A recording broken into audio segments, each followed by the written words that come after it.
Okay. All right. Here we are. I know what you're thinking. I know. Where does this plushie get the absolute audacity to be doing some shit like this? Um, is Skitty really about to react to their own video? You will do anything but work on the Breath of the Wild video. Well, guess what, silly? I am working on it. However, I'm leaving the country in like 6 days. I'm out of time. The Breath of the Wild video is simply not coming out this week. It's not happening. I'm sorry. However, I'm sorry in the sense that I couldn't deliver it to you yet. But I'm not sorry in the sense that I'm not putting out a video that I rushed. It's going to come out and it's going to be great, and everyone's going to say, oh my god, holy skit, this video is everything I waited for and so much more. I'm so glad you didn't release it when it was like 1/4 done.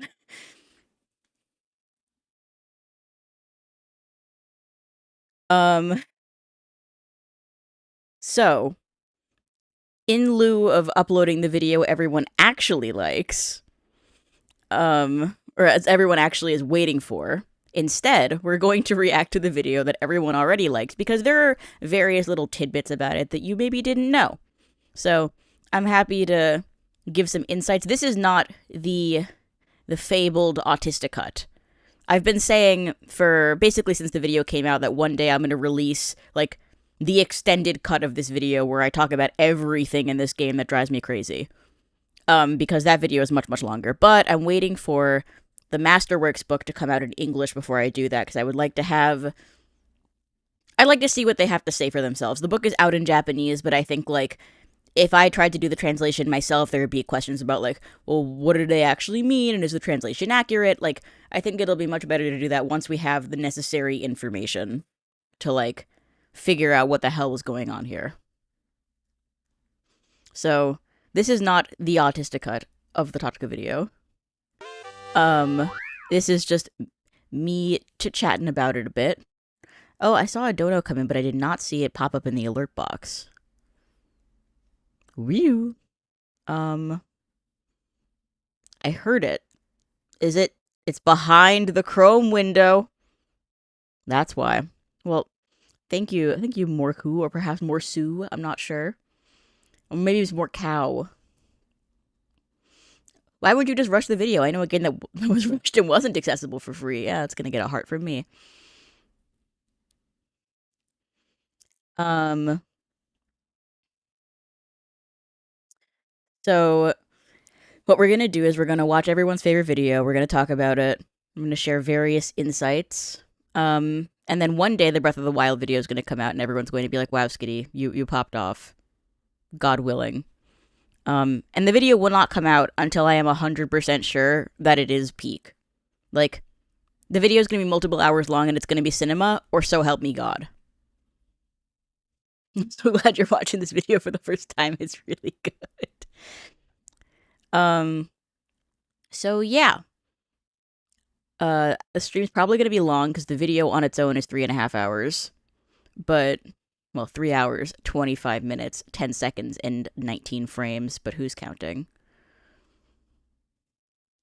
But yeah, and on the bright side, when you're all waiting for the Breath of the Wild video, you can go back to watching this video, or furthermore, you can watch the VOD where I talk about it.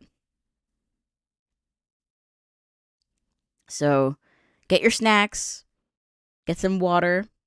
I did get Skitty's permission to react to this video, so thank God.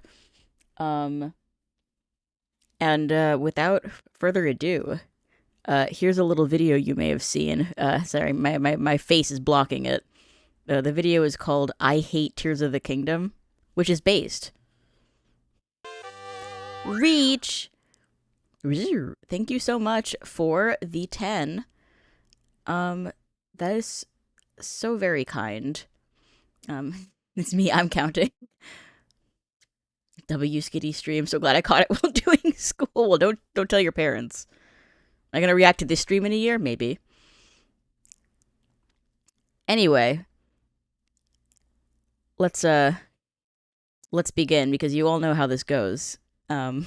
Feel free to sing along if you know the word. Okay. Enough of the preamble. I'm sure I'll have plenty of yapping to do during the video, but let's hit it. On May 12th, 2023, Nintendo released The Legend of Zelda Tears of the Kingdom. I still haven't forgiven them. Just over a year ago, I started working on a video essay about Breath of the Wild. So, that's true. I know we're pausing right away, but that Breath of the Wild video, the very one that I mentioned in this opening line, is the same Breath of the Wild video that I'm currently working on. It's quiet. All right, I can turn it up a bit. Boop.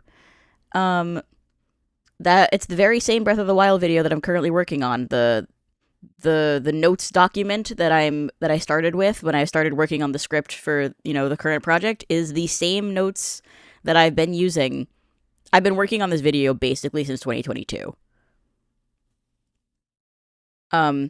Also, obligatory, sorry about the mouth sounds on the microphone. What happened was, Benjamin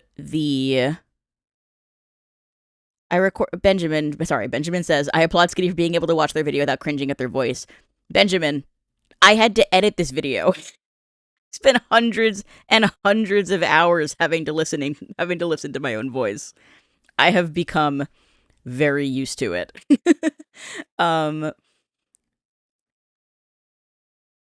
This is a really funny video. I wonder who made it. It's me. But so a lot of people have given me grief about the lip smacking sounds in the beginning of this video. Here's what happened. So I recorded the first 20 minutes of this video. Like, first, obviously, you go in chronological order. But I was very uncomfortable sort of reading from the script, talking into the microphone. And I think that sort of, when I was listening to it back, I wrapped up editing it. The video was like, it was everything I had dreamed. It all came together. But the beginning narration was just comparatively weaker. And thus, I was like, okay, cool. I'm going to re-record the beginning of this so that I can perform it better. So it's going to sound better. So everyone's going to love it. And I even figured out which side of the microphone to talk into. So that was very big, that I was able to, discover which side of the microphone actually picked up my voice. The problem is that in every other recording session, I was profoundly well hydrated. I was drinking a ton of water. I was eating those, the Flint's mints that they make for stoners. That their mouth isn't very dry. I was taking those, drinking a ton of water. I was very well hydrated for most of the recording.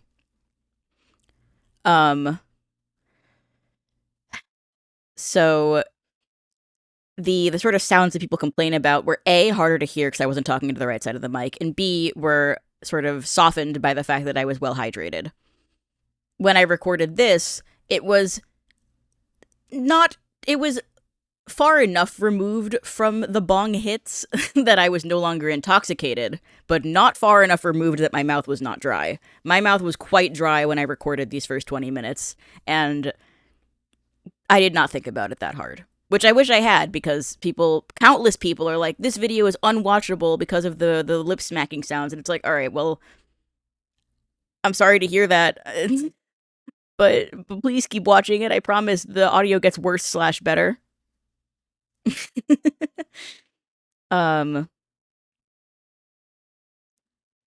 So that's the story of why the first 10 minutes of the video sounds like this. Thank you, Razor, for the €1. Giddy, you got issues you gotta work on. Yeah, you and me both, sister. You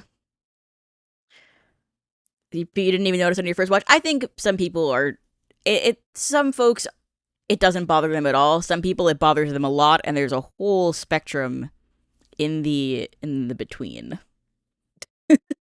Sorry, we've paused like less than 10 seconds into this video for me to yap about the mic, but it did need to be said. Just because this is everyone's first fucking comment.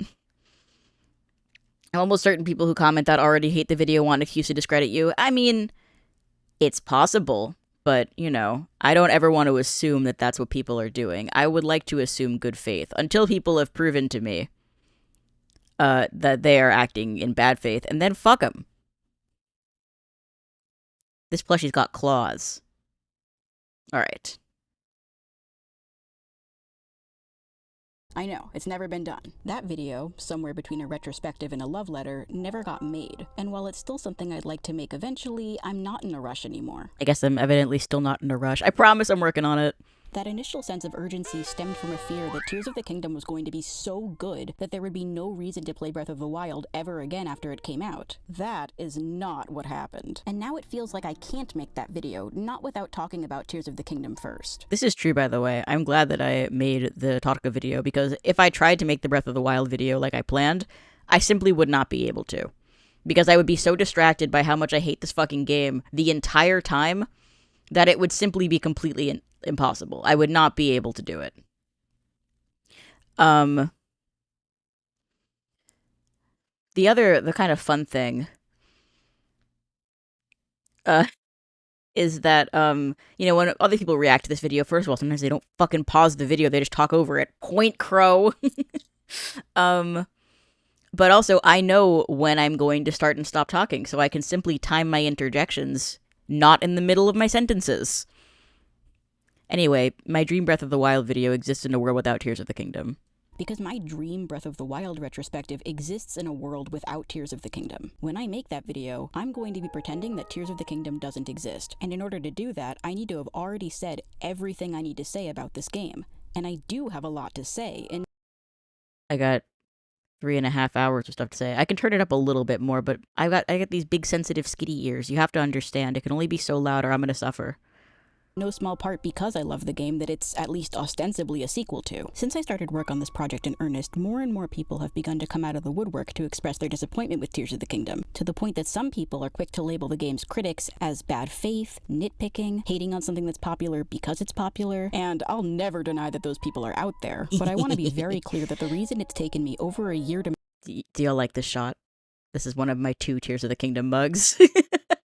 make this video I think I had coffee out of my Tears of the Kingdom mug this morning. is not because I'm clout chasing. I spent the past year pouring hundreds of hours into this game. Truth nuke. I have 5 profiles on my Switch. This is just the hours clocked on my main one. It doesn't include the 100 hours I spent playing in order to get footage for this video. I have at least another additional 180 hours on a second profile, at least for Breath of the Wild. So that number is... I've definitely spent over 1,000 hours playing these 2 games cumulatively. Can we watch Evil Skitty Bitty's I Love Tears of the Kingdom video after this?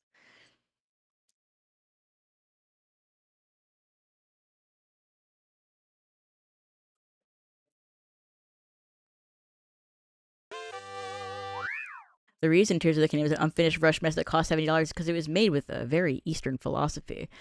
Those who know. It's got to be one of my favorite Well, if you hate Tears of the Kingdom so much, why do you have so many hours in it? Checkmate, atheists. Guess what, liberals? Playing and replaying every single shrine, taking notes, talking to friends. Oh yeah, this is my actual this game, playing and replaying every single shrine, taking. This is my actual notes document that I initially this is where it started, was a notes document on my phone. I would be like up in the middle of the night tossing and turning, be like, oh, I have to add another point to my fucking document. The shrines are so bad. Nothing gets to okay. The asterisks in this list, by the way, indicate things that I figured a DLC might eventually address. Of course, we all know now that there will not be a DLC, so that's never going to happen. But I did sort of try to be like, well, maybe they're just saving it for the DLC. I tried to cope. I wanted to love this game. The fact that I didn't gives me no joy. I really wish this game was not poo-poo doo-doo garbage. Unfortunately, it is. And thus, I made the video. Notes, talking to friends, refining my thoughts, it was all leading up to this. All of this is just to say that I hated Tears of the Kingdom before it was cool, and I hate it in a differenter and specialer way than everyone else. Before we found out the actual name of the game, Tears of the Kingdom was the sequel to Breath of the Wild, or Breath of the Wild 2. Everything the game had going for it was predicated... This is the final shot of Breath of the Wild, by the way, and it's over a shot of the fucking Lanayru wetlands. Shrine Island is the last thing you see when you play Breath of the Wild. I'm sick. on its status as a sequel to Breath of the Wild, but the final product felt less like a sequel and more like a second draft, to the point that it's not even clear whether the events of Breath of the Wild as we experienced them even happened. Tears of the Kingdom is at its strongest when you're not thinking about Breath of the Wild, but I'm always thinking about Breath of the Wild. It consumes my every waking moment, and I'll never be free. I saw this cafe in the Prague airport and went, ooh. Anyway, this is true. That actually happened to me in real life. That's why I took that picture of the cafe. I was like, this is just like the Sokofi Shrine from Breath of the Wild. It was made with people who've played Tears of the Kingdom in mind. You're more than welcome to watch this video if you haven't played the game, and I'll be providing context where it's needed. But if you care about— I watched this scene 4 times to get the footage of it at this particular time of day with this particular beautiful sky. And this happened for Breath of the Wild even more, where I would replay and replay specific, like, Divine Beast attack sequences or parts of the game specifically to get the lighting looking just right. Which meant that I had to often, like, reload my save and wait for, like, 5 real-life minutes at a time for it to get to just the right time of day. The amount of work that went into this video is actually more than you might imagine. Spoilers, consider this your warning. I also know that many of you are going to be listening to this video rather than watching it.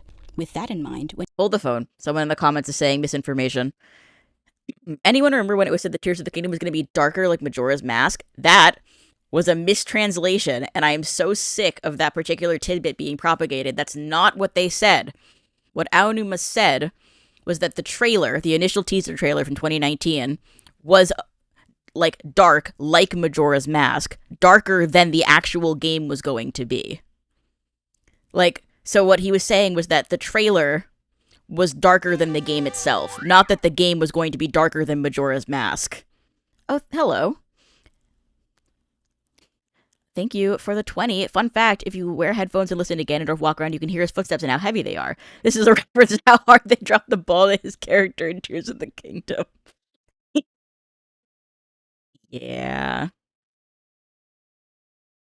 Damn, I thought the devs did the crazy. You're literally doing their scene setting for them. I'm just helping them along. Would have been cool if the game had the trailer's tone, alas. God, I wish. That I've been believing a lie this whole time. I mean, it helps that people just repeat it uncritically and don't double check it, and they don't speak Japanese. Couldn't be me. Nintendo doesn't have the guts to make something like Majora's Mask for Zelda again. Well, never say never. Maybe, but it was a product of unfortunate development circumstances. Mods. I know. Thank you.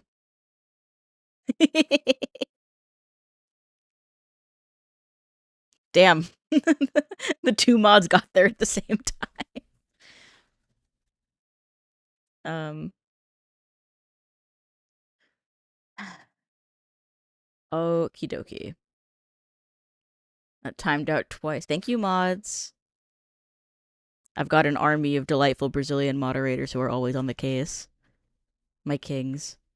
When you hear this sound, it means there's text on screen or some other visual element that I feel is important. It's obviously just a suggestion, but I spent literally hundreds of hours editing this video, and it moves at such a pace that important quotes or visuals that I spent an inordinately long time working on are sometimes only on screen for a few seconds. This idea was devised through a conversation with my mom, because this is like after a month of editing. And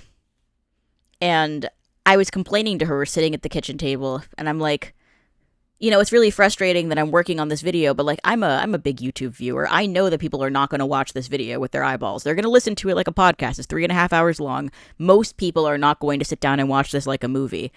And she's like, why don't you just beg them to look at the screen? And I was like, I don't know about that. I feel like it doesn't set the right tone. But then I was like, wait, I've got it.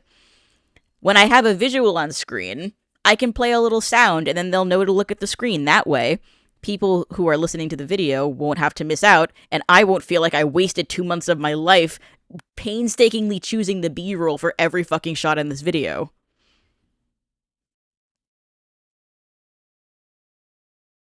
So, that is how we ended up. That's how I ended up sort of, you know, deciding to go about it like that.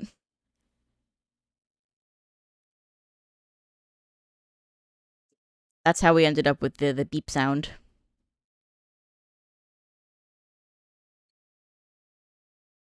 And 16-minute-old account. I know who that is. I know in my soul who that is. And he needs to get a fucking life and touch grass, etc., etc., showers, jobs. You know the vibe. So you can feel free to take that into consideration or not. I'm not the boss of you. Now, without further ado, let's skydive into my critique of The Legend of Zelda: Tears of Me personally.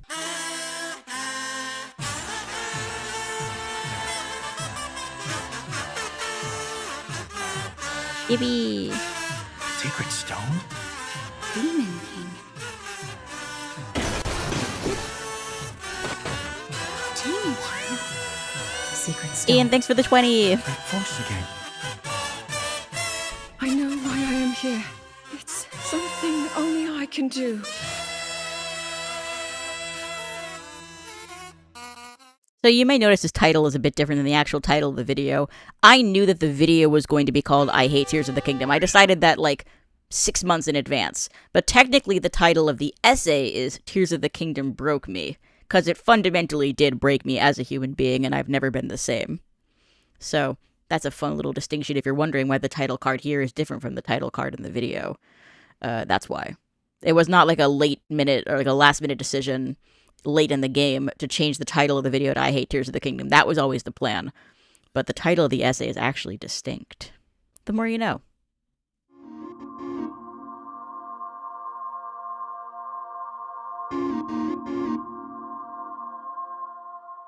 There is nothing I can say that will make you understand how badly I wanted to love this game. Breath of the Wild is hardly perfect, but it's still a game that I really love. It's like people did not actually listen to this video, because the amount of people I get in my fucking comment section who are like, why do you glaze Breath of the Wild but hate Tears of the Kingdom? I feel like I criticize Breath of the Wild a lot in this video. I have a lot of criticism of Breath of the Wild. I also have a lot of things I really love about it. I have very complicated feelings on that game, which is why it's taking me so long to write my script. But like, the way that people talk about my opinion, it would be like I spent 3 hours glazing Breath of the Wild, which is categorically not what happened. The fucking first thing I say about Breath of the Wild is that it's not perfect, because it's not. Breath of the Wild is like a 7 out of 10 video game and like a 10 out of 10 work of art. And squaring those two things is very difficult, it turns out. I thought it would be easier to articulate exactly how it is that I love Breath of the Wild despite all of its problems, and that's a process that I'm going to be embroiled in for the next several months. But it's not my favorite Zelda game. It's definitely not my favorite game ever.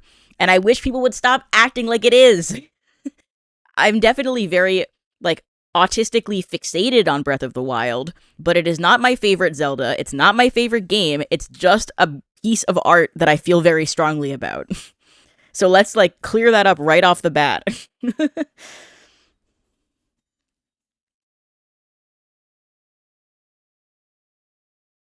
And in the months leading up to Tears of the Kingdom's release, I spent countless hours imagining what its sequel would be like. What you need to understand is that we knew nothing going into this game. We got the 10-minute gameplay demo and a handful of trailers. I sat down with my mother and made her watch all of the trailers when they came out. I was like, Mom, there's a new Tears of the Kingdom trailer. The game's gonna be so good. I'm so excited. Look how good it looks.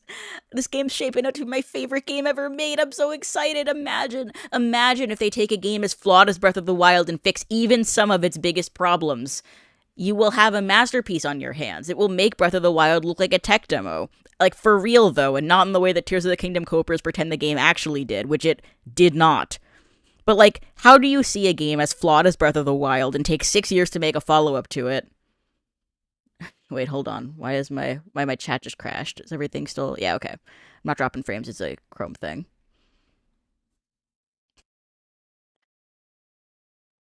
The trailers for both games are so good and the games are so bad. Yeah, exactly. But yeah, how do you take a game as flawed as Breath of the Wild, spend 6 years making a sequel to it, and not make a better game? Like, how do you do something that's like a lateral move at best and a downgrade at worst? How do you even do that when the game you started with is Breath of the Wild? There is so much, like, potential for improvement and development based on, like, the central idea that Breath of the Wild sort of sketched out. What happened? those didn't really give us a sense of what the game would actually be like. If Tears of the Kingdom was even a fraction as good as its final trailer, I would not be making this video.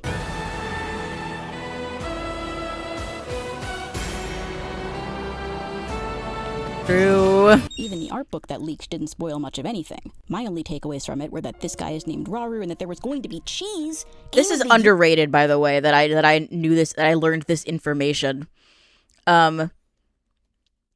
I'm actually extremely, extremely glad that I saw this art book and knew that this guy was going to be named Rauru before I actually played the game, because I think if I'd gotten to that first scene of the game where Ganondorf's like, Rauru placed his faith in you, and he didn't, and like I did not know that they were talking about this man, this goat boy, I would have been shitting and freaking out and crying and, you know, etc. But I knew, I was like, okay, Skitty, let's adjust our expectations here. They're not talking about Rauru from Zelda, they're talking about Mr. T-Pose over here. And I'm glad I knew that going in so that it couldn't break my heart. Though reading the comments on my video, there were many, many people who did end up falling for it, so rest in peace to those people. To be cheese? Game of the Year incoming? Just kidding. Game of the Year is a meaningless distinction, and if you care about the Game Awards, you need to get some bitch. Getting excited about new video games is very rare for me. I'm someone who typically believes that the only way to avoid disappointment with a new game is to go in with zero expectations. Being a Pokemon fan for most of your life will do that to you. Notice how I didn't get my own footage for this clip, because I'm not going to play Scarlet and Violet, God bless. But it was borderline impossible not to fantasize about Tears of the Kingdom. I wasn't one of the people who complained about the combat or the weapon durability back in the Breath of the Wild era. Honestly, neither of those things really bothered me, but I did think there needed to be expanded dungeon content, more challenging and creative shrines, better writing, and some elaboration on the many, many, many questions raised by Breath of the Wild through its environmental storytelling choices. What was the purpose of the Forgotten Temple? What was the deal with the Typhlo ruins, or the mazes, or Lanayru Promenade, or the massive Leviathan skeletons? By the way, this section, like this list of things I was wondering about, was originally like twice as long. I had to cut it down significantly because I was, first of all, the editing version of me did not want to go and find all of the various things that I mentioned because I needed clips of all of them. I say this later in the video that I start like listing examples in the script, like editing me isn't going to have to go find the 2-second clips of all the various things I'm talking about. But there were so many places on the map that were points of interest to me that I cared about and that I wanted to hear more about. And they fucked up. They dropped the ball. They hate me. They hate me so much. What was the deal with the dragons, the Guardians of the Springs? Springs that happen to match up strikingly well with their counterparts from Skyward Sword. What is Malice? I miss is you, it Malice. Alive? Can it think? Hopefully you didn't care too much about these questions, because Tears of the Kingdom is not interested in even acknowledging them, let alone answering them. But we'll get to that. It's a fun game. Count how many times I'll say, we'll get to that, or we'll talk about this later. I think maybe one person has tried to count this so far, which is funny because this video's got like 20,000 comments on it. So if someone wants to play a fun game, I said fun game, specifically not drinking game, because I do not want to kill my audience. My point is that there was a lot of cause for excitement in the lead up to Tears of the Kingdom's release. But then, something very tragic happened. The game came out. It was the worst thing that happened. Tears of the Kingdom came out during finals season. I finished up my classes and I finally got my hands on the game. I started up the game and, oh hey, it's the full version of that teaser from 2019. Cool. Zelda's being cute, her girlfriend carries her torch. If you got mad at this, you got caught in the filter and I win. Why is this clip in the video, you may ask? Why is Skitty saying Link and Zelda are lesbians? There are many reasons. Reason number one is because they are. Breath of the Wild, Tears of the Kingdom, Z-Link are butch and femme. End of story. This is correct. They are transgender, and they are lesbian, and they are in love. Send tweet. And second of all, I had to say this 5 minutes into the video, because if someone is watching this video and they are going to get offended that I made this harmless little passing joke, that's a headcanon about a video game characters. I do not want them watching this video. If you are going to flip the fuck out because I said something this fucking harmless, get off my video. Get off my channel. Get off this mortal coil. If you are really mad about the Link and Zelda lesbians comment, You do not belong in the skitty bitty audience. End of story. That is why this line is here. That is why I put it here right in the beginning of the video. It is a filter, and so many people got caught in it. Thank you for coming to my TED Talk. Search for her so that she can take pictures on her iPhone. Mummy Ganon wakes up. So far, so good. The Master Sword explodes. Zelda falls into the abyss, much to my chagrin. Link gets grabbed by a magic hand. Shit starts going crazy outside. Cut to Link waking up with a brand new arm, and we all know what happens next. I'm thinking about starting the Breath of the Wild video with a content warning for wokeness. I'm neither ashamed nor too proud to admit that I cried watching this intro. Alright, small detail that bothers me that probably nobody else noticed. In the original cut of this, before I re-recorded the audio, the timing of my voice to the music was a little bit different. Originally, it seamlessly transitioned from the original version of the in-game footage track to the version of the track that I cut up to make it flow better with the words. Originally, it was seamless, but there's a very slight fade in between the two versions of the track in this version of it that bothers me because I could have fixed it, but I didn't have time. I had to get on a plane. I'm neither ashamed nor too proud to admit that I cried watching this intro. True and based. I got a dono. Thank you so much for the 20. Holy shit. Holy skit. The agony of being obsessed with blood moons and their effects on the world, finding out they were in Tears of the Kingdom, then finding out nothing new or exciting about them. My autism manifested in the blood moons. Why? Precisely. That's what I'm always saying. Please do it. It would be so funny. I'm thinking about it. For all this game gets wrong, it never misses the mark when it comes to spectacle, accentuated by the game's incredible score. What's about to unfold is disappointing enough to warrant a thesis-length critique, but every time I watch this scene, I'm transported back to the first time I saw it. And that feeling, or even just the memory of that feeling, still kinda gets me. True. What follows is essentially just a rehash of Breath of the Wild's tutorial, but I'm not mad about it. It was decent for what God, it the was, opening to and this the sky game. as a setting is beautiful. So you talk to a ghost king, again, go to 4 shrines and get your abilities, again, and then the king disappears while urging you to go save Zelda. Again.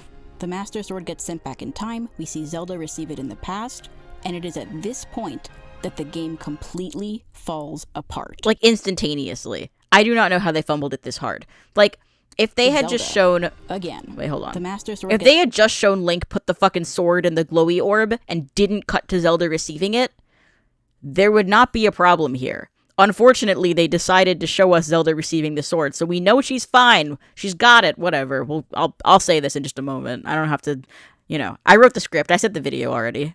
I've already done this, but it still bothers me. It's sent back in time. We see Zelda receive it in the past, and it is at this point that the game completely falls apart. In Breath of the Wild, the ghost of King Rome tells you that it would be a bad idea to go try and beat Ganon immediately. The player is encouraged to spend their time getting stronger, whether that's through exploring, completing the shrines, freeing the divine beasts, all of those things or none of them. You can go directly to Ganon, but there isn't a sense of urgency. If there were, there'd be a massive disconnect between Link's goal of defeating Ganon as quickly as possible, and the player's goal of experiencing this massive world and all that it has to offer. I'm going to be mostly avoiding game design jargon in this video, because if you have to explain every single piece of terminology you want to use every single time you want to use it, it's not a helpful piece of terminology.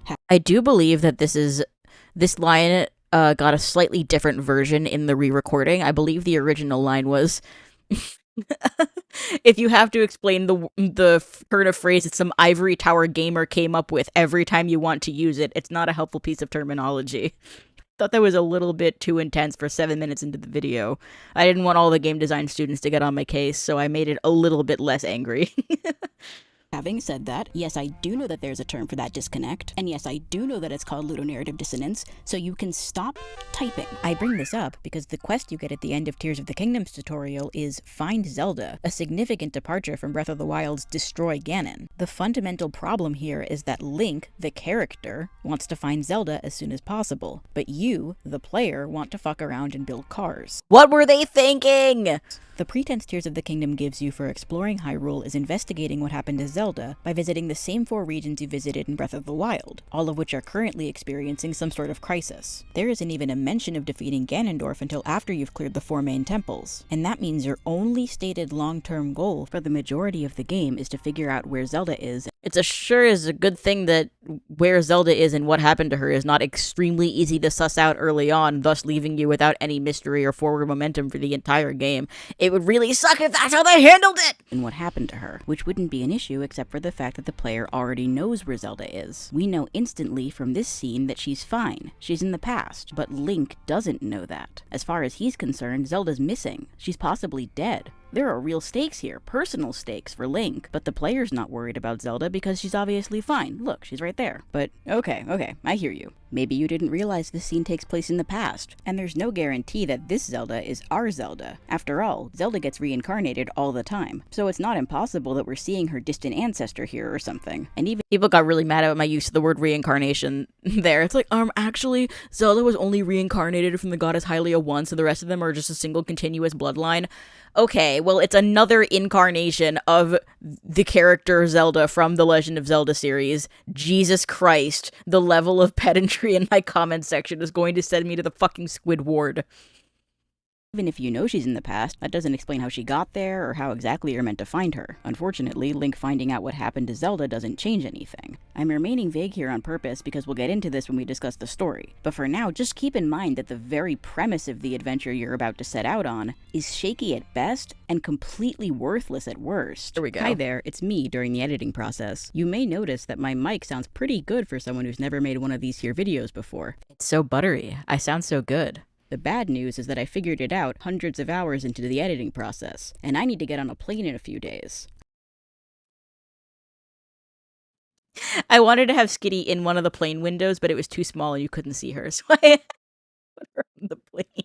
I'm not going to be in the country for the next month. That's me in a week, by the way, if you care. And if I want this video to come out before that, which I do, I just need to release it as it is. But it's okay. If it's not finished, that's no big deal. You get to watch this video for free. Tears of the Kingdom wasn't finished, and that game cost $70. Right after that scene with the Master Sword, you're finally granted access to the surface of Hyrule, and the world is yours to explore. I had an idea for a bit that I didn't end up doing, which I maybe should have, where I thought about making my mic quality way worse on purpose for like one line. So it's like, this is what my voice sounds like when it sounds like shit. So when it goes back to the degraded quality compared to the first 10 minutes of the video, it's actually an upgrade from the sound you were just listening to.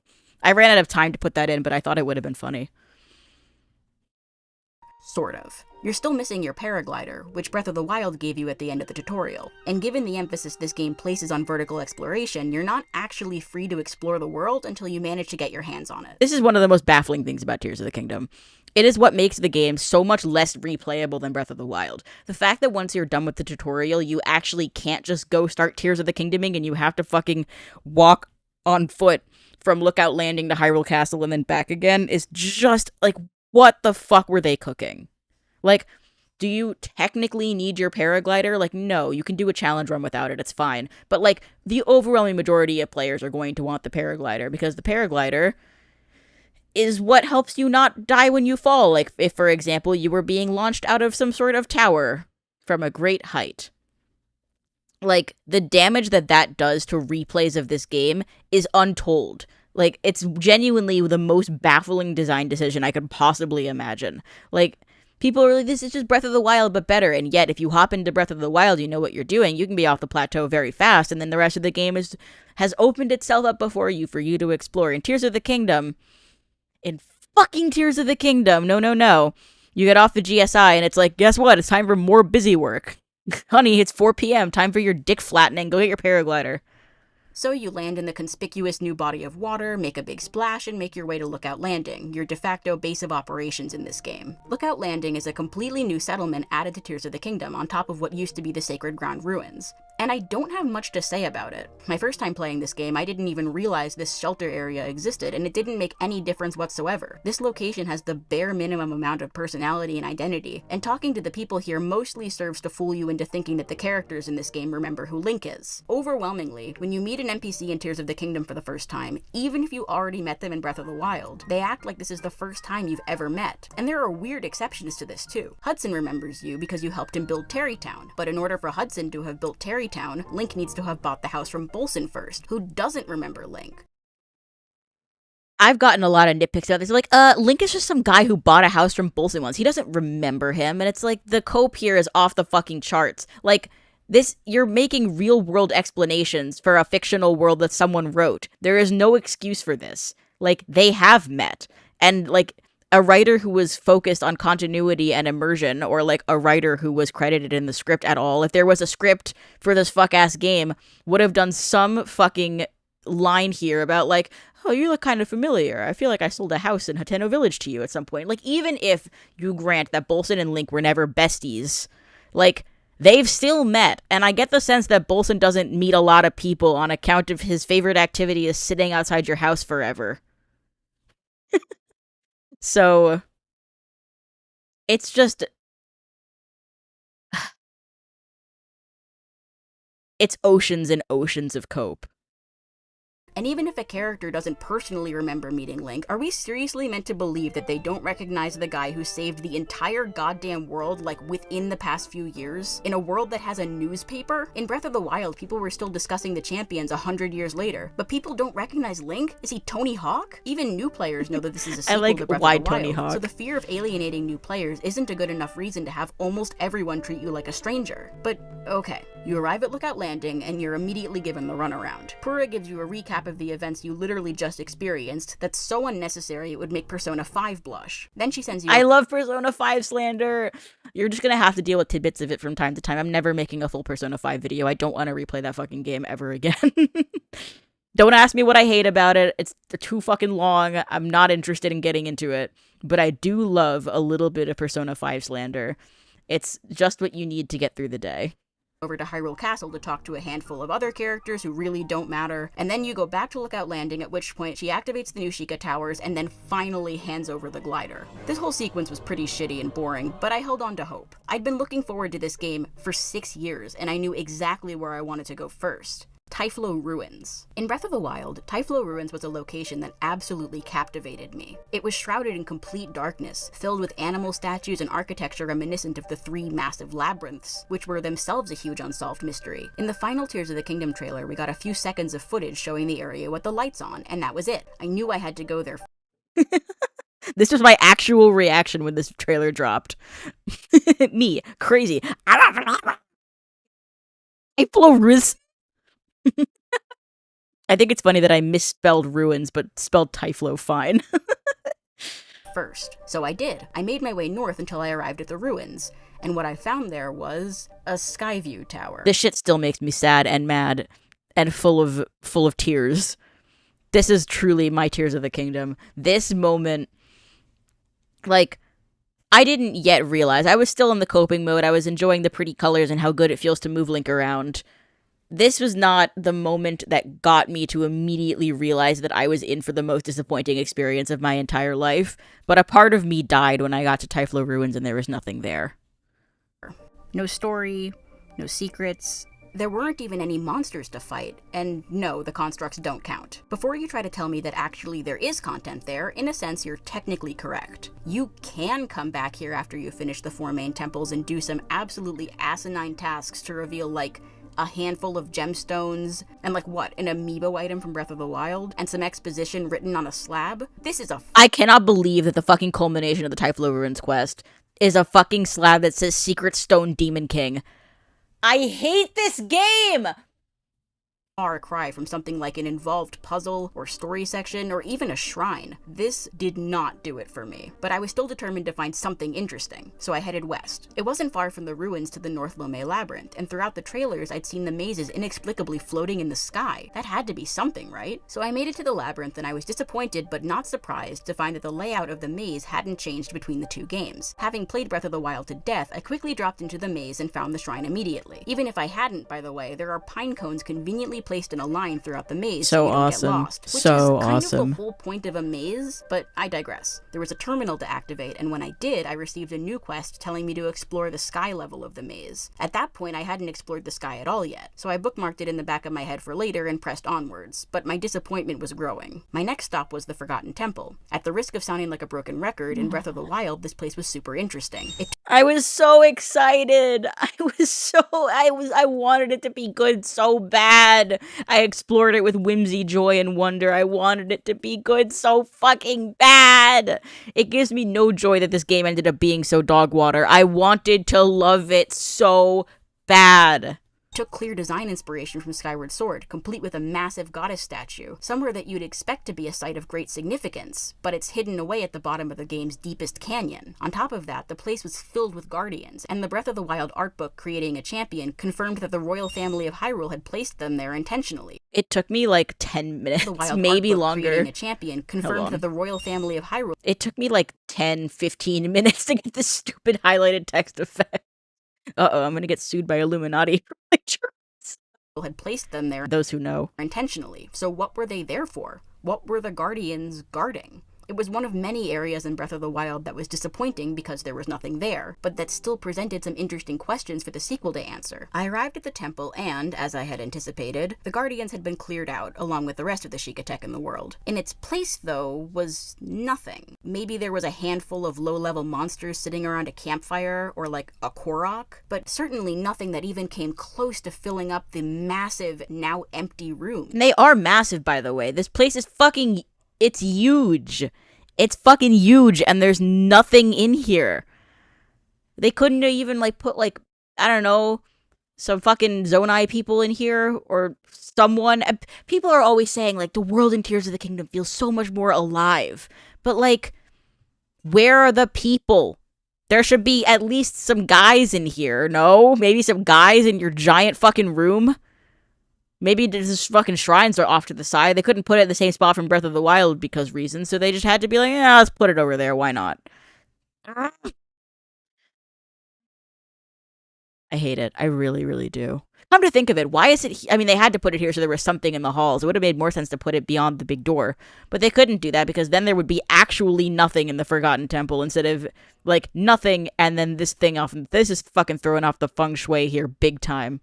Put it away. Get it out of my sight. But then I found the giant goddess statue toppled over, and behind her I saw a door leading to a new area. Beyond it was an altar with these pedestals surrounding it. My heart was racing. Was this place going to be the site of some sort of epic story moment later in the game? Were they going to make the Forgotten Temple into an actual dungeon? No. This room exists solely to show you where to find the memory cutscenes. I didn't realize there was nothing here at the time, though, so I took what I thought was a W and decided to take on one of the dungeons. It's going to be a while before we talk about the dungeons in detail, but suffice it to say, I was not impressed. I remember hearing during the build-up to this game that Tears of the Kingdom brings Zelda dungeons back. Friend of the channel, I'd Orion. like to find whoever started that rumor so I can punch them in the gut for lying. It was Nintendo, by the way. Nintendo's the one who started that rumor. They were the ones who were like, we're gonna do it. We're gonna make real dungeons again. I super duper pinky promise. And then they didn't because they hate me personally.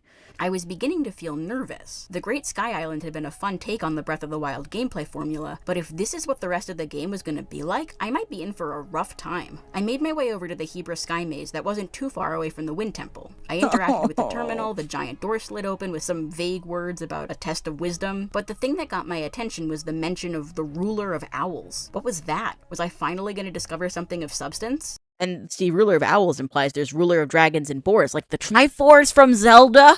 Are they going to do Zelda things in my Zelda game? I'm so excited. I clapped when I saw it. But no. No. That would require them to care. I was disappointed to discover that the only thing you actually do in the Sky Maze is glide around and activate some terminals, all of which are already marked on your map. So not only was the maze on the ground a total letdown, the maze in the sky wasn't much— All of this is very much just you having bad expectations. God forbid I expect the sequel that took 6 years to come out to connect in some fucking way to its predecessor with so many open-ended threads they could have pulled to make a cohesive narrative in the sequel. My expectations were actually not unreasonable in the slightest. Like, it's not like I'm saying, God, I wish that they had done this one thing instead of this other thing that they did, but instead what I'm saying is I wish they had done something instead of nothing. God help us all. better either. At the end of the Sky Maze, the chasm leading below ground opened up, and I was instructed to skydive from up high to down below as a test of courage. On my most recent playthrough, my friend was watching me play this part, and she made a great observation. From Link's perspective, skydiving from such a height would probably be terrifying, but the player does this all the time, so it doesn't actually feel like a test of courage. So I skydived down, and arrived in a third version of the labyrinth, this one located in the game's hellish underworld, the Depths. It was there that I found a recycled mini-boss from the tutorial island. Yay. Once I defeated it, I was able to activate yet another terminal and was told I'd be granted a rare piece of armor, cloaked in otherworldly evil. This shit still hurts. Genuinely. Oh, hello. Thanks for the 5, Life is Literary.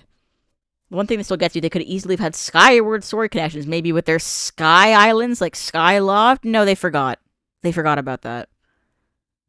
If you want to see how a sequel should actually be made, go play Majora's Mask or Silk Song. So true. And did I mention that Silk Song cost $19.99?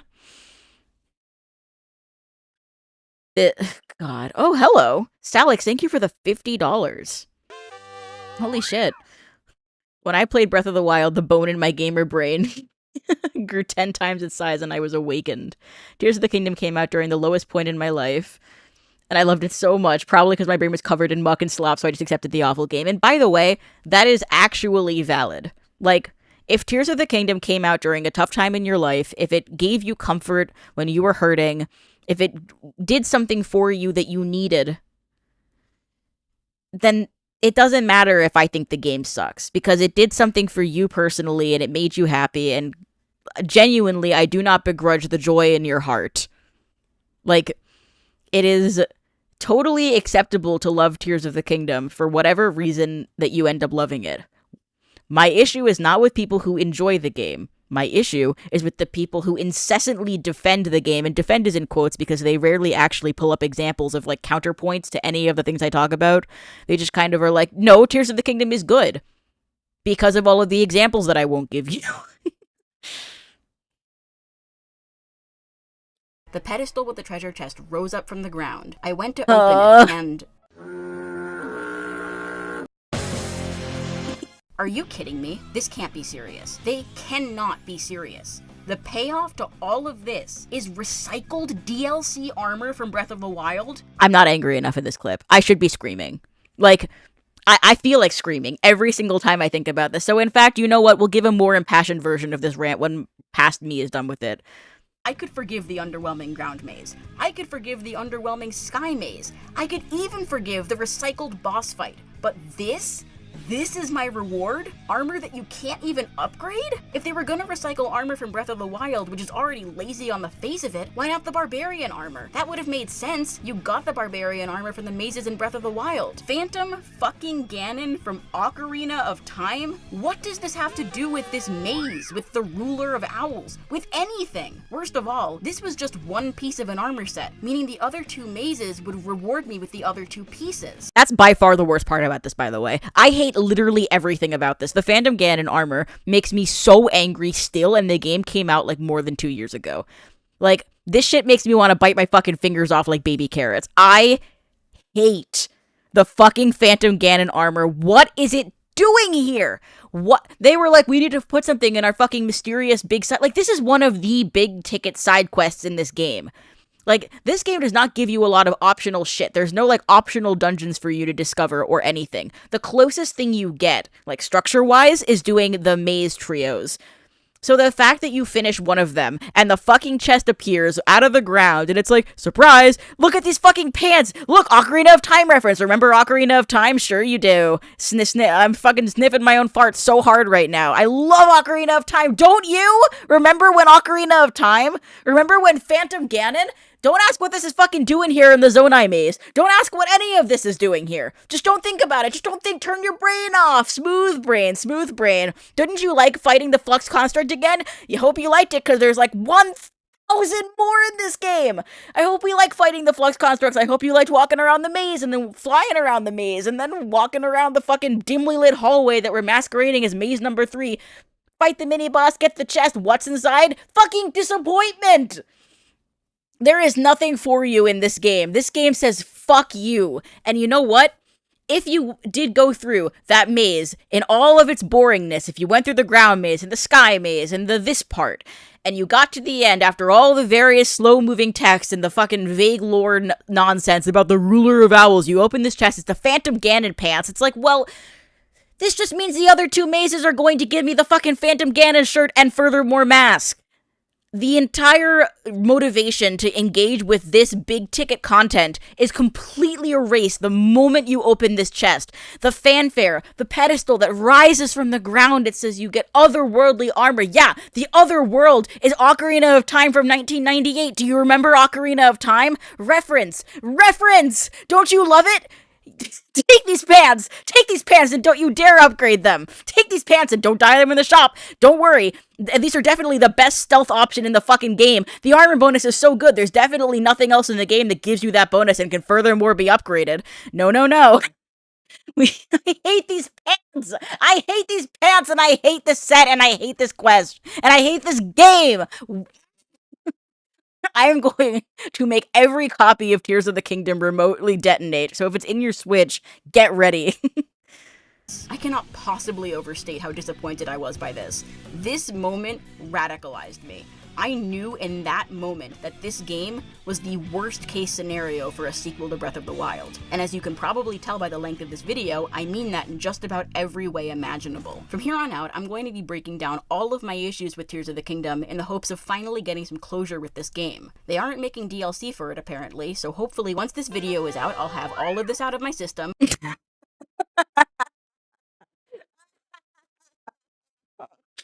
I hoped it would. I really hoped that this would be cathartic in some way and would get it out of my system.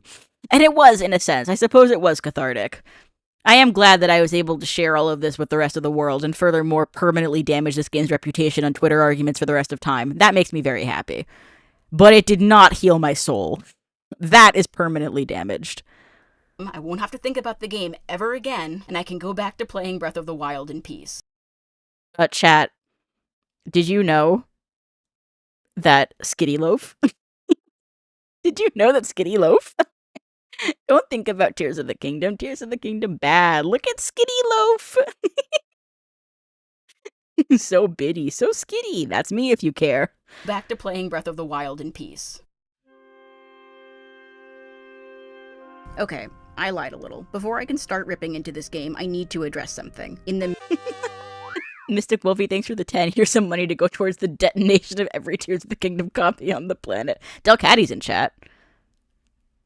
Permanently damaged? Mom, you live with me. Surely you've had to listen to this complaint numerous times.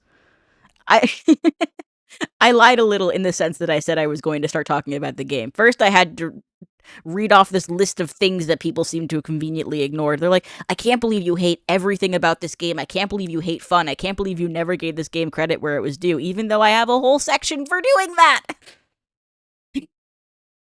You can't expect people to actually watch the video. It's okay. It's gonna be okay.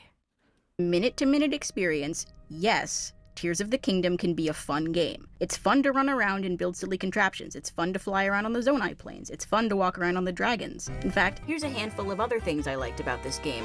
So you may hear that that is actually kind of different. The mic was obviously, it was recorded in 2 separate sessions. Hold on, donos. Life is literary. When I found Majora's Mask in the depths, my theory brain was on fire. Was so excited to see why it was down there and what connections this game had to the other Zeldas. Silly me for loving the story. Oh, I'm so sorry. Don't forget to do the rant more angrily now. I did the... Wait, you must have missed the angry rant. What was I saying? Oh, yeah. So that was recorded in 2 parts. It's because in my initial take, I said, like, here's everything I liked about Tears of the Kingdom, just to head this off at the pass. But I was listening to it back, and it's like, God, the pedants in the YouTube comments are gonna be like, that's all you liked about Tears of the Kingdom? What about this other thing you didn't mention? So I had to re-record it with slightly different wording to be clear that this wasn't an exhaustive list of everything I liked about Tears of the Kingdom. It was just all the things I could think about when I was writing this section. Please massage the smooth brain. It's going to be okay. I promise there's other things about this game that I enjoy. It's gonna be okay. You're doing great. Just to head this off at the pass, the music is obviously great. Kataoka does a fantastic job, and I think it's always awesome to see a woman at the helm of a AAA video game soundtrack. Yoko Shimomura is my queen, but it's awesome to have Kataoka get to have this recognition. She's awesome, and also people got angry at this line. They're like, why are you so sexist against men? And it's like, seek help! Also, I really like the poorly cropped I Heart Women shirt. I know everyone talks about the editing shirt, but banger. Being able Good to job, me. throw items is great. It's one of the vanishingly few things I really miss when I go back to playing Breath of the Wild. Similarly, the ability to freely move and especially rotate objects you pick up with Ultra Hand is just flat out better than how they handled Magnesis in Breath of the Wild. Another improvement is the ability to instantly swap out an item when you open a chest and your inventory is full. I like that you can upgrade horses, even if there's never a reason to ride them. More on this in a minute. I like that you can view the pictures you've taken in full screen. This is actually, okay, wait, hang on. Chat. This is a piece of the Skitty lore that I don't know if I've ever actually said on stream. Many people know about this, but you may notice the black border on the edge of this video. So, as you know, when you are playing your Nintendo Switch, you have the option to adjust your size so that it fits on the TV. So I had my Switch screen size set to 96% so that it fit nicely on my TV when I was recording it. The problem with that is that it means that all 100 hours of my playthrough were recorded at 96% size, which means that when I was editing this video, I had to manually resize every single clip of gameplay up to 105% so that it filled the screen altogether. There's maybe 2 shots in this entire video where the black border around the screen is still visible, and it drives me crazy every time. But I just want you all to know that when I was editing this video, I had to make a preset to resize every single clip because I recorded them all ever so slightly too small. Thank you for coming to my TED Talk. The descriptions for the various recipes are silly, and they added fucked up and evil food, which is objectively hilarious. This is the only time I say the word objectively in the entire script, by the way. The amount of people I've seen online misquoting me and being like, Skitty said Tears of the Kingdom is objectively bad. I did not say that. I don't think that. Like, that's not how I talk about art. When the one and only time I said the word objective in the Tears of the Kingdom script is when I was saying that having evil food is objectively funny. Like, which is obviously a hyperbolic turn of phrase. I never said Tears of the Kingdom's objectively bad. Stop saying I said that, you fucking freaks! I've had people shadowbox with me over. It's like, you can't talk about art as objectively bad. I didn't! I never said that! I wouldn't say that! Jesus fucking Christ! It's okay. It's okay. It's fine. Yes, Dark Cake is very funny. I love the way ice interacts with lava and water. It makes perfect sense that the mechanic works this way, and it feels very Zelda. I think the dragon armor sets are super cute, even if they're set effects. Tell that to Orion. I have told that to Orion. Orion C is what that's another thing that gets me sometimes. I get people in my comments a lot who are like, well, you think Breath of the Wild is good, but Orion thinks it's bad. Yeah, Orion and I are besties, and we once went to New York together, and we smoked a yoint, and we talked about Zelda for like 3 hours, and it is only one of many, many, many, many, many long conversations he and I have had about Zelda.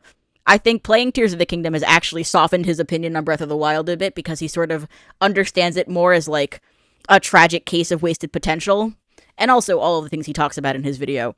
But like, if you ever try to like use Orion in an argument against me, just know that I have sent him your screenshot and we are laughing at you. And bonuses are trash. I like the areas with low gravity. It's a small change, but it does a lot to shake up game feel. I wish they used it more and in more interesting ways. I love the constructs. They're super cute and have a surprising amount of Nobody has commented on this. Nobody likes this little visual gag, even though it's so funny.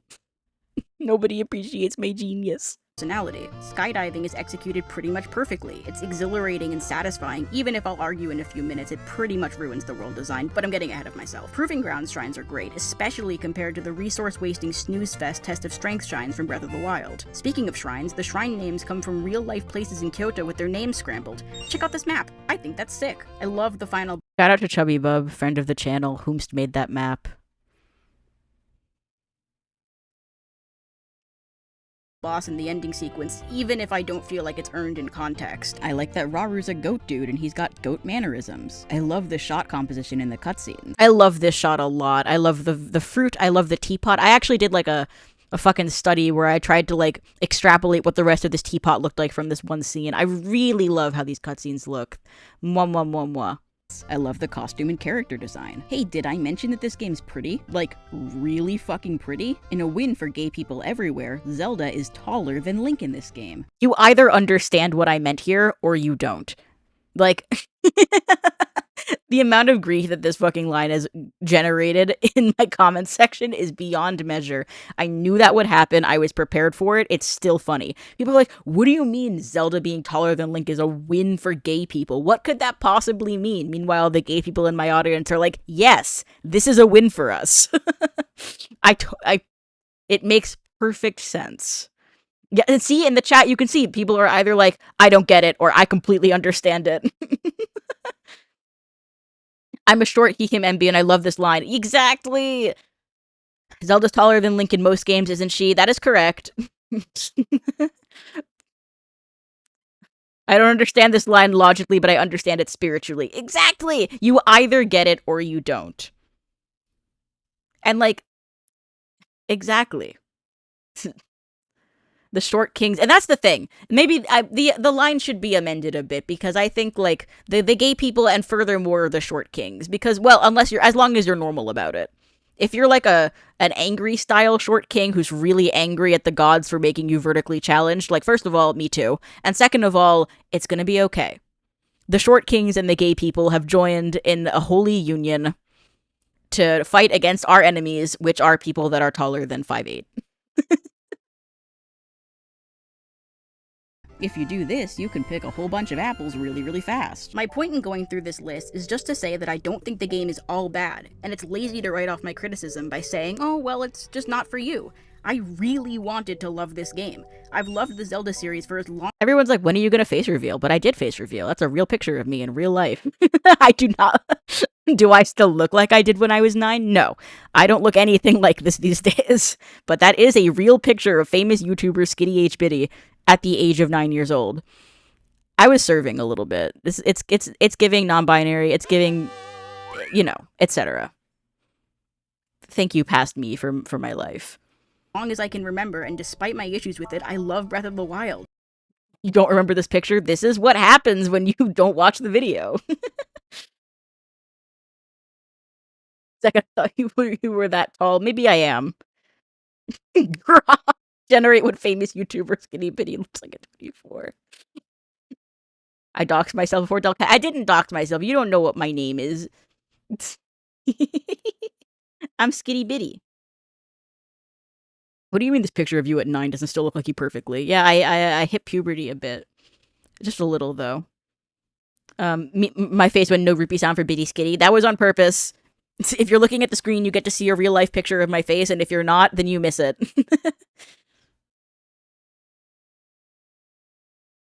The issue with Tears of the Kingdom is not that it's not for me, because Breath of the Wild was very much for me, and Tears of the Kingdom is just that game again. No, the issue with Tears of the Kingdom is that the game does not justify its own existence. This is a sequel to Breath of the Wild, a separate video game that took 6 years to make and cost $70! The most expensive Switch game to date. And I said to date, which is good, because that line would not have aged well otherwise. Also, this is the fucking quote, and people don't talk about this enough. Here is why I bring up the $70 thing over and over again.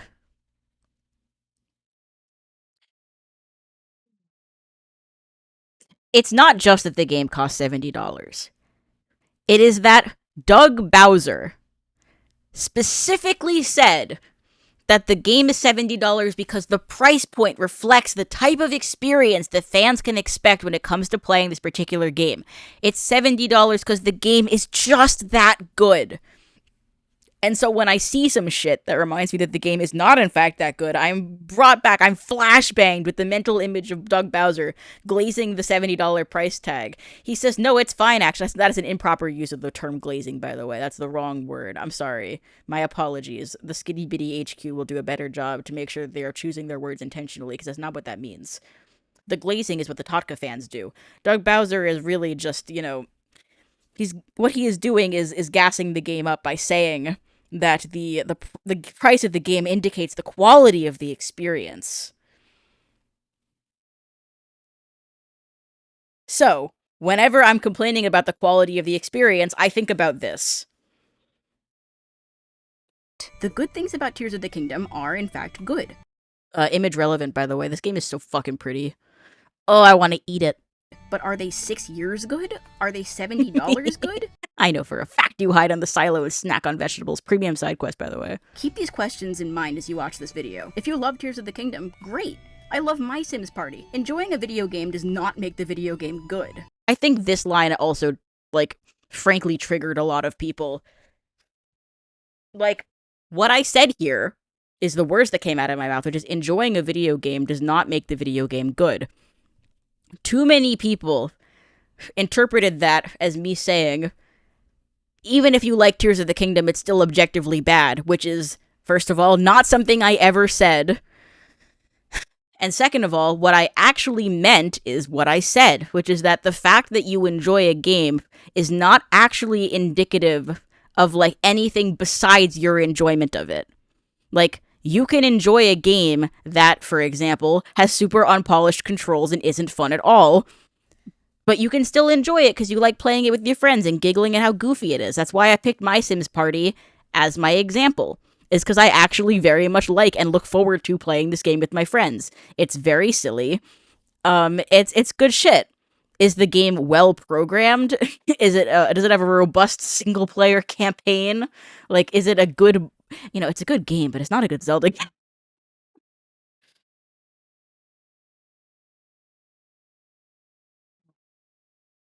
But all I'm saying is, if you like Tears of the Kingdom, that doesn't mean that you can't criticize it. And also, if you like a game, you should still be able to articulate why.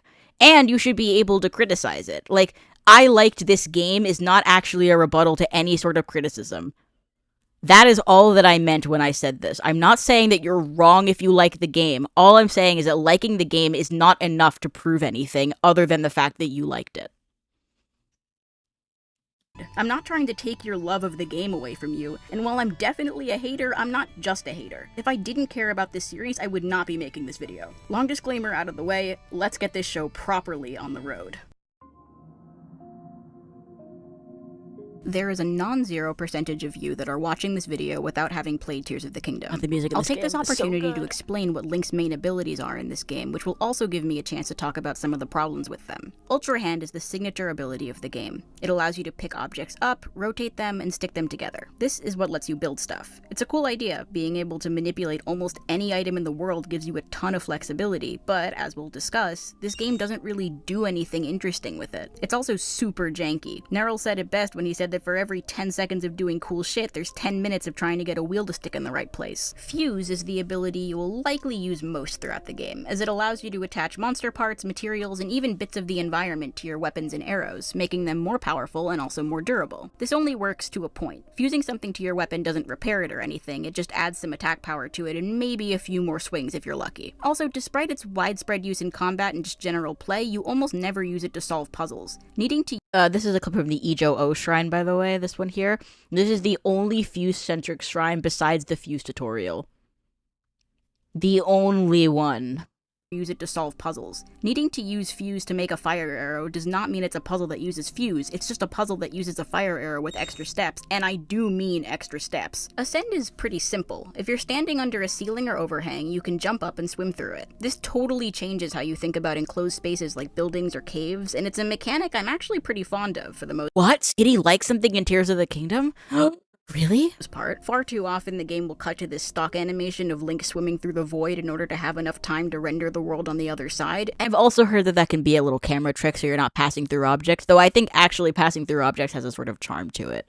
I kind of enjoy that. It shows you what you're going through. It's like, swoop, And it does this even when it really shouldn't need to the point where it becomes pretty distracting. The ability also isn't super consistent. Sometimes you'll be able to ascend through a ceiling, but only while standing in a seemingly pixel-perfect position, which leads to a lot of fiddling around with Link to get him in just the right spot. Other than that, though, I don't have any big issues with it, and I think it's pretty neat. Recall allows you to reverse an object's movement in time. Just You recall, can use bro. this to return projectiles to sender, ride those falling rocks up into the sky, solve puzzles, rescue something you accidentally dropped into the abyss, and that's about it, really. Wait, how could I forget the most important use of Recall, making gears spin backwards. This is so cool, I'm so glad they had me do this over and over and over and over again.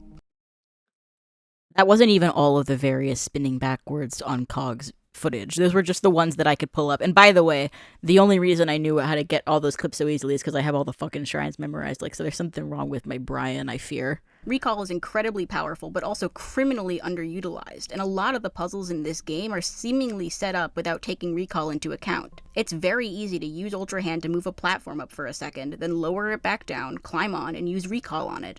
You can use this to skip This clip makes people so mad because instead of actually climbing onto it, I go up and use ascend through it. I'm sorry.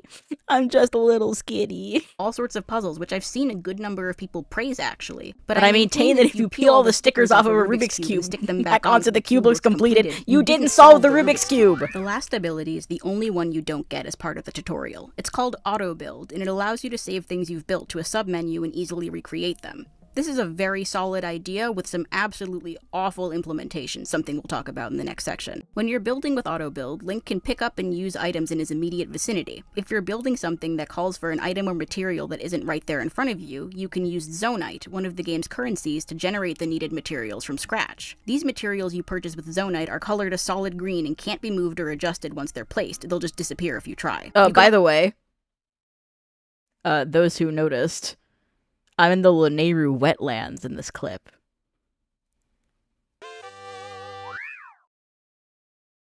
This is, you know.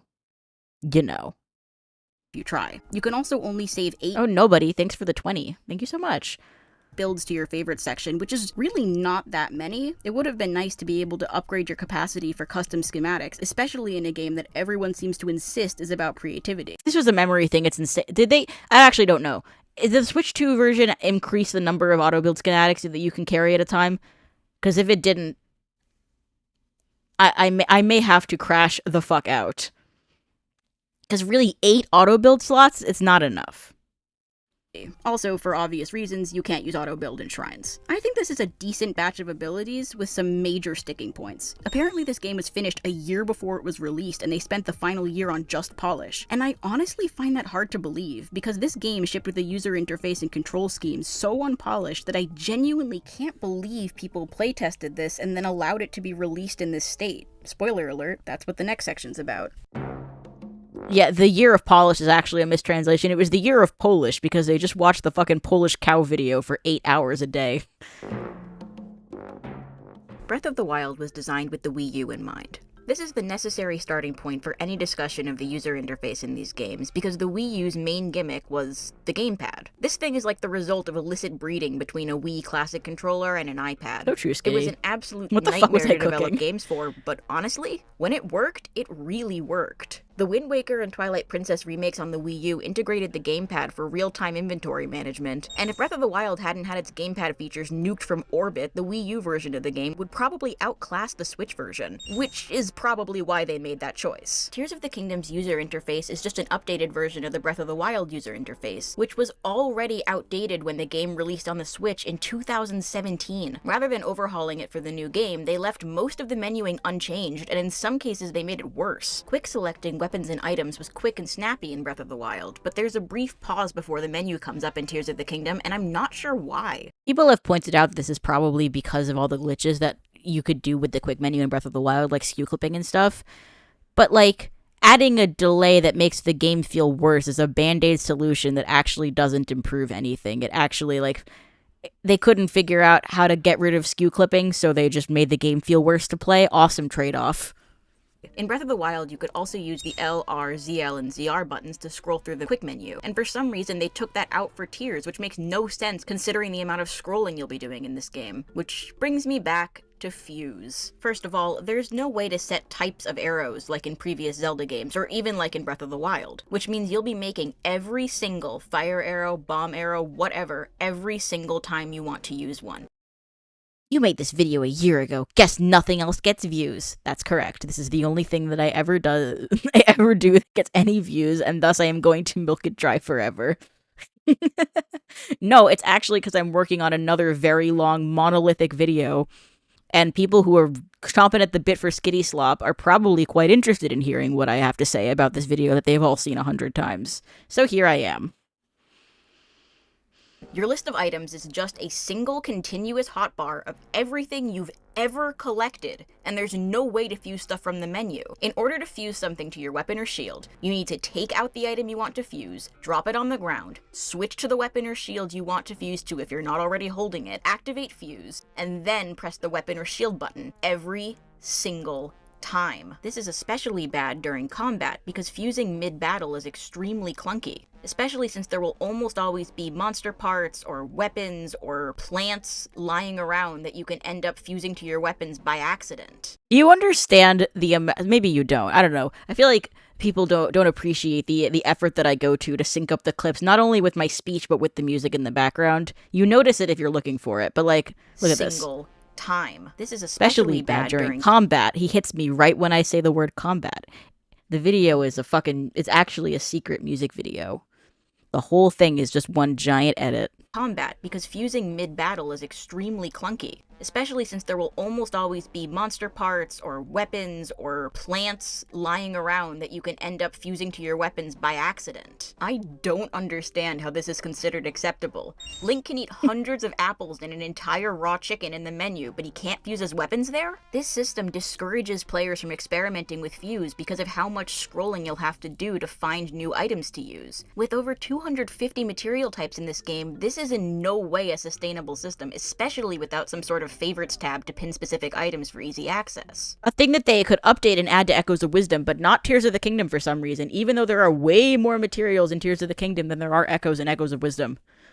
Auto build is possibly even worse. Like I said, you can use auto build to reassemble builds you've made, using either Zonite or the materials lying around in the overworld. The thing is, Link can carry Zonite devices and materials in his inventory, but there's no way to have auto build use those resources. You can't even open the menu to take them out while auto build is active. That part specifically is bonkers to me, and I have a feeling that's got something to do with glitch prevention. Like, I think there's probably some exploit you can do if you take out items while auto build is active, and they couldn't figure out a way to work around it, so they just made it impossible. You need to stop, cancel auto build, take out the items you need. It could also be nice to have a little, like, if you have auto build open and you open the menu, it could be nice to have a little checklist of the various items that you need so that you know what you're looking for, but whatever. Drop them on the ground, God help you if you're on a slope, reactivate auto build, and then assemble your contraption. There's also no way to put devices back into your inventory once you've taken them out, so if you miscount how many devices... Was Echoes good? Yes. I like Echoes of Wisdom a lot, and I'm really excited to make a video about it. Echoes of Wisdom has definitely some issues, but I think most of them are minor issues that you can safely kind of gloss over.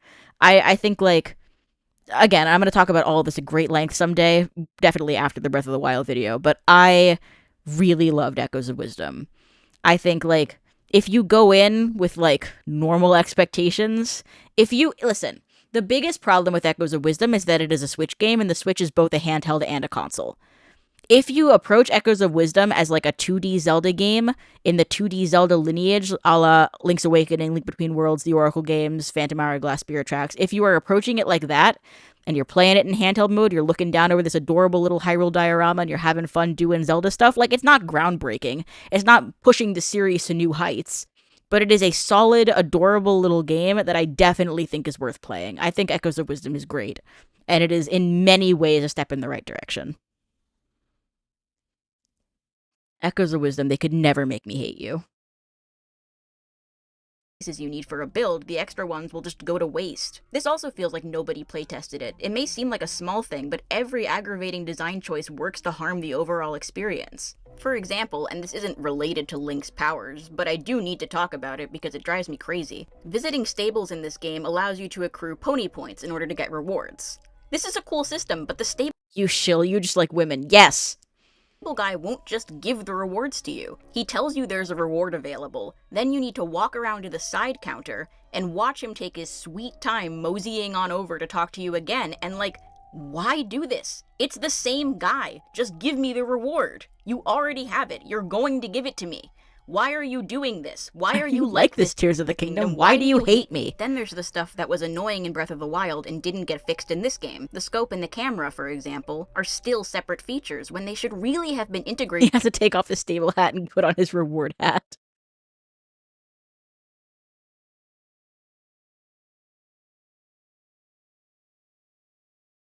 Do I think Echoes do anything bad for the story? No. I think Echoes of Wisdom's lore is purely a cute little addition that is a kind of is a sort of enrichment for the rest of the series. It doesn't disturb anything. It doesn't cause any problems. It's fun for speculation. Echoes of Wisdom is a breezy, adorable little game.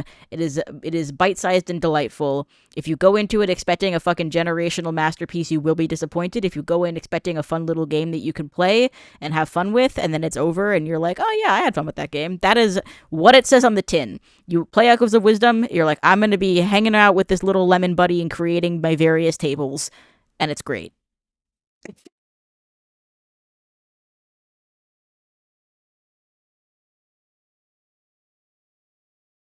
Back in 2017. You also can't mute the shrine sensor without turning it off, so you either have to deal with the obnoxious beeping or not use it at all. The controls are still clunky, with the run and jump button across from each other on the button layout. I actually play both Tears of the Kingdom and Breath of the Wild with the A and B buttons reversed, and it makes a huge difference to be able to easily do a running jump. This is skitty propaganda that you should all follow. This is the definitive button layout for Tears of the Kingdom. And Breath of the Wild, for that matter. Or to effortlessly take out and put away the glider. It makes more intuitive sense to have the button that takes out and swings the weapon be across from the button that puts it away, while the button that parries is next to the button that attacks. But there's still no way to dodge without locking the camera behind Link, a design choice that's 4 years- Jump on A? No, jump is on X.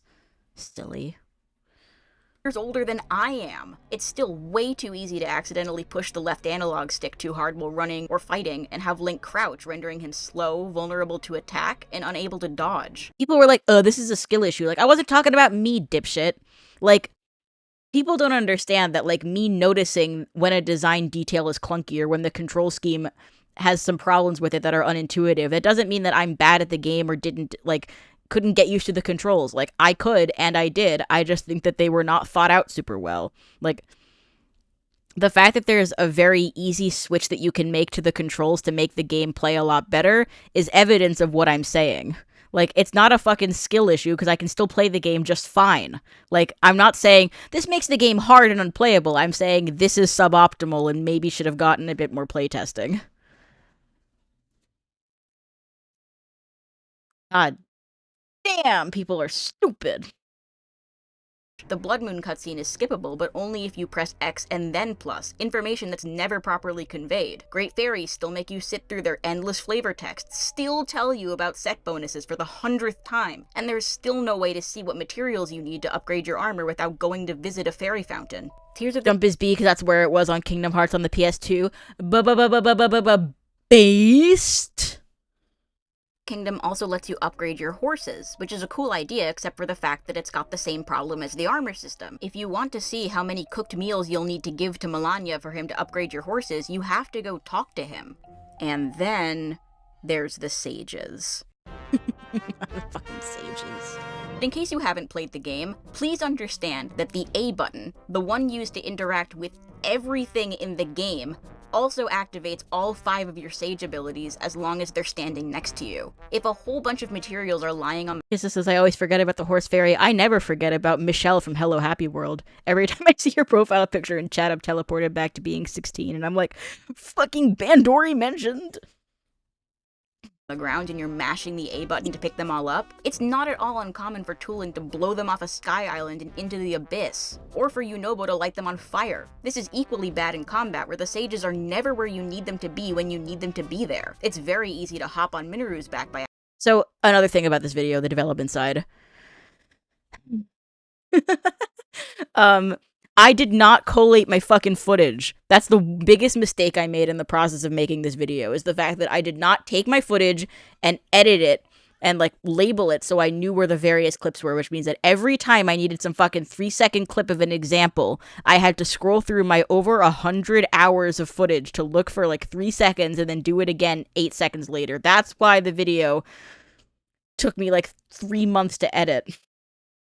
Also, I'm sorry that I say bad words a lot. I get people complaining about this, and they're like, why are you saying fucking so much? Why are you always saying shit? It's like, I'm from Boston. The Massachusetts Skittles understand. This is just where I grew up. This is the fucking dialect. See? Boston mentioned. My video editing process is exactly the same as fusing arrows. So true. But anyway, all of that is to say that this clip came to me, like, was sent by God, because I knew I had footage of me accidentally hopping on Minoru's back, and I, like, scrolled at random, and I managed to land on exactly the part where it happened. It came to me in a vision. I was like, wait, it happened one time during Lurelin, and I scrolled, and I found it, and there it was. This clip manifested itself before me so that I could use it as evidence to my point. Thank you, Minoru, for saving me in this one instance. You were still fucking useless for the entirety of the game, but in this one instance, you helped me make a point. Thank you, Minoru. Stages are never where you need them to be when you need them to be there. It's very easy to hop on Minoru's back by accident, and then, since Link adopts Minoru's hitbox while Oh, you're from Boston. I was wondering why I found your way of speaking so engaging. Teehee. Fellow masshole. Oh, I'm so glad there's so many in chat. Fucking, there's just a Boston comma. Exactly! he's riding her for some reason, you get hit. Also, for every other animal or vehicle that Link can ride in this game, pressing the X button will make him jump into the air and dismount. When you're riding Minoru though, pressing the X button will activate her fuse ability. You have to press B and then either A or X to get off of her. This X to dismount muscle memory has been built up since 2017, and I end up coming up against it every single time I use Minoru. I don't have much— Why are all the funny people from Massachusetts? I don't know. I think New England's just goated. Like, how many people, like, you got fucking Jerma, Bo Burnham, Toby Fox, not from Boston, but he is from New England. This is the peak capital of the world, I fear. We need a family-friendly version of the Tears of the Kingdom video. Yeah, I'll just replace all the swear words with, like, the little squeaky toy sound. Massive two tits, where? Massive Chusets when Tiny Chusets walks in. Kitty packs cads in Harvard. Yeah, you can't fucking park in Harvard Yard if you don't work for Harvard. You're gonna get towed. You want a City of Cambridge parking ticket? I think the fuck not. Also, in my experience, almost nobody in Boston actually has a Boston accent. My crackpot theory about the Boston accent is it's just people who moved here from New York and their accent sort of naturally degraded over time. So they just are like New York accent, but worse.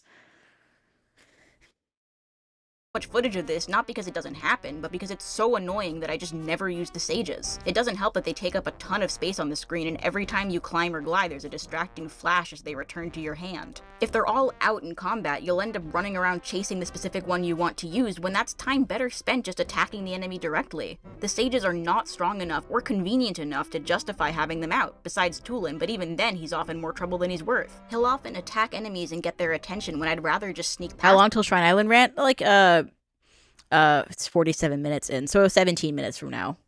I can't believe how long I've already been streaming and we're only half an hour into this video. God help us. them. And that can be true of all of the sages, but Tulin's especially bad because he's got a ranged weapon. There's no easy way to summon or dismiss the sages either. You have to open the menu and then manually activate or deactivate them, then close the menu. It does suck. It sucks bad.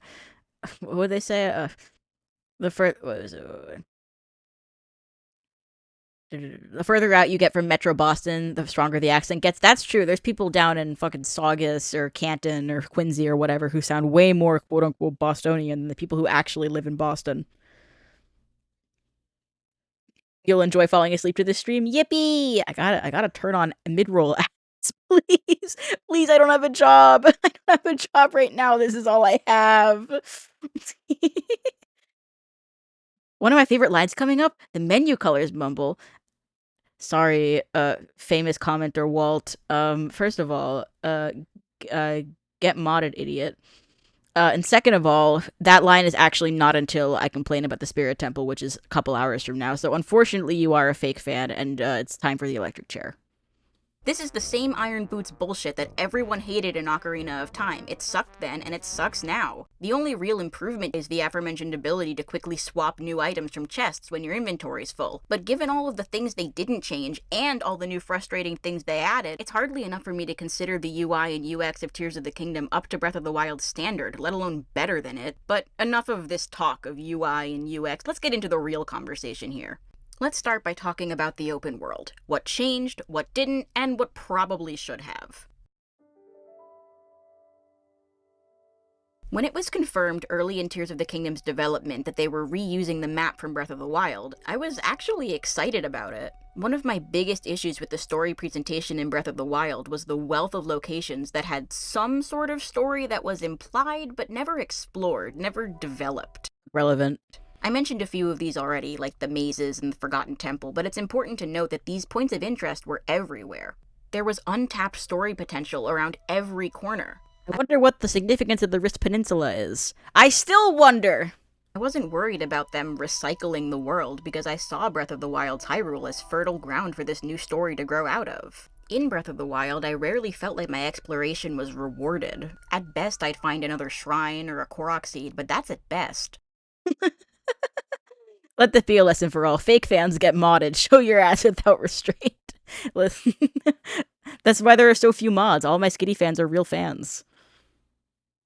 The joy was really in the journey. I loved combing through forests for ingredients, traversing the desert, climbing through the mountains, exploring the tropical regions. All of this served as intrinsic motivation to me when I played Breath of the Wild, even if the extrinsic rewards weren't always, rewarding.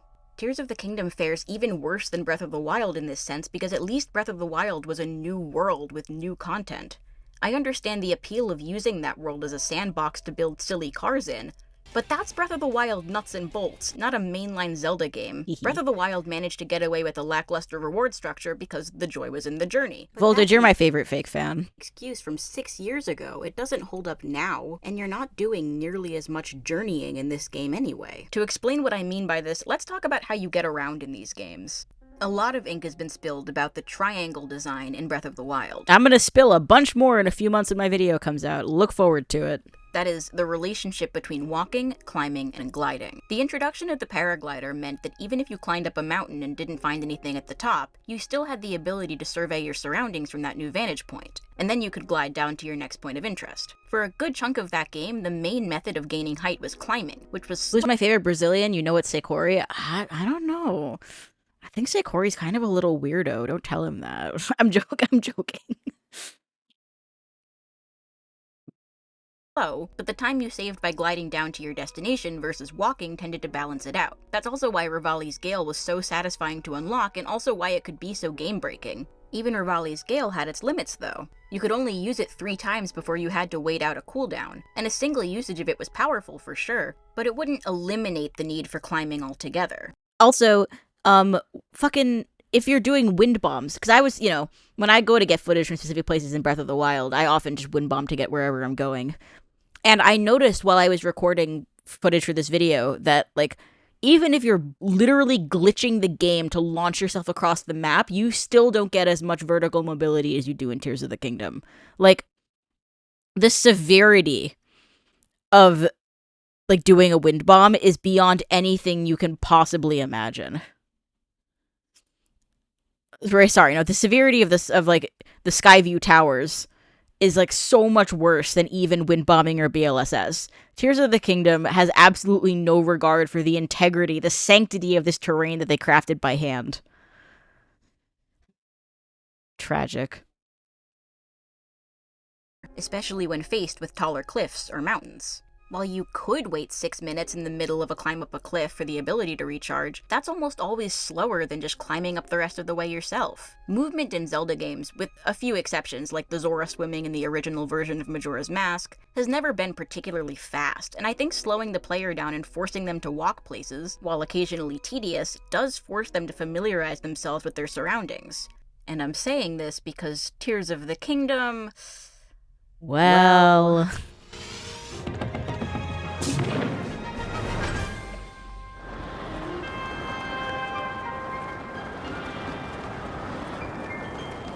Maybe they don't want people staring at the landscape for too long in a game about staring at the landscape.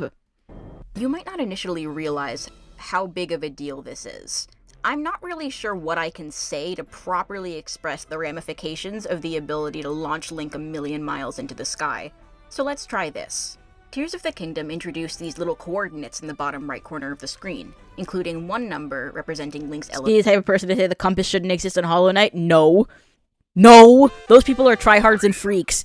Of course you put the compass on in Hollow Knight. What are you, a little weirdo? Oh, I memorized the game. Silly. You're very cool. Axel from Kingdom Hearts would be proud. However, what if I like to look at the little map while I walk around? What then? How is my favorite queer plush? Any plans to visit Prague again? If so, beer's on me. Oh, shit. I will keep that in mind. I would love to go back to Prague someday. I was only there for like 1 day. I would love to go back.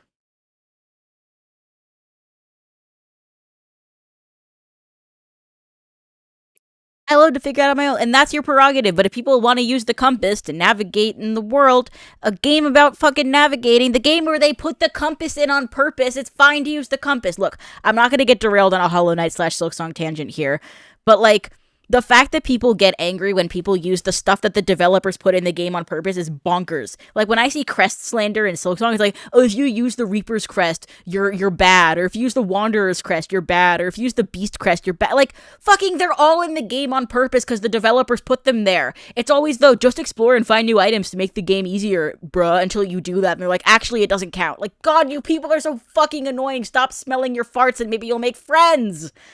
God.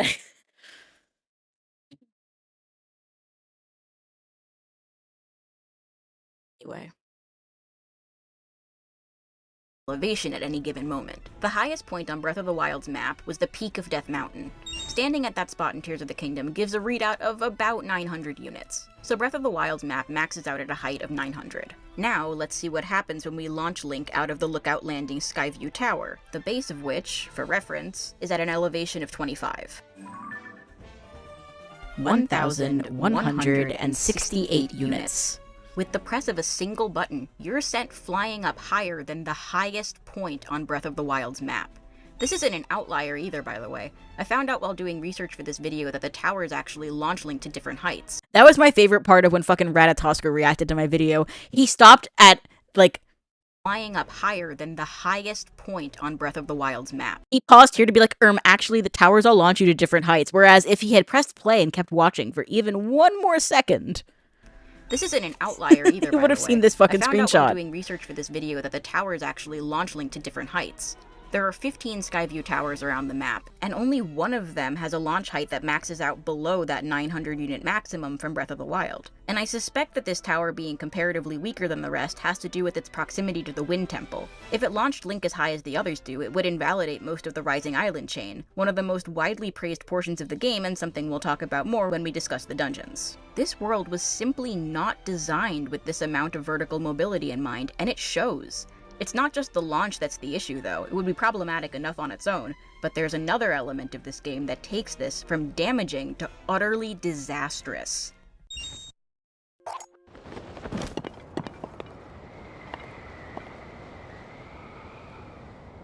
Zonai wings lose altitude incredibly slowly, can be deployed mid-flight, are easy to stockpile, don't consume battery, don't consume stamina, and allow you to cross large distances at unprecedented speed. Their only limitation is that they disappear after 30 seconds, but there's nothing to so much as disincentivize, let alone prevent a player from just pulling out a new one as soon as the old one disappears. If you're trying to get somewhere in this game, there is no reason to walk, run, climb, I don't even have footage of Link climbing in the overworld. I think that speaks for itself. Ride a horse, build a car, engage with the terrain between you and your destination in any way. You have 15 Skyview towers and 32 shrines in the sky, any of which can be warped to at any time, and then it'll be orders of magnitude faster and easier than any other method to skydive down to your destination. Doing anything else is suboptimal, and even if you make the conscious choice to not engage with this mechanic, you'll be doing so with the knowledge that you could be getting where you're going faster. This is why Echoes of Wisdom is so much better than Tears of the Kingdom. First of all, well, okay, actually, this would be a much longer tangent if I went into all of the reasons, but I think, like, people complain sometimes about Echoes of Wisdom, or they'll sort of spuriously compare it to Tears of the Kingdom because you have multiple ways of, like, sort of quote-unquote invalidating traversal. First of all, Echoes is a 2D Zelda game, and traversal is not the main point of that map design the way that it is here. This map was designed to be walked, climbed, and glided upon. That's why the content is laid out the way it is. That's why the geometry of the world is the way that it is. This game is a hike disguised as a video game, and it should be respected accordingly. Secondly, when you make a staircase out of beds or water blocks or clouds in Echoes of Wisdom, like, you are not actually breaking the game because the game is compact and set up with the knowledge that you have these tools. The problem with the wing in Tears of the Kingdom is that it is so much easier and more convenient than like slogging your way across the map to get to wherever it is you want to go, that like not doing that is not, it's not like less fun. It's sorry. It would not, you would not have more fun if you went on foot. It would just take longer. And like, I know that there's more to playing video games than just efficiency, but if what you really want is to stop and take in this landscape and appreciate the craft, like the well-crafted aspects of the terrain, there's no reason to pick Tears of the Kingdom for that over Breath of the Wild, especially when Breath of the Wild's content layout was designed with Breath of the Wild's map in mind, which is different from Tears of the Kingdom, which is just sort of doing its own thing on top of Breath of the Wild's map. It's a weird perspective trick where the world feels like a chore to traverse when you're on the ground and mindlessly easy to navigate when you're in the sky. Either way, the surface in this game does not compel you to explore it. And I think that's why it's got so little going on. Why put your resources into filling out this recycled world with new, unique content when most players will just fly over it? As I was editing this part of the video, I realized that almost all of my footage of Link's traversal options came from the first few hours of my playthrough, which I think strengthens the idea that you're unlikely to explore on foot once you don't have to. I also realized that I didn't make it clear just how good it feels to ride around on the wings. The sky is beautiful, the sound design is on point, and I actually added this little thing after a conversation with my mom when she was like, I just feel like you don't talk about how nice it is to ride on the wings, and I was like, you know what? You're right. It is nice to ride on the wings. I should say that. There were actually a bunch of points where my mom was watching this video in clips as I was putting it together, and she was like, but I liked this. There were times where I was like, okay, well, you're wrong. But there were other times where it's like, okay, maybe I should give this part its flowers. See, it's like I said, I'm a hater, but I'm not just a hater. I have a heart. Peering over what feels like a miniature diorama of Hyrule is delightful. I'm not saying it's not fun. I'm saying it hurts the overall design precisely because it's by far the most fun way to get around the world, and that the introduction of equally fun ways to move around on the ground would have been a good counterbalance to the overwhelming appeal of air travel. Breath of the Wild was all about its world and its nature and exploring the wild that's right there in the name, but Tears of the Kingdom's design philosophy is incompatible with this world. It would be inaccurate to say that they didn't at least try to make the surface world interesting, though. They added caves to the surface world, 143 of them. And if you've been wondering when I was going to mention the caves, the answer is right now. I forgot about the caves. Unfortunately, though, I don't have much to say about them. For the most part, you wander around, smash some rocks, maybe fight an enemy or two, break some more rocks, pick up a mushroom or I forgot to skitty bitty cover the air bike. The air bike gets some sections, silly. We're not there yet. Fish, maybe there's a shrine if you're lucky, you shoot a bubble frog, and you leave. All of the clips I've just shown on screen while talking have been in different caves, but I'd forgive anyone who didn't notice because almost all of them look the same. There are a few exceptions. Some caves are wet, some are full of lava, this one's dark, this one's icy, but these exceptions represent a vanishingly small portion of the, and I cannot stress this enough, 143 caves in the game. Add the 4 caves on the Great Sky Island, and that's a total of 147 caves. And a fun fact about the editing. So, the rupee sound is the look at the screen sound. And because of that, originally there was a little bit of like audio design in this video where the 143 number stayed on screen and then ticked up to 147 with the rupee sound. But then once the rupee sound became the look at the screen sound, I had to nix that part. Unless you're going for 100%, you will never explore all of them, because why would you? The only unique reward you're guaranteed to find in a cave is a bubble frog, a monster that, when defeated, drops an item that you can give to this guy, Colton, sorry about that. In exchange for some unique... Did that fuck everything up? I double tapped the screen. Yeah, no, we're good.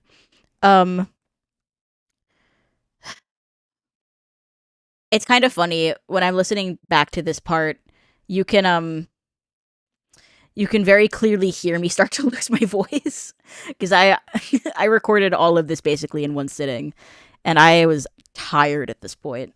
And so listening to it back is actually kind of painful, because I remember how strained my voice was when I was recording it. Unique, if underwhelming, rewards. The problem is that 30 shrines and 3 towers require you to enter a cave at some point, and if you're collecting all the armor you'll visit in this fucking screen took me like 30 minutes to put together, or like this like little bit of it, these visuals, and like I think this was actually the part where I was complaining to my mom when we decided to put the rupee sound in, is because of all the time I had spent putting together screenshots like this that are on screen for like 2 seconds. I was like, my effort, please don't make it go to waste. an additional 34 caves. Assuming you get the bubble frog in each of them, you will already have enough bubble gems to get all of the Colton rewards, and you'll still have 80 caves left over. More than half of all the caves in this game are basically worthless, but unless you're using a guide, you won't know which ones are worth your time to explore. When I first ran the numbers on this to try to figure out how many— Okay, so that's actually maybe not true. What I've heard is that outside some caves, there's there's some sort of decoration, or like the Misco stuff, that implies that you'll have some sort of like Misco armor reward inside the cave. First of all, I don't know if it ever actually tells you that that's the visual indicator of whether or not there's something worthwhile in there. And second of all, that doesn't tell you if there's a shrine in there, or like, my point still stands. You still are never really sure what you're going to get until you explore the cave, which brings me to this point in the video, which is one of my favorite sort of things that I bring up. This is the part of the video, I think, when I was first writing it that I was very proud of. Which, you know, it's funny because as a writer / artist, I hate everything I make. So the fact that there was a part of my script that I was very proud of was sort of a good sign early on that I was cooking something. Oh, don't know. Nestor, thank you so much for the 20. Been a super fan since your 3-hour video on Tekken 2 versus Tekken 3 back in 2008. Yeah, 6-year-old me was really cooking. Thank you so much. Many caves had worthwhile content in them. My takeaway was that it was lazy to leave so many of them basically empty. But I actually think it's more sinister than that. This is a video about Zelda, and not a video about behavioral science, so I'll explain this as simply and quickly as I can. I'm sure we're all familiar with the idea of reinforcement, that rewarding a behavior causes that behavior to increase in its frequency. The issue with rewards is that eventually our brains get used to them. Rats, for example, will initially be super excited about a lever that dispenses food, but eventually they'll get bored and stop pulling it. If they're faced with a lever that only sometimes dispenses food, though, they'll become obsessed with it, pulling it over and over to the point of neglecting their other bodily I haven't peed in 8 hours, says the average Tears of the Kingdom player. Functions and needs. This is the power of intermittent reinforcement. It's why people get addicted to slots or gacha games. Imagine a fucking Love Live scouting box that popped out with like 100 different ultra rare cards. This is the sort of shit that would have given 15-year-old me a stroke. Also, I miss you, School Idol Festival. I do miss you. You robbed me blind, and I can't even see my Wonderland Rico card after all this time. Or checking their phone, or why Nobody ever talks about Skitty's iPhone 4. Why is nobody talking about Skitty's iPhone 4? Or why they stay in unhealthy relationships long after the other person has stopped treating them well. I had to make sure to make this visual an image of me in Tears of the Kingdom and couples therapy so that it was not misinterpreted as me, like, dunking on a previous relationship for being unhealthy in some way. I was like, wait, this sounds like interpersonal slander, and it's not. I'm talking about the game. So I had to make sure the visual reflected that, and I was worried. I was worried about how it might sound. And that is why more than half of the caves in Tears of the Kingdom are empty. This is part of why I don't blame anyone who liked Tears of the Kingdom. It was designed as junk food for your brain, meant to keep you hooked for as long as possible. It's the mobile gamification of Zelda, and mobile games are extremely popular, not to mention addictive, especially for people with dysregulated reward centers in their brains, people with depression or ADHD, for example. And if playing Tears of the Kingdom makes you less miserable, then it doesn't actually matter if it's a good game or not. Anything that gives you joy is valuable for doing that, but that doesn't mean it's above criticism. I'll be the first to tell you that Oreos and salt and vinegar potato chips are fucking delicious, but if I only ate those, I would be very sick very quickly. Palatability is not necessarily an indicator of quality. You can like something and still demand better. Just to cover all my bases, let's very briefly touch on the wells. There are wells in this game. That's it. You can go in them, there is a reward for finding all of them, but by and large, they're even more empty and worthless than the caves are. People with depression or ADHD, hey, thanks for the shout out, Skitty. I'm shouting myself out. While we're still discussing the surface world and traversal, let's talk about water. A lot of people, myself included, were hoping we'd get underwater exploration in this game, something along the lines of Skyward Sword, Twilight Princess, or Majora's Mask. This hope was not realized, and Tears of the Kingdom has the same sluggish, miserable swimming that Breath of the Wild. Salt and vinegar unsubscribing, but they're salty and sour and crispy. Are you sure you're sick? Have you I'm definitely sure I'd be sick, and I have tried. Salt and vinegar chips.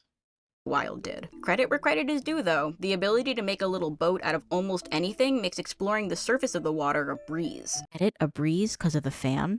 and it's something I appreciate whenever I need to get somewhere and there's a body of water in the way. Of course, this has the same issue as every other obstacle in that you can just fly over it. This is definitely the best part of Tears of the Kingdom traversal-wise. Like, I think in Breath of the Wild, if you had the ability to, like, spawn a raft wherever to, like, more easily travel the surface of the water, and if the Korok leaf didn't have to be a thing taking up a precious slot in your inventory, I think the game would be a lot better for it. But building a little boat is just fun. The steering stick gives you better control than what you had with the rafts in Breath of the Wild. They're faster. It's good stuff. Looking at all of these What's my favorite type of Oreo? Just the regular ones. I actually prefer regular Oreos to double stuff. I think the double stuff ones have a little bit too much filling.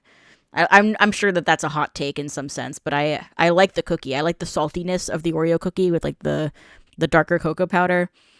I much prefer the more balanced ratio of the regular Oreo.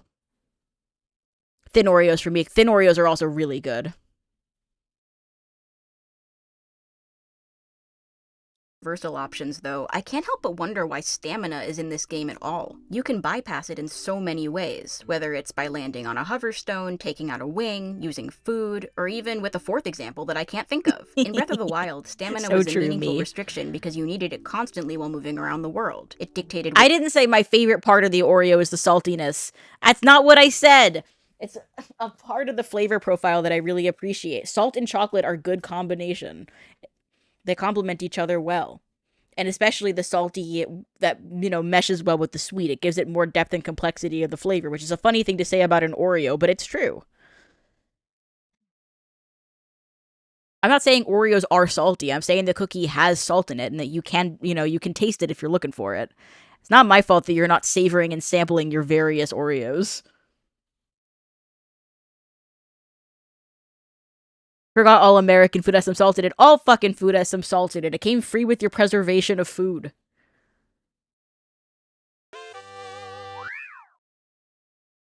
Oh, Moo, thanks for the 20 pounds. The 20 quid. Hey, Skitty. Julia May in chat said, hey, Skitty, I'm an aspiring video essay creator. I'm wondering if you have any advice for someone who wants to get started on a big project like this but feels stuck. God, it's hard because I feel like I also feel stuck. I think the most important thing is figuring out what motivates you. Like, for this video, every time I struggled to work on it, I would remember how bad the Tears of the Kingdom glazing had gotten online and how the sort of criticism of it to date had been so overwhelmingly, like, feeble. Not Feeble King, different guy. But, like, people were not willing to just say this game is dog water and should not be forgiven. So I was like, you know what? I know why I'm here. It's something only I can do. And I think, the usual writing tips apply here. Start with an outline, go bit by bit. If you're having trouble with one section, jump around a bit, write the intro last, or, all the regular stuff. Some of my tricks, I write my scripts in Comic Sans, because I'm a real perfectionist, and writing my scripts in a silly little font makes me feel like I should take it less seriously, which does actually help, otherwise I end up overthinking it and I get nothing done. And I'm still kind of getting nothing done, so I don't know how helpful the Comic Sans have been recently, but in general, I find that whatever you can do to make the writing less stressful is good. Like, you can even write, like, in like, wingdings, so that you can't even see what you're writing and therefore can't overthink it. That's some skitty advice for you. So, go a bit at a time. If you take a break, get stuck, jump around. It's great. Understand that nothing you put out's ever going to be perfect. This video is not perfect. Breath of the Wild video is not going to be perfect. But just do your best. And remember that, like, people say, like, don't let the perfect be the enemy of the good. I say, don't let the good be the enemy of the finished.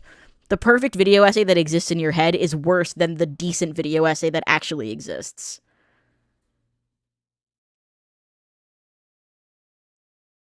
So, I hope that's helpful. which mountains you could climb, how long you could sprint for, how long you could glide for, and a fourth example that I can't think of. In Tears of the Kingdom, you have the ability to build, which bypasses all of the restrictions that the stamina system theoretically puts on Link's movement. Removing stamina from Tears of the Kingdom, then, could have gone a long way towards making traversing the surface on foot a viable option. If you could sprint for as long as you wanted, jump up cliff sides with ease, or could swim dash infinitely, ground exploration might cease to be prohibitively tedious. This clip is me in the editing process giving myself a break. This is the single longest continuous clip in the entire game, in the entire video. I got so sick of editing at this point that I was like, fuck it, Link running, they won't notice. Traversing the surface on foot a viable option. If you could sprint for as long as you wanted, jump up cliff sides with ease, or I could have very easily found footage of me sprinting and jumping up cliffs, but I was just so fucking tired at this point. I'd been editing like all day and I was like, fuck it. Long clip of Link running to some destination, no one will notice, and they didn't. So just remember, the things that you notice, the things that you're a little stickler about, are likely things that your audience won't care about. And every time you think you've covered your bases, just know it will never be enough, and people will get nitpicky about it, and that's fine. Because there are legions upon legions of YouTube commenters, and you don't actually have to listen to any of them. If they say something worthwhile or funny or good, then that's great. I love that. But if they don't, you are not beholden to your audience, especially if they're assholes. And luckily, my audience is one of the greatest audiences on YouTube.gov. So I very rarely have to worry about that, you know, when it's the people in my community. But I get a lot of randos who say some really stupid things. So learning to sort of ignore that, or at least just be able to make fun of it without getting in my head about it, has been a very valuable skill to learn.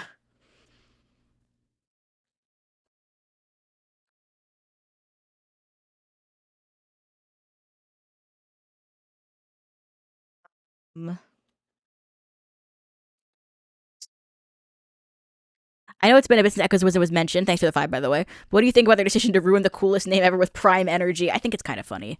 I also kind of like the implications that, like, it's in a weird sort of point in the timeline where, like, the language around the Triforce has been lost. Like, I think that's kind of interesting in its implications. Like, the goddesses still keep their names, but the idea of the Triforce is different in some way. It kind of makes the game feel unstuck in time in a way that's kind of cute and interesting. Walt is correct, as always, saying Triforce is also a stupid name, just like Master Sword. You're just used to them by now. True. Truth nuke. Reviewing your own epic video. Well, you know, I'm powerful like that. I gotta milk it, you see. Prime Energy. Drink it.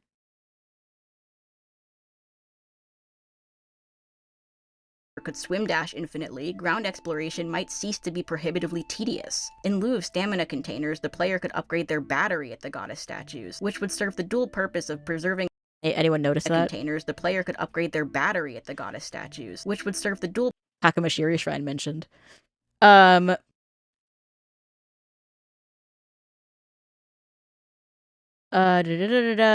The Triforce has been forgotten circa Echoes of Wisdom. I don't know if it's been forgotten, because it's definitely still an important sort of religious artifact, but they don't call it the Triforce in that game, for some reason. Unclear why. It doesn't actually matter. That's sort of what I like about Echoes of Wisdom. It's not taking itself too seriously. Zelda is worse when it's taking itself too seriously. That is my hot take. Purpose of preserving a sense of progression, and would be a vast improvement over the current method of upgrading your battery, which, as it stands, is a painful, grindy slog. Finally, I want to talk about what's changed on the surface since Breath of the Wild, or rather, what hasn't. It's not clear how much time has passed between Breath of the Wild and Tears of the Kingdom, but it's been at least 6 years, or however old this child is supposed to be. I understand that 6-ish years is not a lot of time for the characters to rebuild their kingdom, but so little has changed that you're bound to be disappointed no matter where you go. Also, the decision to set it only 6 years later was a choice that someone made. Like, I feel like me saying it like this is sort of giving it too much credit. Like, I understand they only had 6 years to rebuild their kingdom, but no, someone decided that that was the amount of time that was going to pass between the two games. They could have set it later enough that they could have made some big changes, but they didn't. And that is the writer's fault. The in-game residents of Hyrule, it's not that they didn't do enough, they're not real. Sorry you had to find out like this.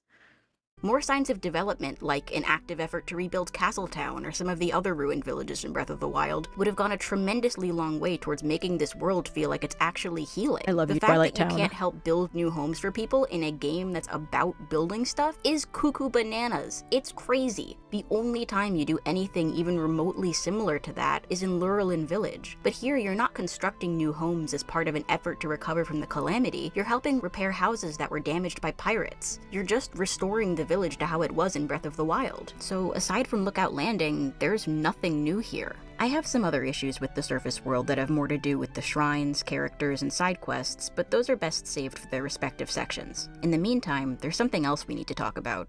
Ooh, Banana Shrine, so true. Skitty spitting straight facts. Wrong. Gay facts. Let me ask you something. What would have happened if Ganondorf hadn't gloomed Link's arm off? I'll tell you what, Hyrule would be fucked. Link wakes up in the sky with Raru's arm transplanted onto his body to replace the one damaged by Ganondorf. In the very next room, he interacts with this terminal with this handprint on it, which opens this door. Then he opens this treasure chest and later activates this construct using the same mechanism. This handprint symbol is everywhere. It's on all Zonai treasure chests, it's outside and inside all the shrines, it opens the Temple of Time, this one, not that one. It activates all of the light roots in the depths, it activates constructs, the temples, the doors in the mazes, a bunch of one-off sky islands, and for some truly inscrutable reason, there's one in the ancient Zora waterworks. Why? This, to me, is one of the most salient examples of Tears of the Kingdom not giving a shit about making its game world immersive or believable. Without getting into the story for now, I'll just say that Rauru has no way of knowing that Link will end up with his arm in the future. Zelda doesn't even know for sure that Link survived the encounter with Ganondorf until after Rauru sacrifices himself to steal him away. Rauru says, "Your arm, however, was beyond saving. I had to replace it, lest the injury endanger you further." Everyone turn your speakers up. He doesn't say, "I replaced your damaged arm with my arm." But, okay, listen. Voltage did a fantastic job with this line. Shout the fuck out to him. I credited him in the bottom corner. You can see it here beyond the play bar. And yet, countless people have gotten on my case for, like, they're like, why did you use an AI voice of Chris Hackney? Which, like, first of all, shout out to Voltage for doing a good enough job. People accuse me of that. But second of all, I am AI's biggest hater. I would not do that, and I did not do that. In fact, another Zelda tuber who's too salty because she fell the fuck off made multiple alts to accuse me of using AI for Raru's voice and called it stealing, when, like, no. It's one of my best friends who's a voice actor who I paid to read this line for me, you fucking dingus. Like, you really need to grow up. An absolutely essential step in order to let you activate all the weird biometric bullshit haphazardly strewn around this world.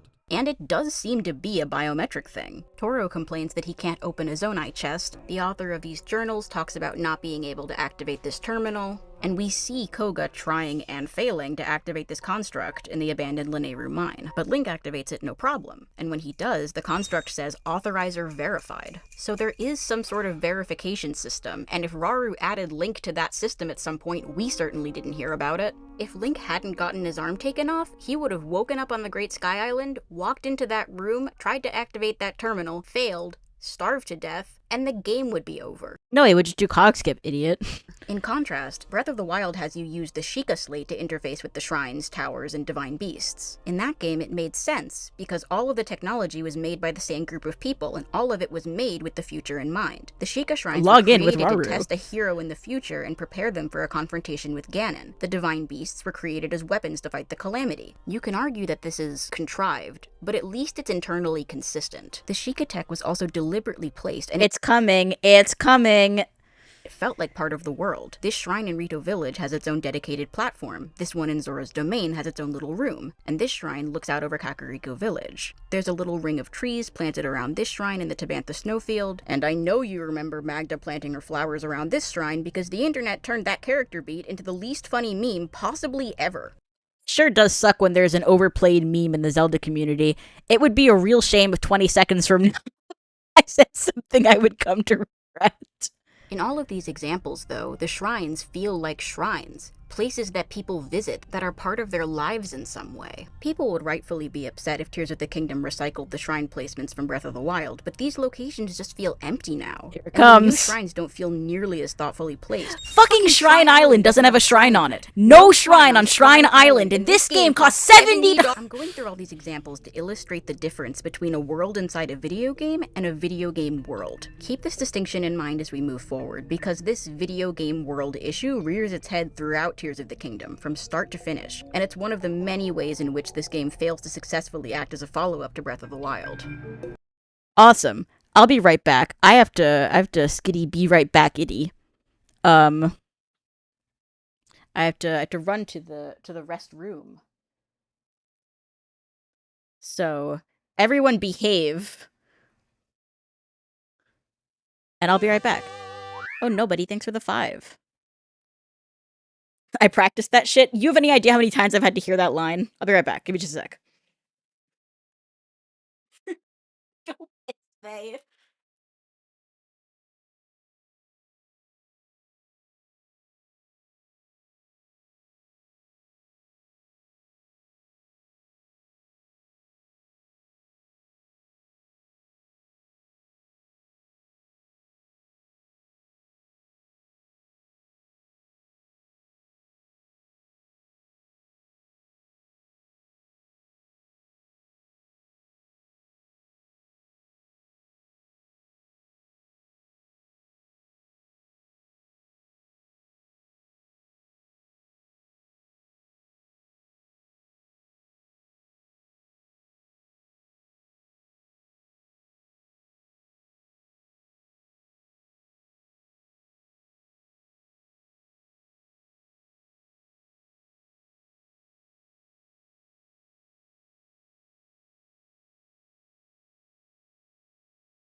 I'm back. I'm so fucking back. Okay, hello gamers. Hope I wasn't gone for too long. Hey, got it. Sure, exactly. I'm back. I hope everyone behaved. Let us resume. Let us resume the skittying and the biddying.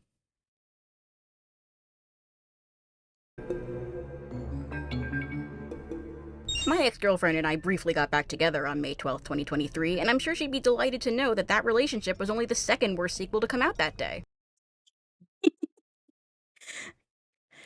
So, I have two things to say about that line. The first thing is that when Point Crow reacted to this video, his editor only put the first half of the joke in. He only put the my ex-girlfriend and I got back together line in, and not the only the second worst sequel to come out that day part. He put in half the joke in his VOD. but more importantly, the amount of grief that I've received for that fucking line. Like, astronomical. Look, I'm not still in touch with my ex, but when I was debating whether or not I should put that line in, I was like, is this okay? Will this be fine?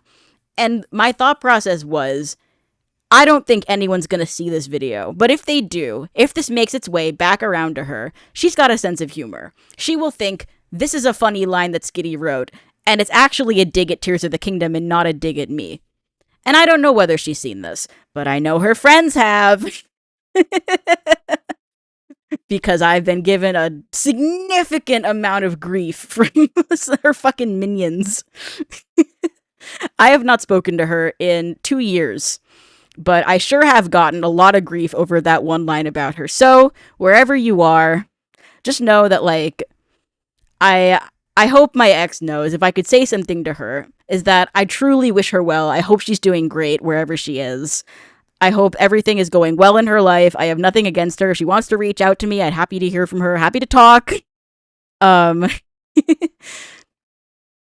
So, yeah.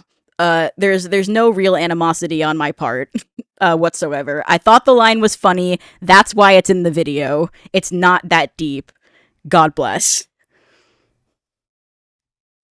More than in any other respect, Tears of the Kingdom utterly, spectacularly fails specifically as a sequel to Breath of the Wild. The story of Breath of the Wild has so little bearing on Tears of the Kingdom that you could be forgiven for thinking the events of the game didn't even happen and that Tears of the Kingdom is some sort of reboot. But that doesn't seem to be the case. In case you didn't— Aren't you with Hayato-sensei now, or was that a joke? Actually, Hayato and I, we had a lovely 100-day summer fling, and we have gone back to being just friends since then. He moved across the country. I've got to, like, write the Breath of the Wild video. I'm traveling soon. It was, you know, the timing didn't work out. Kind of real life got in the way. Though there was no fallout. There was no breakup. He and I are still very close. We still love each other very much. That's my king. And I look forward to collaborating with him in the future many, many times. I am so very glad. It's by far the best relationship I've ever had. No notes. Thank God for Hayato. He is a king. It was fantastic. Everyone go date Hayato Sensei. He's great. I endorse him. Didn't play Breath of the Wild, or in case you need a refresher, here's a brief summary. So you're of saying the he's events single? Of that game's story. The Kingdom of Hyrule exists in a state of cyclical conflict with Ganon, a demonic entity that reincarnates over and over again throughout the series. Breath of the Wild takes place so far in the future, after so many cycles of being defeated and reborn, Ganon has lost his physical form, reduced to basically just this cloud of pure evil. 10,000 years before the events of Breath of the Wild, an ancient tribe called the Sheikah was prospering. They were highly technologically advanced and used this technological know-how to construct an army of autonomous robots called Guardians. You live in a world of whimsy and joy, huh? I'm literally a talking plushie. That should have been implied. And 4 colossal animal robots called the Divine Beasts. These machines were created so that, when Ganon inevitably returned, he could be swiftly defeated. 4 warriors from the various peoples of the land were chosen to pilot the Divine Beasts, and 1 hero wielded the Master Sword, a sword blessed with the power to repel evil that's been a staple in the series since A Link to the Past. The 5 of them were known as the Champions, and they all worked together with the Zelda of that era, who is also always getting reincarnated, in order to counteract Ganon's evil power. Ganon wakes can up, hear me and losing the my voice Champions here, and too. Zelda completely kick his ass. Fearing the destructive capability of the Sheikah tech, it was buried underground in the aftermath of the battle until 100 years before the events of Breath of the Wild. In anticipation of Ganon's return, the King of Hyrule, Zelda's father, ordered that the Sheikah tech be dug up and brought back online to assist in his defeat like they had in the past. He promotes 4 new champions to pilot the Divine Beasts, and orders Zelda to start working on that sealing power of hers like ASAP. Zelda's a huge nerd who sucks at praying, and is convinced she'll be more useful working That's one of my favorite lines in the video. Zelda's a huge nerd who sucks at praying. That tickled me when I was writing it. on the Sheikah tech than she will trying to awaken her powers. Unfortunately, her father, the king, was a royal asshole and refused to listen to her. The amount of comments I've gotten being like, actually King Rome was right, and Zelda couldn't unlock her powers, and that doomed the kingdom. It's like, maybe she would have been able to unlock her powers if her father had been supportive in some way and had shown her love and compassion.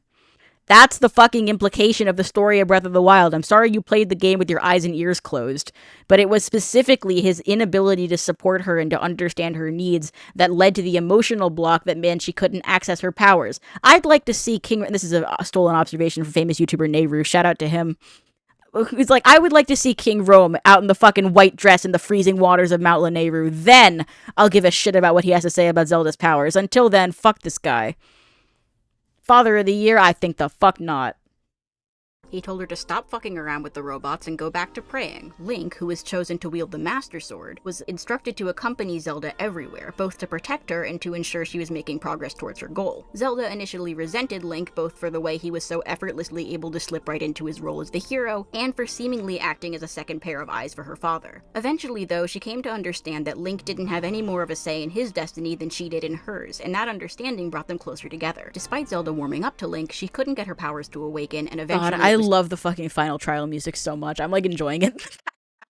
Too late. Ganon returned, and the champions prepared for battle, only for Ganon to seize control of all of the Sheikah tech and turn them against the inhabitants of the kingdom. This event, known as the Great Calamity, was apocalyptic in its scale and wiped Central Hyrule out in its entirety. Zelda, distraught by her failure and the loss of her family and friends, is spurred to action when Link, the only person she has left, is about to die protecting her. In that moment, she's finally able to steal Ganon away temporarily, while Link is brought to the Shrine of Resurrection to recover. 100 years later, it's time for Breath of the Wild. Link wakes up in the soup, meets the ghost of Zelda's dad, and sets out on his epic adventure to take back the Divine Beasts and rescue Zelda, who, for her part, has spent the last 100 years making sure Ganon stays trapped in the castle. Link does some shrines, frees some of the Divine Beasts, storms Hyrule Castle, beats the shit out of Calamity Ganon, Zelda pops out, and the credits roll. This story is not super complicated. I explained it in 3 minutes? And I think it's important that we're all on the same page about the events of the first game, so that we're able to understand what went so wrong with the sequel. Zelda mentions the Calamity almost immediately upon booting up Tears of the Kingdom, so the game is decidedly taking place after Breath of the Wild. I have nothing to contribute to this. I'm just right.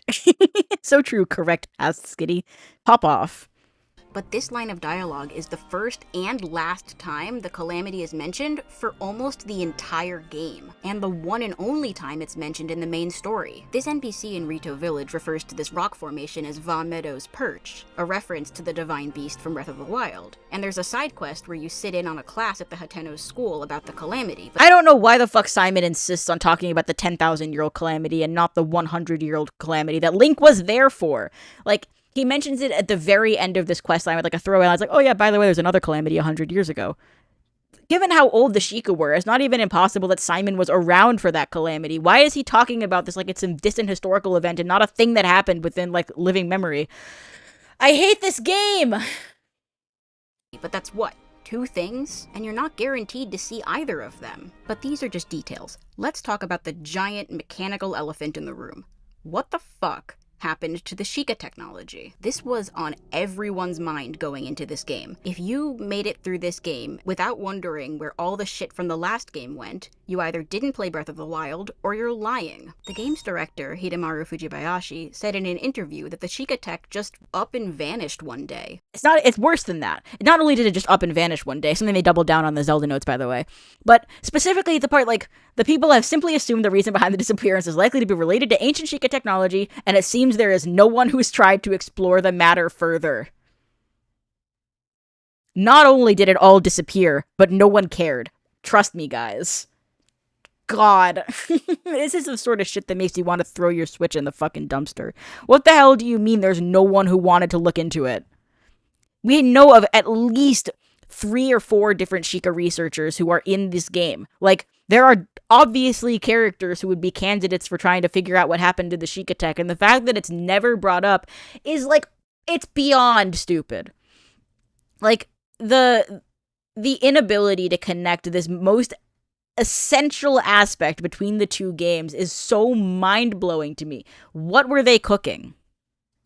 Calamity Ganon had been defeated, its purpose had been fulfilled, so it just disappeared. Putting aside for a moment how terrible this answer is, and even putting aside the fact that they had to clarify this in an interview rather than make this information accessible somewhere in the game, there are 2 main problems with this explanation. The first problem is that there is still some Sheikah tech around. The Skyview Towers are Sheikah tech, the Purapad is Sheikah tech, Robbie's weird little mini Dogu-looking thing is Sheikah tech, the travel medallion. In Breath of the Wild, you need to get the blue fire from the ancient furnace in order to activate the warp point. Tears of the Kingdom, the furnace is gone, but Robbie's still able to activate it. Make it make sense!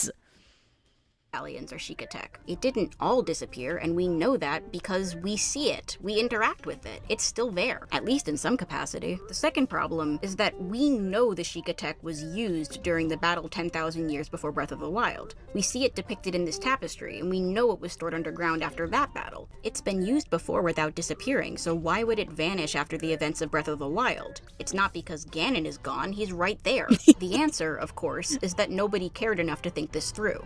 It makes me wish they hadn't said anything and had just left the Zeltics of the world to come up with some sort of satisfying explanation. The Legend of Zelda Tears of the Kingdom is complete fucking bullshit. I also got accused of using AI for this line. No, good old-fashioned sentence mixing. It's a little mini YouTube poop.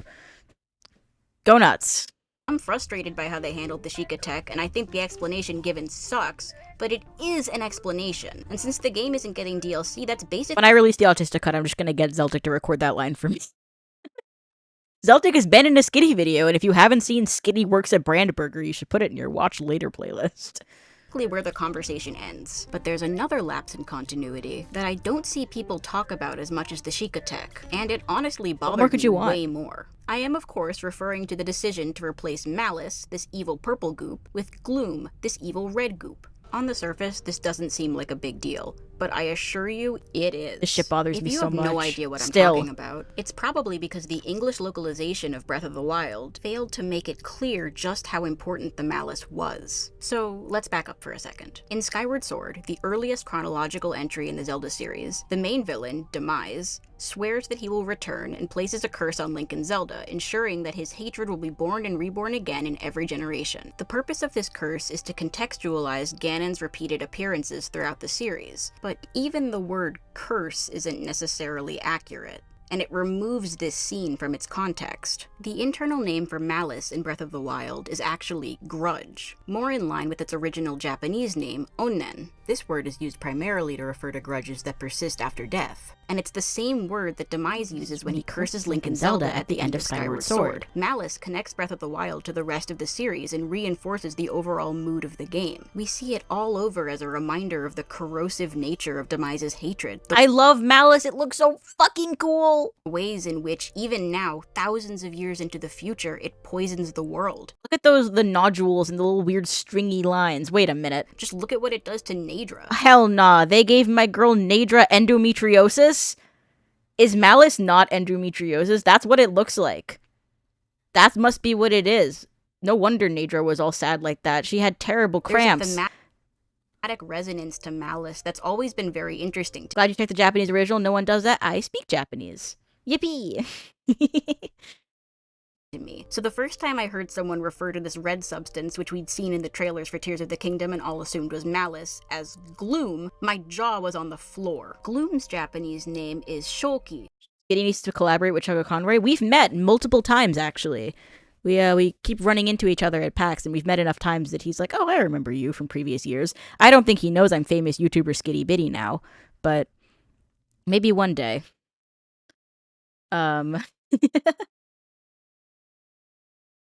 Gets endometriosis. Oh my god, Zelda reference. Listen, that was...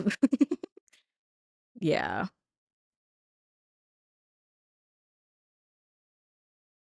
Can't believe Ganon cast endometriosis on Naydra. Shit's fucked up. That's why they peek at the blood moon. See, you get it. You get it. You get it.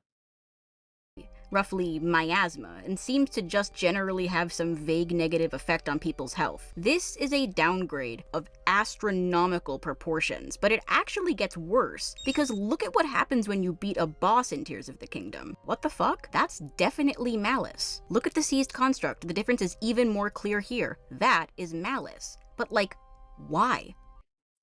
It's actually really silly that I didn't immediately consider the obvious answer, which is that it's a reused asset. The reason that they use Malice here is because they had the Malice spewing asset from Breath of the Wild and they reused it here. I was like, this must mean something. There must be a reason. No, no, no. Silly Skitty. There is no reason. There's never a fucking reason in this game. They did that because they had the Malice asset lying around. I can't fucking speak. They had the Malice asset lying around and they were like, yes, let's use this. They couldn't even put a fucking HSV filter on it to make it red. They had to keep it Orpal. And what I think the actual reason is for the replacing of Malice with Gloom is equally lame, which is, I think the reason that Malice is now Gloom is because Malice was a 3D object that probably took up a lot more space than Gloom, which is just a texture they can put all over the depths. I think it has to do with resource management internally. I think that's why they swapped it over, is because Malice is too thick. The difference is even more clear here. That is Malice. But like, why? What is it doing here? Malice is never mentioned in the entirety of Tears of the Kingdom, and its only appearance is here at the end of the boss fights. I genuinely do not know what to make of this. Maybe someone watching this video will have some sort of explanation as to what the hell's going on here, but I suspect the answer is that there isn't an answer, unfortunately. The decision to just write the Sheikah tech and the Malice out of Tears of the Kingdom entirely is evidence that the developers didn't care at all about Breath of the Wild beyond using it as a first draft. One of the most common criticisms of Breath of the Wild's story is that its world feels empty, like a bunch of disparate elements without a real connection. We've already mentioned the areas with story potential from Breath of the Wild twice now, and the reason There's fucking nothing at the Palmori Ruins, by the way. I hate this game. We've already mentioned the areas with story potential from Breath of the Wild twice now, and the reason I keep hammering this point home is that a competent sequel could have tied these disparate set pieces together to weave a cohesive narrative that strengthened Breath of the Wild on replays. Because now, instead of these places being meaningless ruins, they would act as foreshadowing for the reveal of a larger story. But there is no larger story. Every place that sparked theorizing 6 years ago is just as empty now as it was then. In failing to so much as acknowledge these landmarks, Tears of the Kingdom says our design choices didn't have any significance in Breath of the Wild. We didn't care then, and we don't care now. That might sound extreme, but think about it. The excuse we all made for Breath of the Wild, myself included, was that the story was intentionally vague because the designers wanted us to put the pieces together ourselves. Whoa, Skitty, how'd you put the pieces together? It was difficult to put the pieces together. I just got flashbanged by my own writing. That's awesome. I'm real good at remembering the words I said in the order I said them. I've got perfect pitch, so I'm good at like mimicking the cadence saying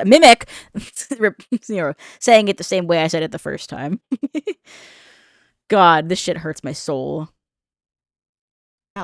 We knew a sequel was on the way, so the unanswered questions weren't as frustrating, at least to me. But Tears of the Kingdom handling its story in this way doesn't just harm itself. It cheapens Breath of the Wild on replays as well. The spell is broken. These places cease to represent compelling mysteries that might one day be solved, because we know they never will be. There really is nothing here. I return to somewhere like Satori Mountain, and instead of wondering about its deeper meaning, I feel stupid for ever thinking there was one to begin with. This is really the crux of it. Like, I have to basically, this is why I had to make this video before I could talk about Breath of the Wild. Because, like, it makes me too sad. It makes me too sad to, like, try to talk about the things I enjoy about this game, environmental storytelling-wise, without mentioning the fact that actually all of it is bullshit and they never cared. It breaks my heart, truly. But this is the truth.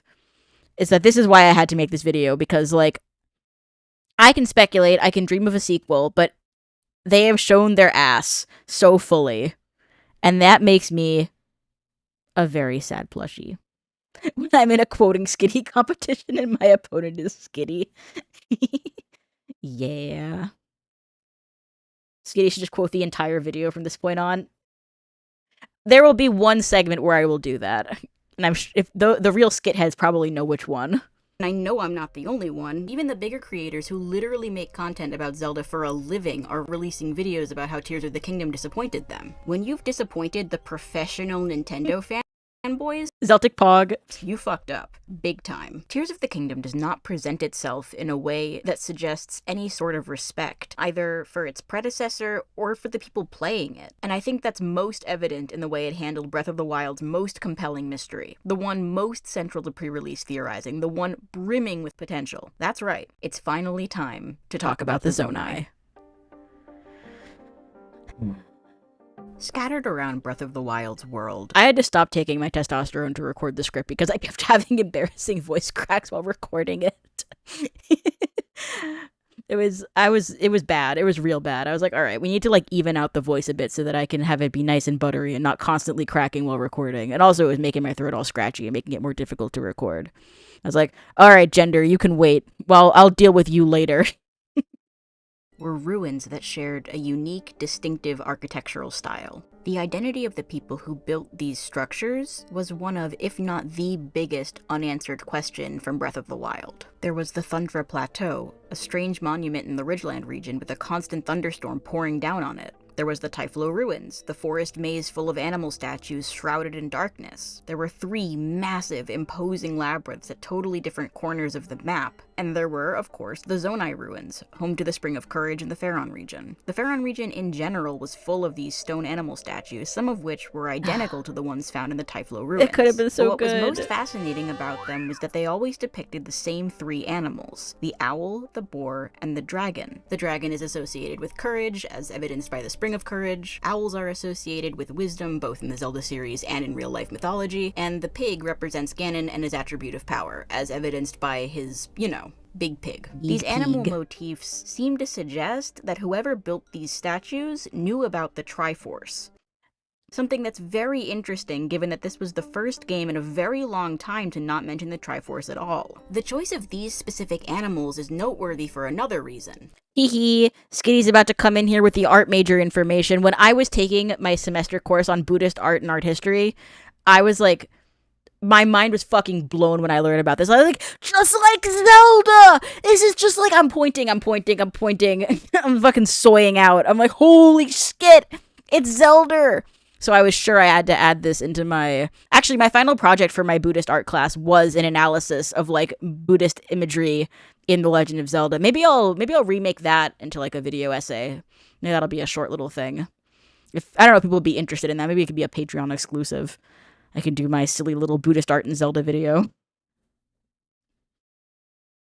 And that is that in most depictions of the Wheel of Samsara, the Buddhist cycle of death and rebirth, The three animals at the center, representing the three root evils that keep people trapped in the cycle, are the snake, the rooster, and the pig. So these statues didn't just suggest knowledge of the Triforce, it suggested a real understanding of the forces at play that keep Link, Zelda, and Ganon locked in this eternal struggle. Did I slow it down? No, I just worry that I talk too fast.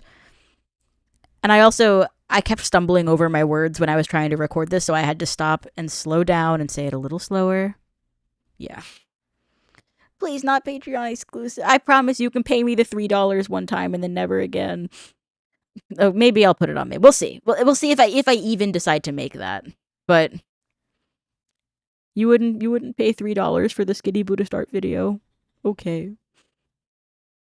With the release of Creating a Champion, it was confirmed that the name of the tribe responsible for the ruins around the world was, in fact, the Zonai. We knew very little about them, with most of the in-game information coming from the flavor text on the barbarian armor, which was found within the 3 Lome labyrinths. So the Zonai were an ancient, warlike tribe from the Faron region. They were human, or at least roughly human-sized, given that the armor fits Link perfectly, and they have since gone extinct or disappeared in some way. Their major sites were also home to Sheikah shrines, so maybe there was some connection there. They seem to know enough about the history of Hyrule to build statues that represent the Triforce.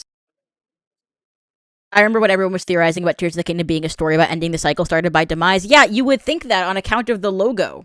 And on account of all of the fucking imagery in Breath of the Wild that was connected to the Zonai. The fucking people that Tears of the Kingdom ended up being about. But no, that would have required them to care. Sad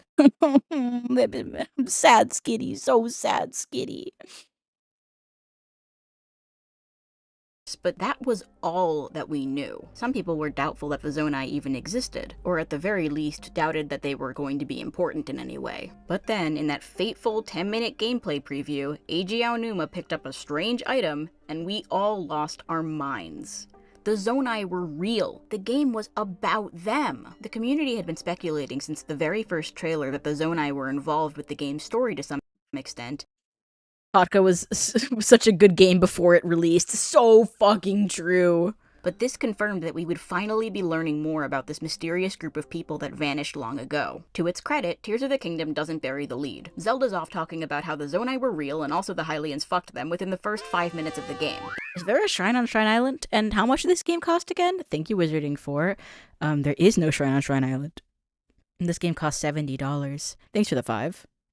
It's quickly clear, though, that something is not quite right. When Link wakes up on the Great Sky Island, surrounded by this white stone architecture complete with neon green lights and holograms, he's in an environment that's completely devoid of the aesthetic signifiers we had come to. And also the Hylians fucked them. They did! Zelda's like, wow, there was a union between the Zonai and the Hylians. It's like, oh.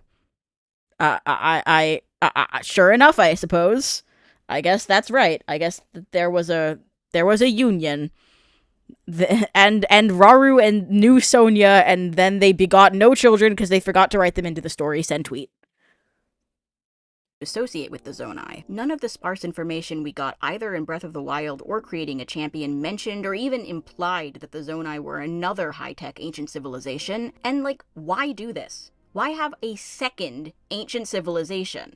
I know you can't just put more Sheikah shrines in the world. They wanted to change up the aesthetic for the new game, I get that. But was there no other reason they could think of for having there be shrines in the world?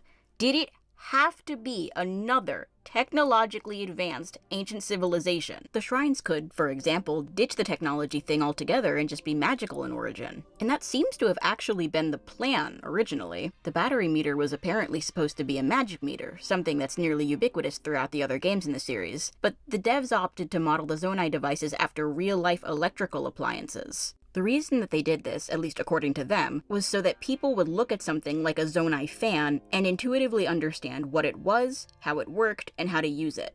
And, I mean, these read pretty clearly as a take on modern technology, but we did the whole technology thing 6 years ago. If they were trying— Yeah, what the hell were they doing? What were they cooking with this?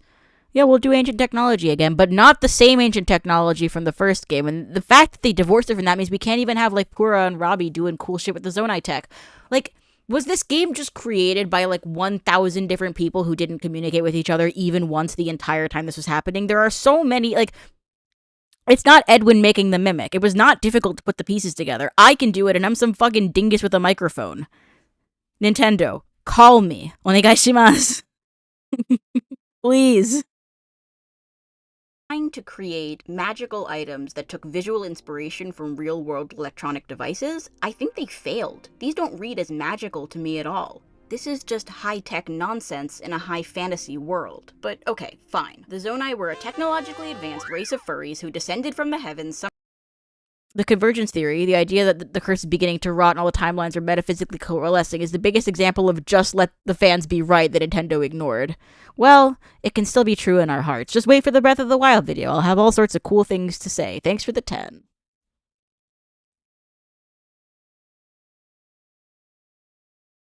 Sometime in the distant past. One Zonai, Rauru, was the first king of Hyrule, apparently. I've heard some people say that having Rauru be the first king retcons the entire series, but I don't think that's the case. I think Rauru here is pretty clearly meant to be the first king of this version of Hyrule. And this interview— If you don't believe this, then you're wrong, sorry. Like, the idea that this is not a refounding is bonkers to me. Like, obviously all of this shit happened before this because Sonia's already got a fucking Triforce tattoo on her arms. Like, come on now. This is obviously after the other Zelda games. This isn't some shit that happened before Skyward Sword. Are you kidding me? With Aonuma and Fujibayashi seems to suggest that as well. As J-Wits once so wisely said, though, the problem is that everything. On the other side of Tears of the Kingdom, we still know almost nothing about the Zonai, despite them supposedly taking center stage. We never hear about a Zonai character that isn't Rauru or Minoru, not even a mention of the rest of their family. And by the time the events we see in the memories take place, the two of them are already the only members of their race left. Ganondorf makes it seem like the other Zonai left of their own volition, and nothing in the game suggests that the other Zonai were displaced or killed. Actually, in the Japanese version, apparently he does explicitly say that the Zonai were destroyed. But if that's the case, first of all, localization L, common. But second of all, like, there should be something besides a throwaway line to give us that information. That should be a thing that they bring up more than once. That should not be the sort of thing that they can leave out because of bad localization. That should be something you can infer based on literally any information. Which there isn't.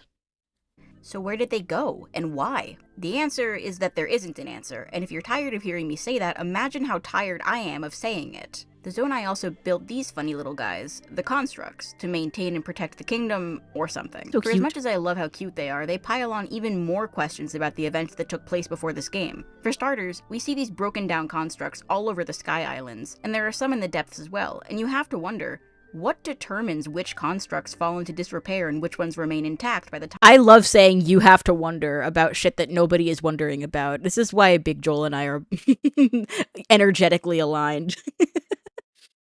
Time Link encounters them. Something cool about the Guardians in Breath of the Wild was the way they existed in various stages of decay. Some of them were inactive, some of them were rusted but still worked, some of them were missing legs but could still wake up if you got close to them. There was variety that made them feel like part of the world, rather than just an asset pasted on top of it. The constructs don't change at all based on their environment, and there's a disappointing lack of visual variety among them as well. They all use the same model, even though they each seem to serve a specific role. There are ranger constructs, mining constructs, forge constructs, and even culinary constructs on the Great Sky Island. Imagine this guy with a little chef hat. This was recorded before I got Photoshop on my computer. This is I did this in Fire Alpaca. Maybe then Tears of the Kingdom would have won Game of the Year. The biggest problem with the Zonai's integration into the game world is that we have no idea where they lived, what their life was like, how they spent their time, or anything. And Big Joel Coda, just wait for the Skitty Bitty and Big Joel stream. One of these days, perhaps. For snaps, I am leaving the country for like over a month in like a week, but maybe when I get back, there, you know, not to spoil too much, but there's been discussion of that potentially happening at some point. So, you know, no promises. Tears of the Kingdom makes no effort to tell us the story of these people, despite letting us explore the very Sky Islands they supposedly created and once inhabited. On that note, let's put a pin in this discussion for now, because it's time to talk about the rest of the world design, and it's only fitting that we start with— Itty Bitty coming to Nebula? Ready for a change of pace? I love the sky in Tears of the Kingdom. At the very least, I really want to love it. It's my favorite part of the game by a significant margin, though that's kind of damning by faint praise. The sky has its fair share of problems, something I'm sure you expected me to say, but those problems are rarely as distracting in the sky as they are on the ground, let alone in the depths, and don't worry. I'm in the US, good luck keeping my passport. Why would I not be able to keep my passport? My passport doesn't have, like, a X on it or anything. Come on now. In your story section, you said you consider talking about your own ground-up imagining of the Tears of the Kingdom story if people wanted it. Can you please? Yes, and that's something that I'm working on, but it turns out world building is difficult if you want to do it in a competent manner, so it's been on the back burner for a while, but, like, I'm redesigning the map, I'm coming up with story, like, this is just a thing that I'm working on, like, in the background. It is not a high priority item, but it is something that I have going on in the background. I'm skitting it. Hi, Boobly. We'll get to the depths. Let's start with the positive. The most obvious strength here is the visual design. The sky in this game is fucking gorgeous, and Oh, can't wait for the modded new version of Totka endorsed by Skitty Bitty. Perhaps. So cool to see big YouTubers like Skitty Bitty give a spotlight to small creators. True. Have I missed the part where you said buckle your fuckle? No, it's actually, that's here. It's like, in like 20 minutes. usually I'm so busy appreciating the lighting or the colors that I forget how boring whatever I'm doing probably is. The sound design is also perfect. Yeah, on the note of like changing gender markers or whatever, I remember back when Massachusetts first was like, you can get an X on your license. My mom was like, Skitty, you can get an X on your license. Do you want to do that? I'm like, Mom, I'm not telling the government I'm non-binary. Are you fucking crazy? And she was like, you're so paranoid. Like, it'd be so fun. It'd be so cute. So I'm like, I really appreciate, like, your support of me and all of that. Like, my mom is the best. I love my mom. But, like, I knew that this would fucking happen eventually. And so I was like, no, I'm good.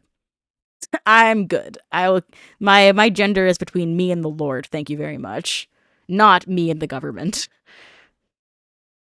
As always, the wind whistling past you as you skydive down, accompanied by that light and airy piano tune that resolves when you touch down, never fails to put a smile on my face. So good.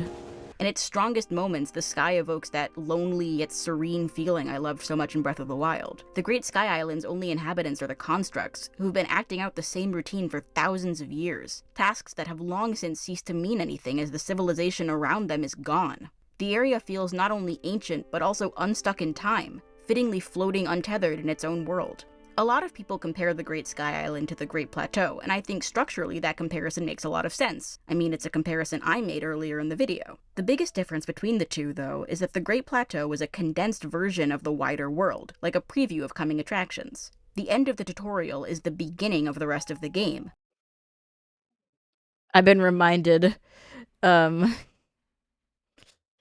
about the horrors of real life, and suddenly Tears of the Kingdom doesn't sound all that bad. That is unironically the strongest argument for Tears of the Kingdom. At least it's not as bad as the fucking hellscape.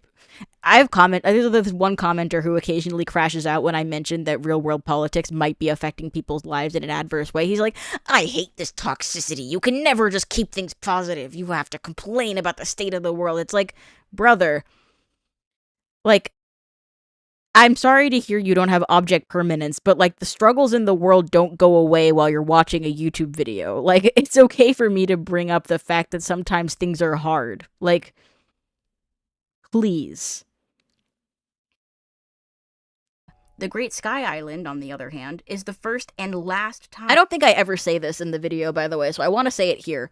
One of the best things about Tears of the Kingdom is the fact that you can grind on rails. —of the rest of the game. The Great look at this shit. Sky Island, on the other— This is Kino. You love to see it. Look at this this is amazing. No notes. hand, is the first and last time you'll be exploring the sky in the same way you explore the rest of the world. Even the Thunderhead Isles, the second biggest landmass in the sky, is only a fraction of its size and is more of a linear series of platforms than an explorable area. Someone asked if I'm going to keep the stream up as a VOD. Yes, I am. Mods!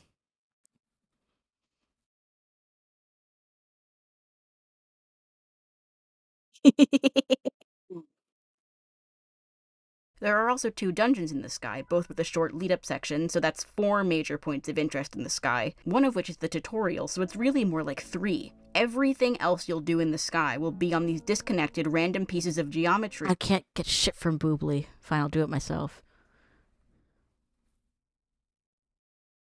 or miscellaneous sky islands. If you haven't played Tears of the Kingdom, or if you haven't played it in a while by the time you're watching this, you may not fully grasp how truly empty the sky is. So let's look at what happens the first time you ever obtain a map of the sky. I think this speaks for itself. Sorry, Vine Boom is always funny. Don't get me wrong, some of these little sky islands have puzzles or I was challenges trying to ban, but I didn't know what the button was. that are fun.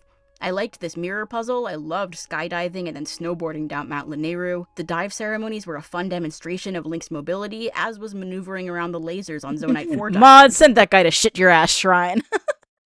But all of these one-off moments are just that, one-off. Disposable pieces of content that you're never really incentivized to return to, beyond brief trips to the gacha machines when you run out of Zonai devices. Actually, even the larger areas like the dungeons and their lead-ups, the Thunderhead Isles, and the Great Sky Island are similarly disposable. You can return to the Great Sky Island for an incredibly short and simple side quest, the only purpose of which seems to be to reveal to the player that these islands used to be on the surface. But this is something Rauru hints at within the first hour of gameplay, and you see the Temple of Time on the surface in the memory cutscenes. You don't learn anything new here, and after this, there's genuinely no reason to come back. Also, as part of this side quest, these giant waterfalls appear all over the island, which, aside from looking cool, gives you a new way to interact with the area by using the Zora armor. A major change to a playable area like this never happens again outside of the main story. And to add insult to injury, the island goes back to how it was before when you finish the quest. This issue of areas giving you no reason to return to them was a complaint I heard over and over again about Skyward Sword around the time of its release. But even Skyward Sword had you returning to areas with some sort of twist, like the flooded Faron Woods or the Silent Realms. Areas like the Rising Island. Yeah, this is what I meant. Every time writing me starts listing examples, editing me inches closer to their breaking point. Truth nuke. Keep milking your own videos. Ignore the lactose intolerant. Thank you, and thanks for the 10. Listen, it's going to be great. We're going to put mid-rolls on the stream, and everyone's going to watch it, and then I'm going to be fine while I'm traveling and unemployed for a few more months, so I don't have to get a job yet, please. I'm working on the Breath of the Wild video, I promise, but I don't have a job. This is what I'm doing, please.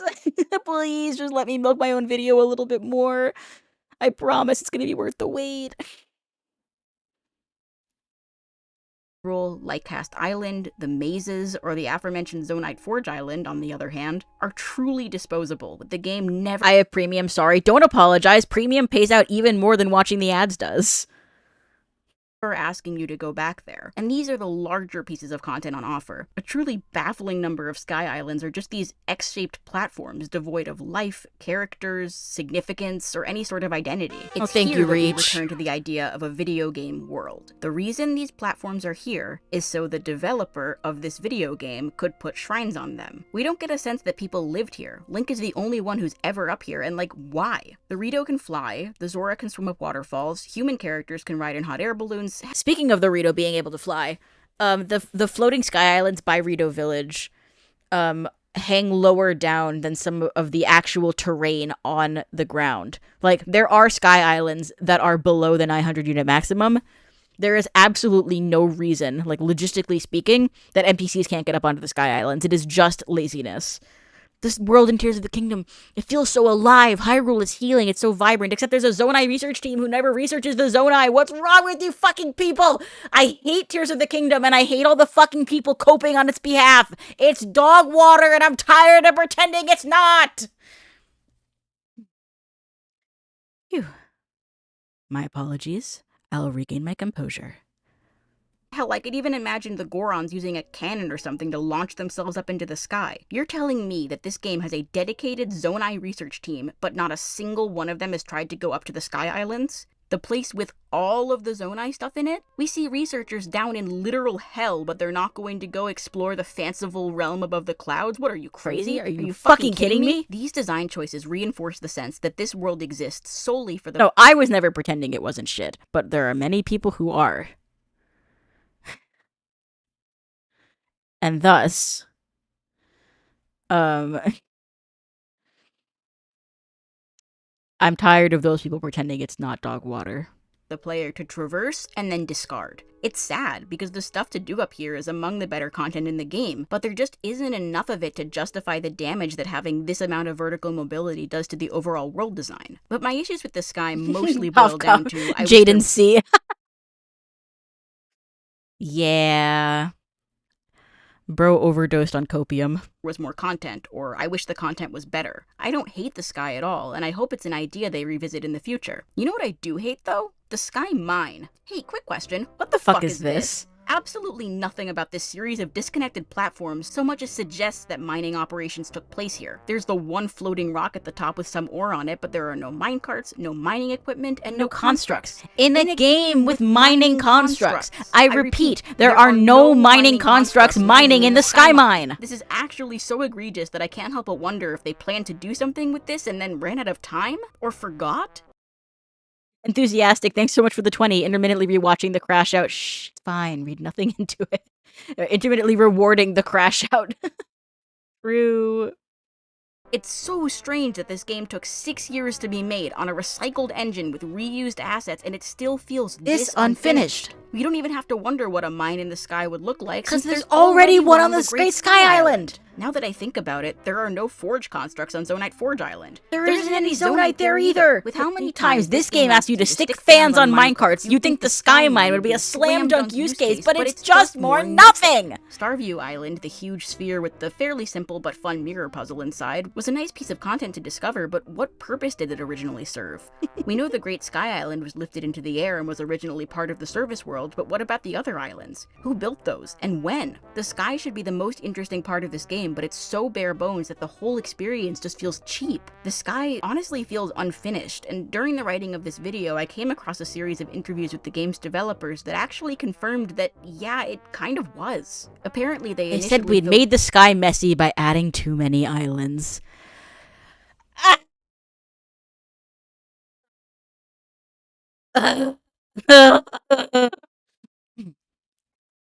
I think my crisp audio suppression cut off most of that pained screech, shriek, whatever it was. God help me. It's death for 1,000 years. The sky with content, but the designers scolded them for making the sky too messy. This was heartbreaking to learn because a Tears of the Kingdom with a more fleshed out sky would certainly not be perfect, but it would be considerably better. The worst part is that the work that could have gone towards making the sky amazing. Okay, that made it feel louder. You know what? I'm switching to my regular mic so you can hear the noise that I made when I was reminded of that. What I said was...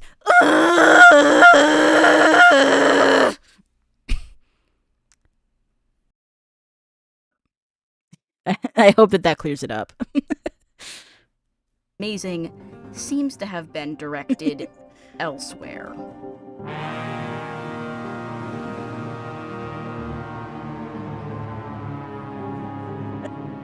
I'm into the stream on that.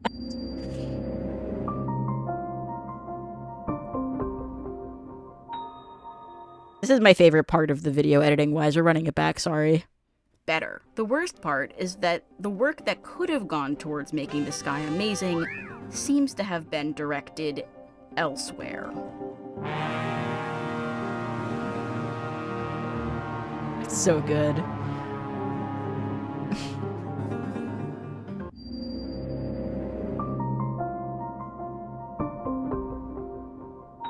Thank you, The Depths, for sounding like that. I've heard many people say that The Depths was the best kept secret of Tears of the Kingdom prior to its release. It should have stayed kept. I struggle to see the addition of this place as anything other than embarrassing. Imagine if Breath of the Wild was just a giant grassy field. Which people act like it is. People talk about Breath of the Wild like it's a fucking big empty lot you run around in. But then Tears of the Kingdom comes out and people are creaming their jeans. They're like, this is what Breath of the Wild should have been. It's so big. There's like 3 times as much map. Oh my god. It's everything Breath of the Wild could never be. Breath of the Wild was just a tech demo compared to this. And it's like, are we playing the same game? Have all of these people just completely overdosed on cope fumes and have just completely lost the plot? Because Tears of the Kingdom, especially The Depths, are what Breath of the Wild haters talk about Breath of the Wild like it actually is. No desert, no snowy mountain ranges, no tropical rainforests, no villages. The only variety in terrain would be Death Mountain. This hypothetical game would have no day and night cycle, a number of interactable characters so small you could count them all on one hand, no wildlife, no weather, no puzzles to solve, no shrines to complete, just a Hyrule-sized empty field plus a volcano. That game would rightfully be treated as a Would I be banished if I said that the sky should have been cut to work on the depths to the other way around? I think that's a valid take. I think instead of the depths, I wish that like there had been a cave network. Like I think just having the entire world but upside down was a really bad decision. But I do think that having like a dedicated focus on exploring underground would have been a lot better. I think like the open air catharsis of being able to go anywhere and do anything in Breath of the Wild would have been contrasted really well with a sequel that was tight and claustrophobic, that had you going down into the depths, not the depths, capital T, capital D, but like, you know, like the guts of the kingdom and like discovering its dark secrets. Like that would have been awesome. But they didn't do that. And they didn't give us a cool sky adventure either. What they did was they gave us the worst of both worlds and then robbed us at gunpoint for $70. Complete joke, which is why I have no idea how people justify the depths. But okay, let's back up a bit. Before I get into how much the depths suck and why, here's a quick overview in case you've forgotten or if you didn't play the game. As a part of the upheaval, this game's dollar store knockoff of Breath of the Wild's Calamity, chasms opened up around Hyrule. Go down any of these chasms and you'll end up in the depths, an inverted version of the surface world completely shrouded in darkness. Down here, your objective is to travel to the light roots. These the giant depths suck so bad. Plants, I hate you, maybe? the depths. They certainly look like plants. They're called the light roots, but they're directly connected to the game's shrines and you activate them using the Rauru hand like the rest of the Zonai tech, so they don't seem organic. Putting their vague origin aside, activating one will illuminate the surrounding area and add it to your map along with the fast travel point. There's a light root directly beneath Oh boy, every I can't wait to fast travel to some fucking part of the depths for no reason because all of it's exactly the same. The Gerudo depths are especially embarrassing. I think it would be funny to do a stream called Walking Around the Gerudo Depths and the stream ends when I find something interesting and it's the longest stream in the history of YouTube. shrine on the surface, so there's a total of 120 of them to discover. 2 of the game's 5 dungeons are down here too, but you could just as easily put them on the surface or in a cave and it wouldn't really make a difference. You'll come down here most often in search of Zonite, which is a new resource we've already talked about that's apparently used to create Zonite devices?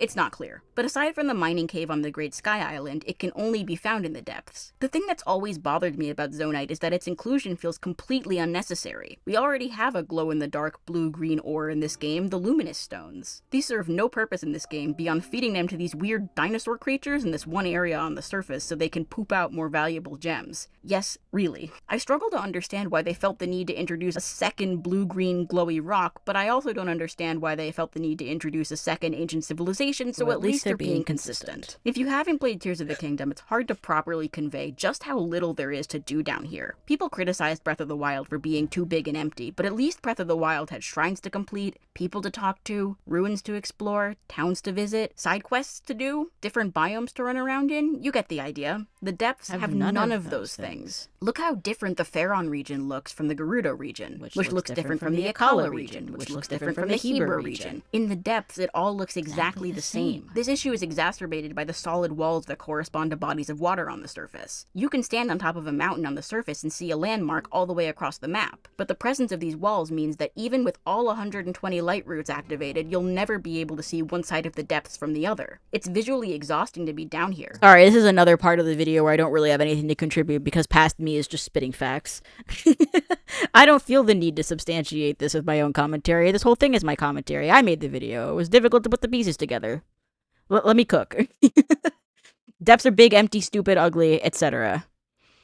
Just drab colors and the same copy-pasted assets as far as the eye can see. On the surface, you can find different flora and fauna depending on where you are. You'd explore Faron if you were looking for bananas or mighty thistles, for example. If you want to find a smotherwing butterfly, go to Eldin. Voltfruit, hydromelons, Saflina, those are all common across the Gerudo region. Take a wild guess where you can find Tabantha wheat. There are unique resources to collect no matter where you go on the surface, but you'll only ever find bomb flowers, puff shrooms, and muddle buds in the depths. These can be useful, sure, but there's never really a reason to visit one region of the depths over another. I guess there's kind of an exception. You can find different weapons in the different regions of the depths. These weapons haven't decayed like the ones on the surface have, making them stronger and more durable. The issue is that the only way to get them to appear is to break a non-fused, decayed version of the corresponding weapon on the surface. Okay, so this actually isn't true, which it's not that I lied, it's that I didn't understand it. I don't know what fucking Mandela effect situation I got into. I swear to God, I heard somebody say that was how it worked. That, like, the game reads the internal name of the weapon that you're breaking, and if you fused it, the name is different, so it doesn't work. Apparently, that's just not true. That's some shit I dreamed up in a fever dream. I clarified it in the pinned comment. Apparently, that's not how it worked, but I maintain that the fact that they never explain how it works is still a problem. Also, I think it doesn't work if you throw the weapon. Like, if you break the weapon by throwing it, it doesn't make them appear in the depths. There's some sort of weird quirk to it that doesn't make any sense. It's poor conveyance, it's a weird mechanic, and, like, there has to be something else to it, because it is true that, by and large, you will be finding, like, the Traveler's set over and over and over again.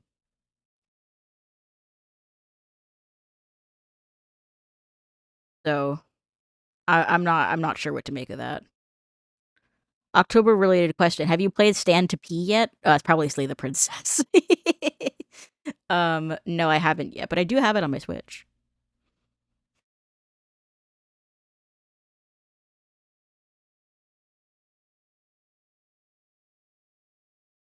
Alex, you gotta stop spamming in chat or you will catch a mute. Then wait for a blood moon, then go looking for the item in the depths. Hold on one second. Most players... I'm getting too heated, I have to take my sweatshirt off.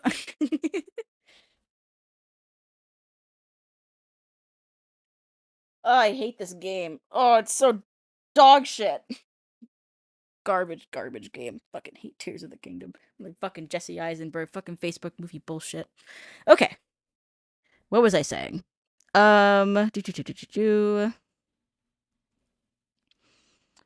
Right, the thing about the blood moon coming is that the other issue is that if you happen to run past the weapons and render them in, like, those weapons will be Traveler's weapons forever unless you go and pick them up out of the statues, make them disappear, go above ground, wait for a blood moon, and then they all respawn.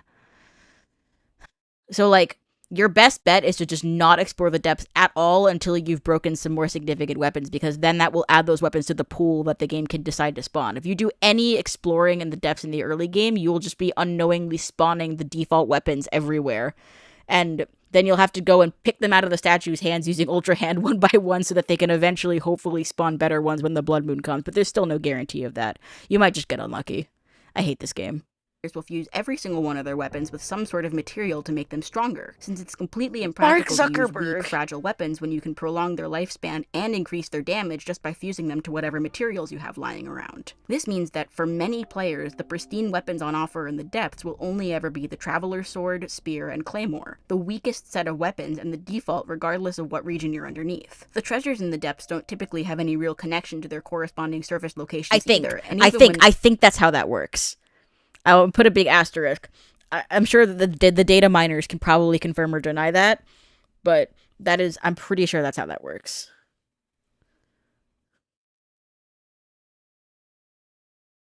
They do. I react to Game Grumps N-word compilation next. Ay. Look, I know this is difficult for people on the internet to understand, but you can enjoy, like, stuff that you find entertaining or comforting in some way and still be, like, critical of the ways in which the creators are problematic. Like, you can do both at the same time. I pinky promise.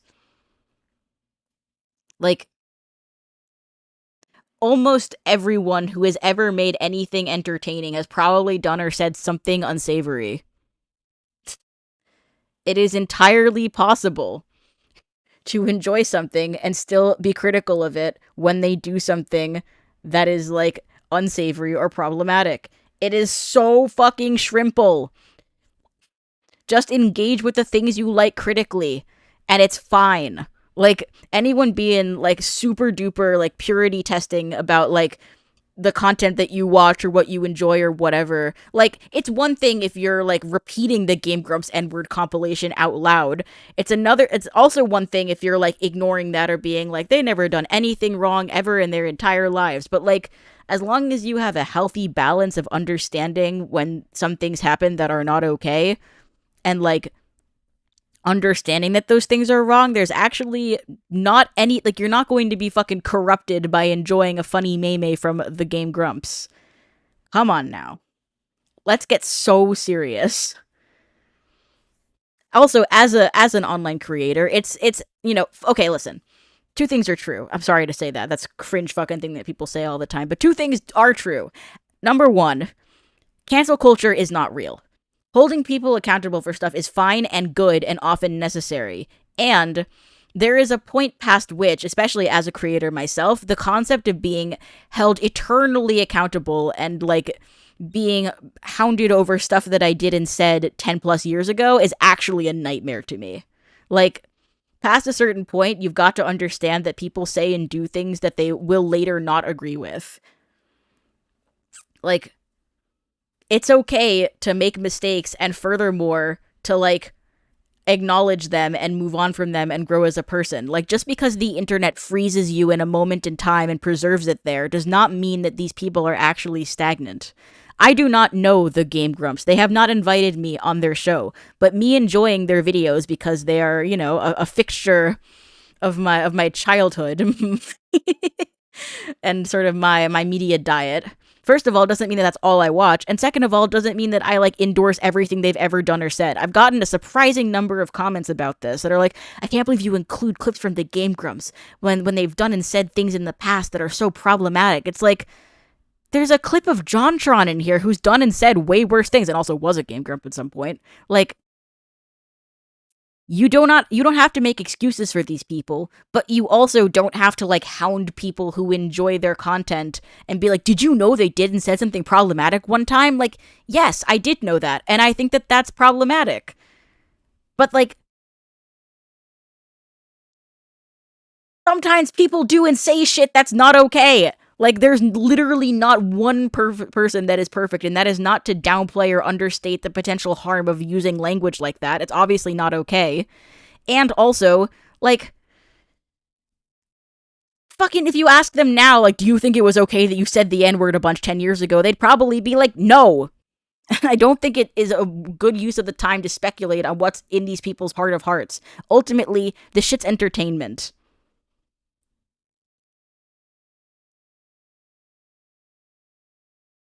All of us are burying our asses online at all times.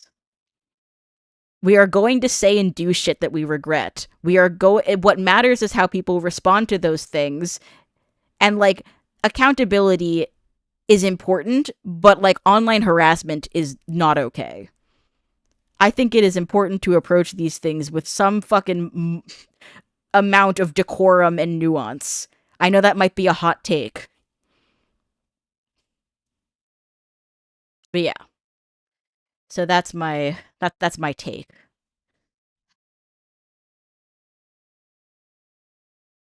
There's nothing new. The only new treasure you can find down here is the Miners set, and I guess auto build? Everything else is recycled amiibo and DLC items from Breath of the Wild. The depths suffer even more than the sky from that video game world syndrome we keep coming back to. Why are there monsters down here? So you can fight them. Why are these weird ascend spots here? So you can use them to ascend. Why are all these weird Zonai device platforms down here? So you can build stuff. Why are there bosses down here? So you can refight them for resources. The game doesn't even try to justify the depths by giving it story significance, and we'll talk about this more when we discuss the story, don't worry. For now, just know that the depths are empty, boring, full of recycled content, ugly to look at, and serve no purpose in the story. Here's nuke from me. Okay, some people saying that cancel culture is real because of holding people eternally accountable, but, like, what does it mean to be canceled? Like, canceled means you have your career ended. It means that, like, you are a persona non grata. Like, these people, like, having some people online who won't let some shit that you said go is different than, like, never being able to work again. Like, fucking Dave Chappelle, who whines incessantly about having gotten canceled, is still selling out shows on a regular basis. Like, fucking, wasn't Bill Cosby still doing shows until he literally went to prison? people do not actually get canceled. People can, like, become unpopular because of things they did or said, but there are plenty of people who have done very shitty things who still have careers that are perfectly fine. So, like, whining about getting canceled if you did something that was genuinely bad is kind of cringe, and you should probably just apologize for whatever it is you did or said. If you are sincere about that and people can't move on from it, then that is kind of their problem. But as long as you are aware of what you did wrong and you are taking the necessary steps to mitigate that and to try to reduce the harm wherever possible, then, like, you're doing the best you can. And if people don't want to give you grace, that's their prerogative. But, like, people are not getting capital C canceled. It's just not how that works. It's unfortunate because there are people who probably should be, like, hashtag canceled, but they're not. Like, everyone is actually uncancelable because people on the internet, they just don't care that much. And, like, I think both the super pearl clutchy, cancel-y type people are annoying, and the people constantly whining about cancel culture because they can't say slurs online anymore, which they still can, for the record, and they still do, and there's no consequence for that. Both groups are annoying as fuck. Like, be respectful to other people, listen to minorities, take care of your community members, do the best you can, don't be a weirdo, and, like, if you fuck up, you know, approach that with humility, take the necessary steps, and move on with your life. It's that shrimple. Okay, that's all. The gameplay loop of the Switch Zelda games basically boils down to 1. See a point of interest in the distance, and 2. Go there. But with the depths being so dark, the only points of interest visible from a distance are the light routes. The difference between seeing and then traveling to a shrine versus a light route is that, at least for the shrines out in the open, there will usually be content once you've arrived at your destination. When you activate a light route, that's it. That is the reward. You don't even get anything for activating all of them besides a little medal. They did this for the Korok seeds as well, but I think the difference is that having literally anything of substance as the reward for collecting all the Korok seeds would compel players to get all of them, which is asking a lot of the average player. It's not a new observation to say that the Korok seeds are side content and that you're not meant to get all of them. In contrast, it's very reasonable to expect players to find all 120 light routes, especially considering there's almost nothing else to do down here. So having a medal be the only reward feels more than a little underwhelming. Speaking of underwhelming, we should probably talk about the Yiga. This group of vaguely pro-Ganon ninjas was underdeveloped in Breath of the Wild, and not much has changed here. You fight their leader, Koga, multiple times across the depths, and those boss fights are pretty decent, so but there's silly. not a lot of substance to them, and his final fight is very similar to the boss of the Spirit Temple, so whichever one you do second is going to end up feeling cheapened as a result. Aside from him, the Yiga have these bases around the depths, but those are never difficult to clear out, and I say clear out, but it's not uncommon for there to only be one member guarding a given base, and it's only ever the weak You foot soldier condemn the game, Grumps. Yiga as opposed to the bulkier and stronger blade masters who only appear on the surface. No, Koga didn't die in Breath of the Wild. He just fell down the pit to the depths. Silly. Skitty thonk.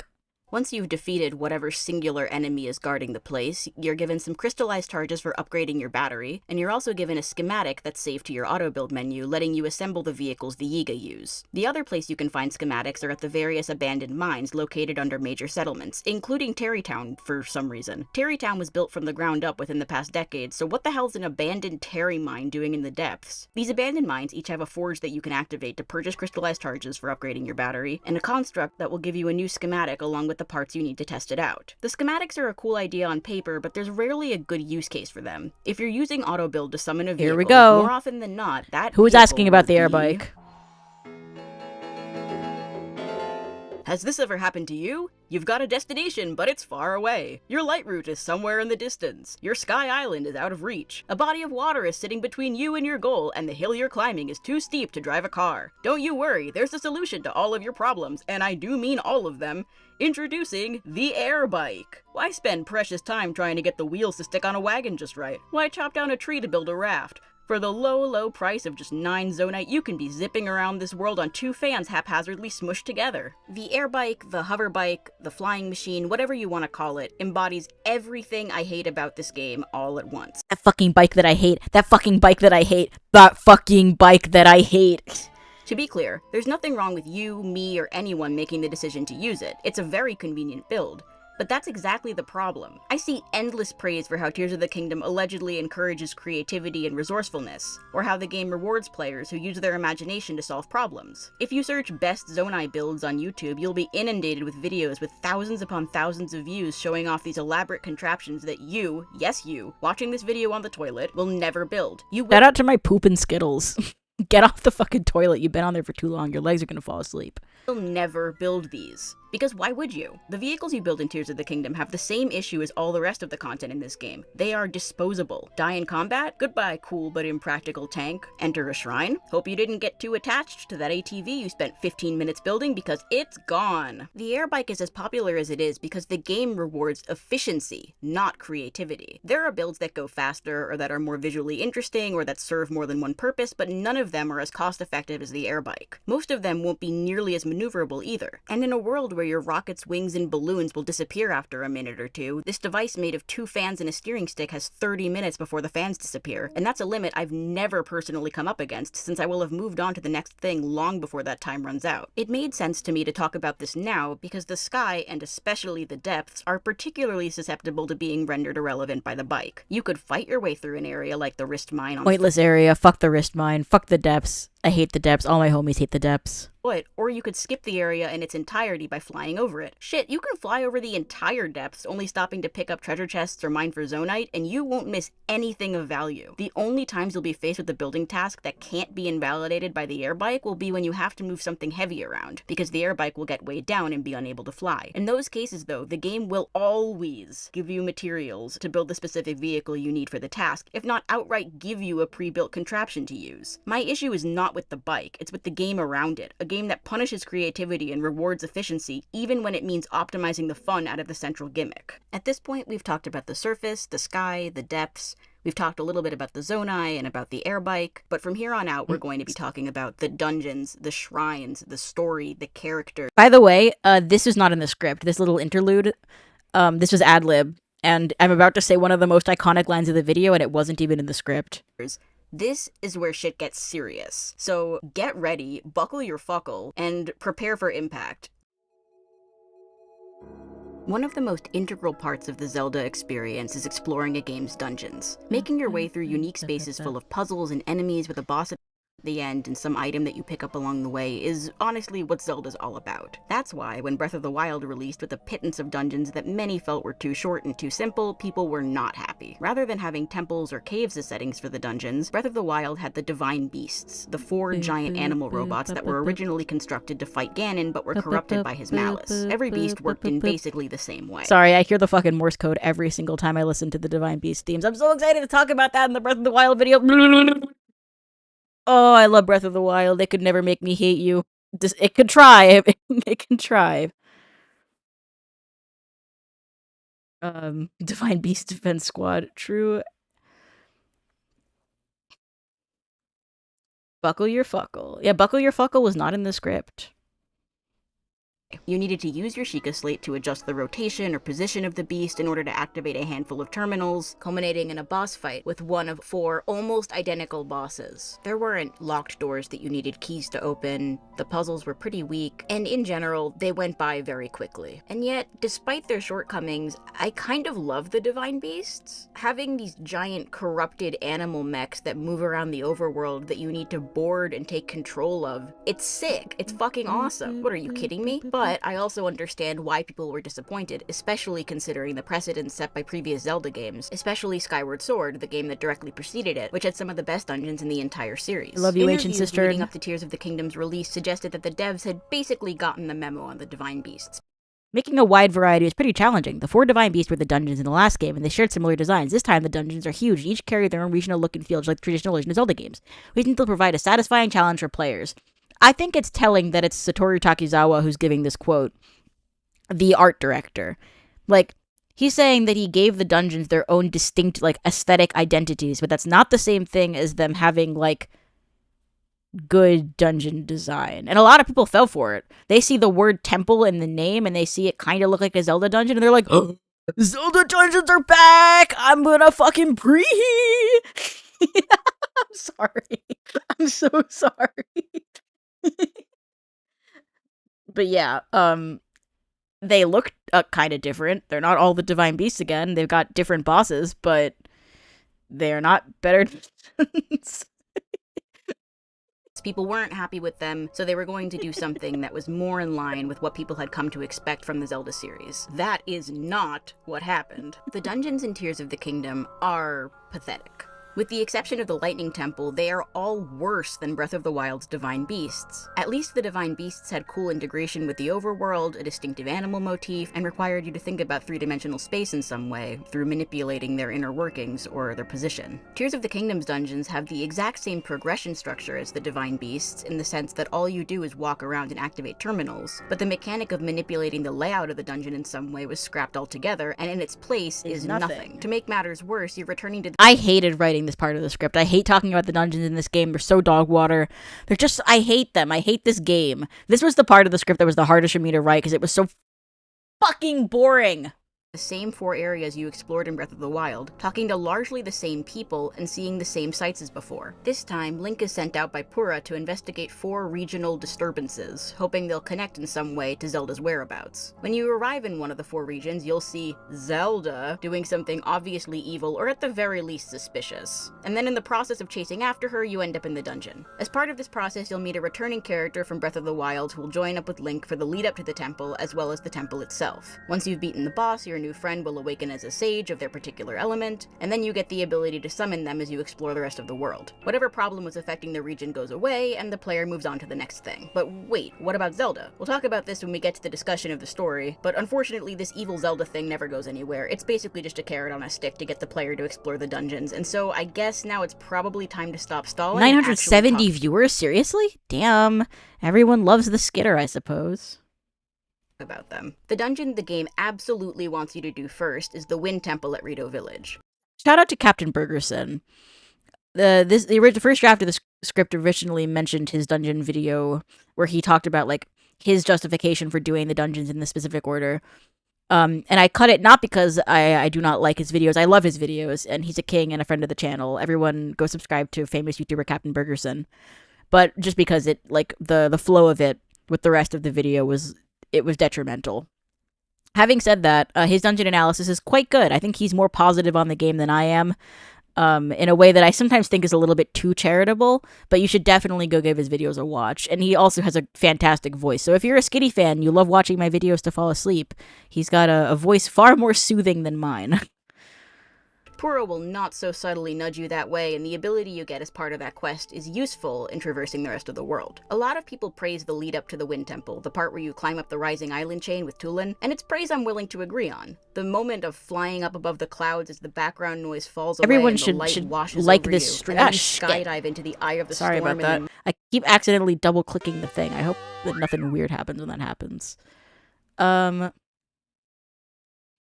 Jay, thanks for the 5. I'm not surprised it was boring to write, but the dungeon section is my favorite part because it hits all the grievances. Thank you, thank you.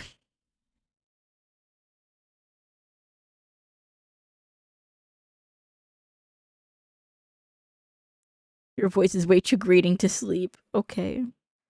Music swells and it's fucking euphoric. It's spectacular. What's not spectacular is everything preceding it. Rito Village is suffering from a blizzard, which doesn't seem like that big of an issue. Link's movement isn't affected at all by the blizzard, and even though the bridge to Rito Village is out, this is the race of bird people, yeah? The ones who can fly? When Pikmin vid? One day soon. I love Pikmin. I'm excited to talk about it sometime. Asking for a like worked. Oh, thank God. Everyone liked this stream. Get this stream to 1 scatillion likes. I think this issue would feel more serious if the winds were stronger, something Nintendo's been able to do since Mario 2. No, not that one. That one. If the Rito couldn't fly or something, it would make sense that they'd be suffering like this, but this winter weather isn't inhibiting much of anything as far as traversal's concerned. You can still run, jump, climb. Be fair, their food supply was dying because of the blizzard. First of all, there are plenty of mushrooms and fish in the caves, and the caves are not hard to get to. Second of all, what exactly is the issue transporting the food if the Rito can fly? Like, just delegate people to go to the border where the phenomenon is, like, less severe, have the merchants bring the food there and take it back to the village. Like, it's...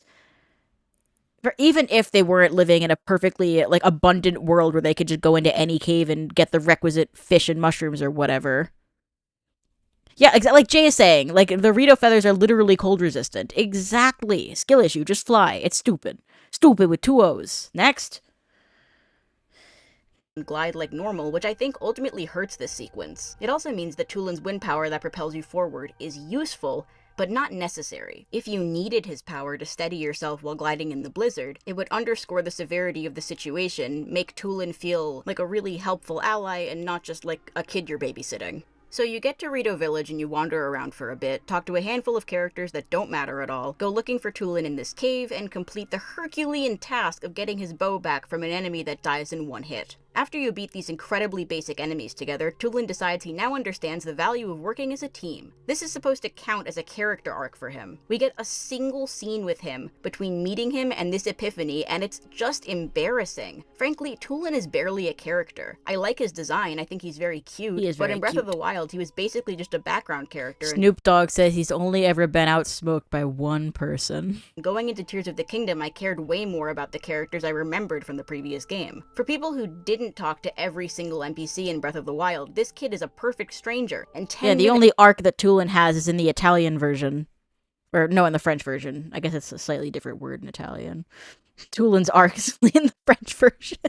after you meet him, his arc is supposedly resolved. So once he's had his revelation, you need to make sure to speak to him in just the right place so you don't accidentally make it all the way up to the Wind Temple without him. Something that's very possible to do, only to get stuck. I think the devs even considered Deep this as a frying possibility. Tulin and tossing him in buffalo sauce? Based? Because they give you a completely worthless blessing shrine. What do you do in French? Arc is bow in French, so he has an arc in French in the sense that he carries a bow around. He's not a better character there.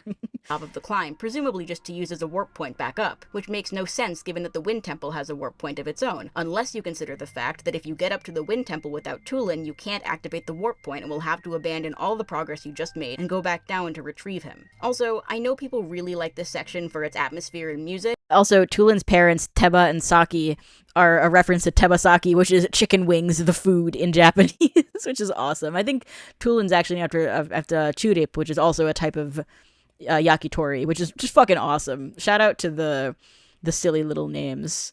Also makes me want yakitori, so actually fuck you. And I do too, but let's be real. The actual gameplay here is pretty weak. You don't even need Tulin to get through this area, and if you built the air bike, you can just skip it altogether. There's never a moment where you have to think about where you're going or how you're going to get there, because the answer is always just go up. Once you're in the temple itself, things are not looking too promising. You see a massive locked hatch, try to open it, and it doesn't work. A mysterious voice tells you to open the hatch by releasing 5 locks, all of which are immediately marked on your map. I can't believe the fucking Rito have a myth about a boat that came down from the sky to save them, and they don't even potentially float the idea that the potential boat is Va Meadow from 6 years ago! Are you kidding me? God, if only there was some flying contraption that came to their aid at some point in the past, like recently! Ah! I hate Tears of the Kingdom. Also look conspicuously like giant fans, but rather than letting that design speak for itself, Tulin will stop you to tell you to use his power on it. Thanks! I didn't realize I'd need to use the wind power in the Wind Temple on the wind fan with the wind bird. Very helpful. This dungeon has the exact same structure as the Divine Beasts. Wander around, activate terminals, fight the boss at the end. I have nothing to say about the puzzles here because they're all extremely simple. Make a lever, attach some stuff to other stuff, none of it requires you to think about the space you're in, and it's over before you know it. I like the boss though, credit where credit is due, smashing through the ice on its body felt amazing. Yeah, I think a good litmus test for whether or not you'll enjoy the various things in Tears of the Kingdom. There are people who shit on Colgera. I'm like, you fought it with arrows, didn't you? You didn't do it the fun way. And I feel bad for those people, because if you fight Colgera by skydiving, it is one of the best moments of the entire game. Just bad. Thanks for the 5. I'm writing a video about a sequel to Tears of the Kingdom. I spent way too much time making it a retrospective like this. I quote you like 3 times. Hee. Make sure to put me in the description. If you want me to read a line for you or something, send me a message. I'm around. Amazing. And the music? Oh shit, I had to record a voice line for fucking Anthony Gramuglia. I have to remember to do that. I'm saying that out loud so that I remember.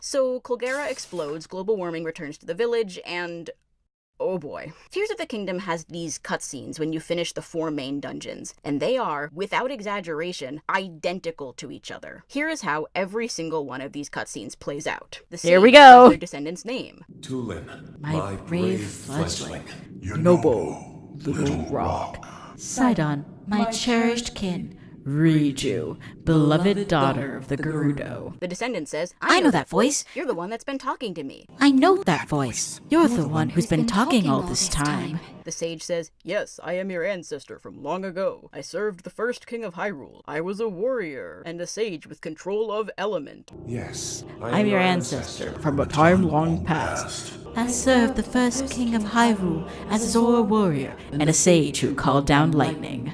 I have seen you control element in battle. You are the pride of insert people here. Where you fight, the winds follow.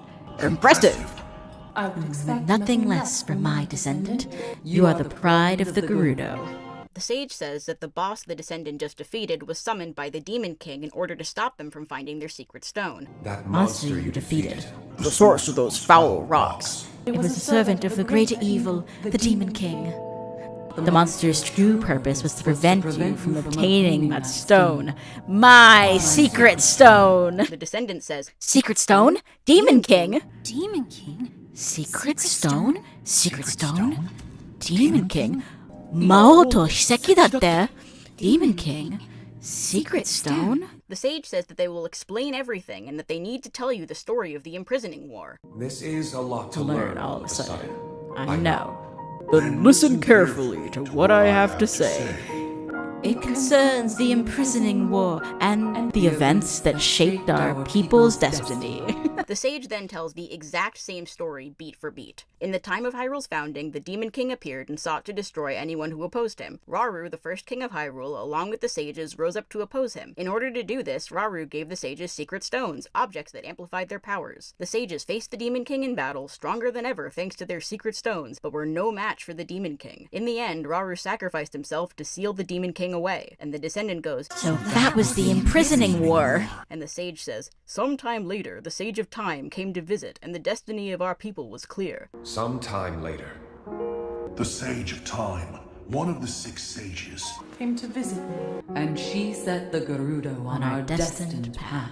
Zelda says, The magic restraining the Demon King will be undone. When that happens, a noble swordsman named Link will oppose him. He needs the help of your people and your element. Please, lend him your power. The fact that such a middling impression of Zelda sounds almost exactly like her is really an indictment of Patricia Summerset's performance as Zelda. I'm so sorry, baby girl. I'm so sorry. The Demon King will return. The magic binding him will be undone. When that time comes, a noble swordsman named Link will oppose him. We must help. Lend him your power. The Gerudo's control of lightning. The sage reiterates that the future of their people was made clear to them in that moment. It was clear what part the Rito would play. In that moment, the duty of the Goron people was clear. The course of the Zora's future was clear. The path of the Gerudo was clear at that moment. The sage in the past says, It would be my honor to fight the Demon King. No one in the comments has pointed out how funny it is that I'm moving my voice when I'm talking inside their helmets.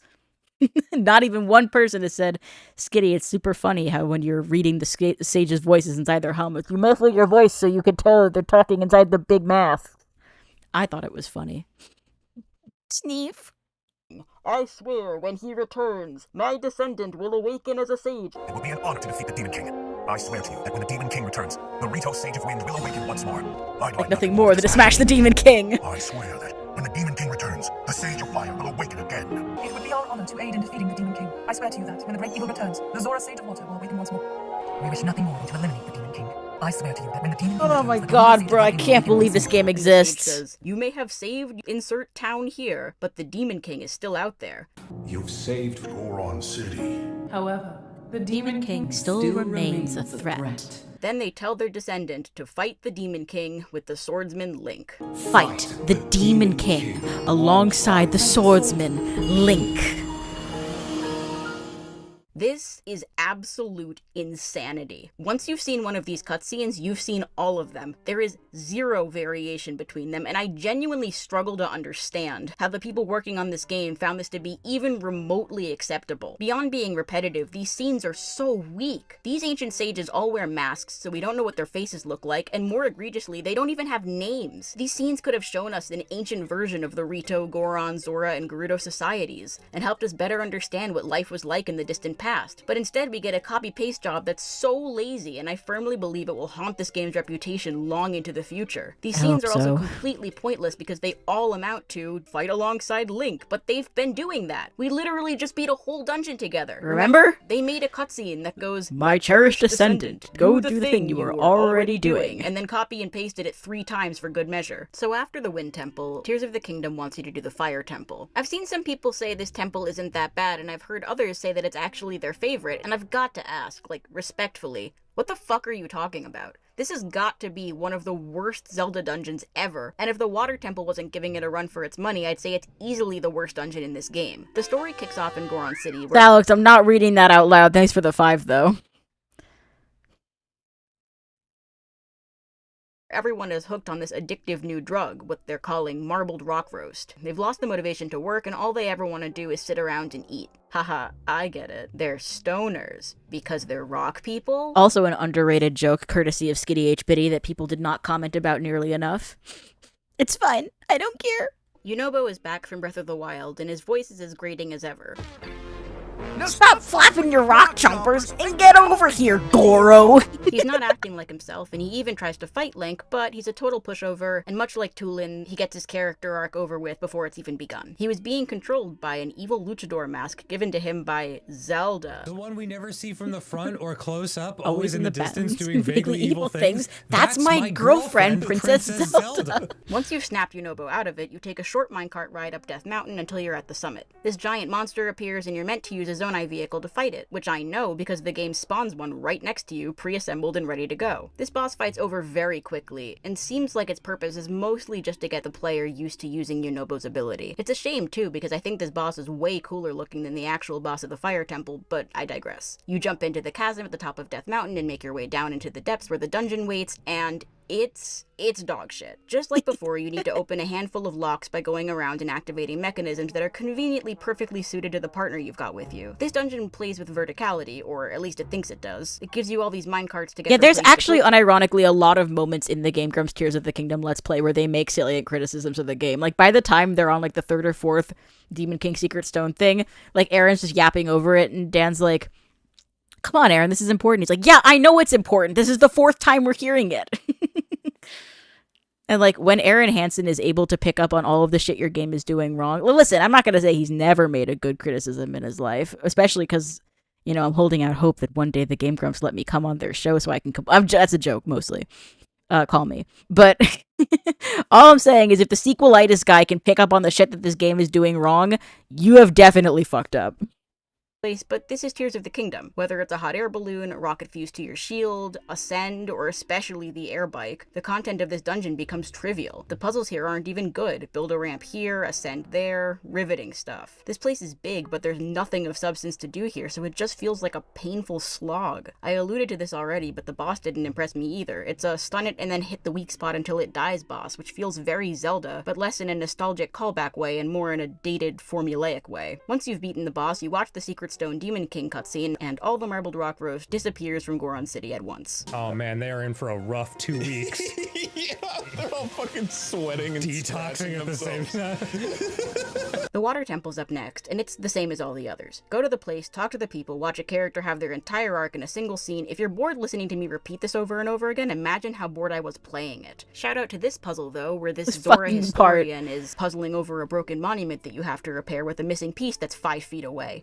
Did I mention this game costs $70? You have to go back and forth a bunch between Zora's domain and this new area called Disappointing both ends of the Zeltic to Aaron Hansen spectrum is a crazy achievement. So true. Gotta quit that marbled rock roast cold Tulin. Yeah. Court, then you need to solve a fairly simple riddle, at which point the game makes a decision that I still can't really wrap my head around. It has you explore the ancient Zora waterworks. If you haven't played this game, that might have gotten your attention. The idea of some sort of ancient structure under the East Reservoir Lake sounds like the perfect place to put a dungeon, but you only come down here to push a single button. Literally. This area exists so that you can activate this terminal that allows you to enter the sky via a massive waterfall that you can swim up using your new Zora armor. There is nothing else to do here. You can come back after the dungeon for an armor piece and there's a bubble frog like in every cave, but there's zero story here. No explanation of what purpose this space could have originally served, no insights into how the ancient Zora lived, nothing. And it's a crying shame because look at this place. It's fucking awesome down here, but in the greater scope of the game, it's completely irrelevant. And like, why? Why have Link come down here if the temple's in the sky? Why introduce this element at all if you're not going to develop it? This area's inclusion is so bewildering to me because it feels unfinished. Maybe it only... Thank you, Knitten Sceneries, for the 40 currency. I have no idea what currency that is or how much money it is, but thank you for the money. Exists to pad out the quest, but by the time you enter the waterworks, you've done about as much as you do before the other temples, so I genuinely do not understand what the purpose of this Yoda's kind of funny to me because she's literally the girlfriend who goes to another school. What is she doing here? Where did she come from? Where's the second Zora's domain, and why isn't it in the sky? Why isn't there a Sky Zora civilization? How did they drop the ball this hard? Is. Also, you can skip the whole thing with a rocket shield. Great. Once you're in the sky, fittingly, things start to look up. At least a little. This area is in low gravity for some reason. It's never explained why gravity works like this here, shocker, but it does shake up the normal gameplay a little, and it's honestly just fun. You climb up to the water temple, but the game doesn't even pretend to include your party member this time. Sidon just says, hey, let's split up, and then you meet him at the entrance. This temple is definitely the weakest in the game, but it's not aggravating like the fire temple is, and it being easy means it's over quickly. Shoot this switch, move this bubble, activate these terminals, you know the drill by now. Watch the same cutscene again, and the game sends you on your way. Oh, right, the boss fight. I think it's funny that the boss of this dungeon is just a little guy, but he's pretty annoying to fight. And yeah, there was originally going to be a clip from Cool Cat Saves the Kids here, but then I remembered how Daddy Derek acts when people use stuff from his movie. The boss fight. I think it's the drill by now. Watch the same cutscene again, and the game sends you on your way. I was going to put the clip from Cool Cat where he goes, look, the problem is over. Oh, right, the boss fight. I think it's funny that the boss of this dungeon is just a little guy, but he's pretty annoying to fight and isn't particularly memorable. I don't have more to say than that. The last of the 4 main dungeons is the Lightning Temple, and it's by far the strongest dungeon, not only in Tears of the Kingdom, but in the Switch Zelda games as a whole. This is so true past me. The middle of a ranked list of all Zelda dungeons, but it's still a clear cut above the rest. The desert's shrouded in a massive sandstorm. Gerudo Town is completely destroyed, its residents hiding in an underground shelter as Gibdos, monsters somewhere between insect and undead, roam the streets above. You find the chief, Riju, struggling to hone her lightning power so she can better combat the Gibdos. You team up with her and defend the nearby Karakara Bazaar from the Gibdos that have appeared there, then return to town for a brief section where you organize the troops around town to best prepare for an invasion. This sounds cooler than it actually is. Your choice of where to put the soldiers doesn't really make a difference since it's a small enough number of enemies that they're not likely to overwhelm you, but at least it's something. Then you solve another pretty simple riddle that has you trudging through the desert to connect these beams of light. The sandstorm blocks out your map and makes traversal a bit more challenging. Not to toot my own horn too much, but I appreciate in myself how this video is so little of it is filler. Like, so many ostensible video essays are just people recapping the events of the game, and one thing I'm proud of in this video is that I didn't do that. Like, the little bits where I talk about the dungeon sequences just to sort of lay out what happens are like one of the only times that it's like the eyes glaze over summarizing part and the rest of it is analysis, and that is something that I'm proud of. And that's why it's taking me forever to write the Breath of the Wild video. If you want me to just tell you what happens in Breath of the Wild, the video would already be out. I promise. I have standards.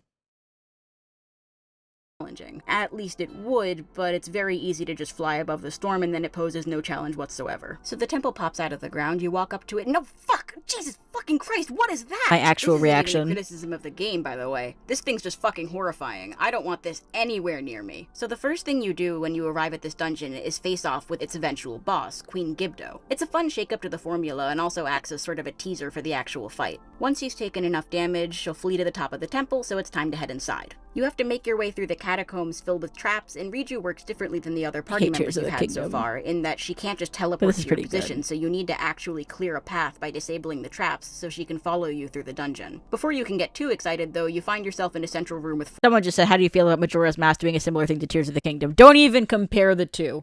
The only thing that Tears of the Kingdom has in common with Majora's Mask is that they both retailed for $70. And I guess that they're direct sequels to mainline Zelda games. But the difference is that Majora's Mask is peak, and the reused assets are used to great effect to create a surreal sense of like sort of reliving the events of Link's traumatic childhood.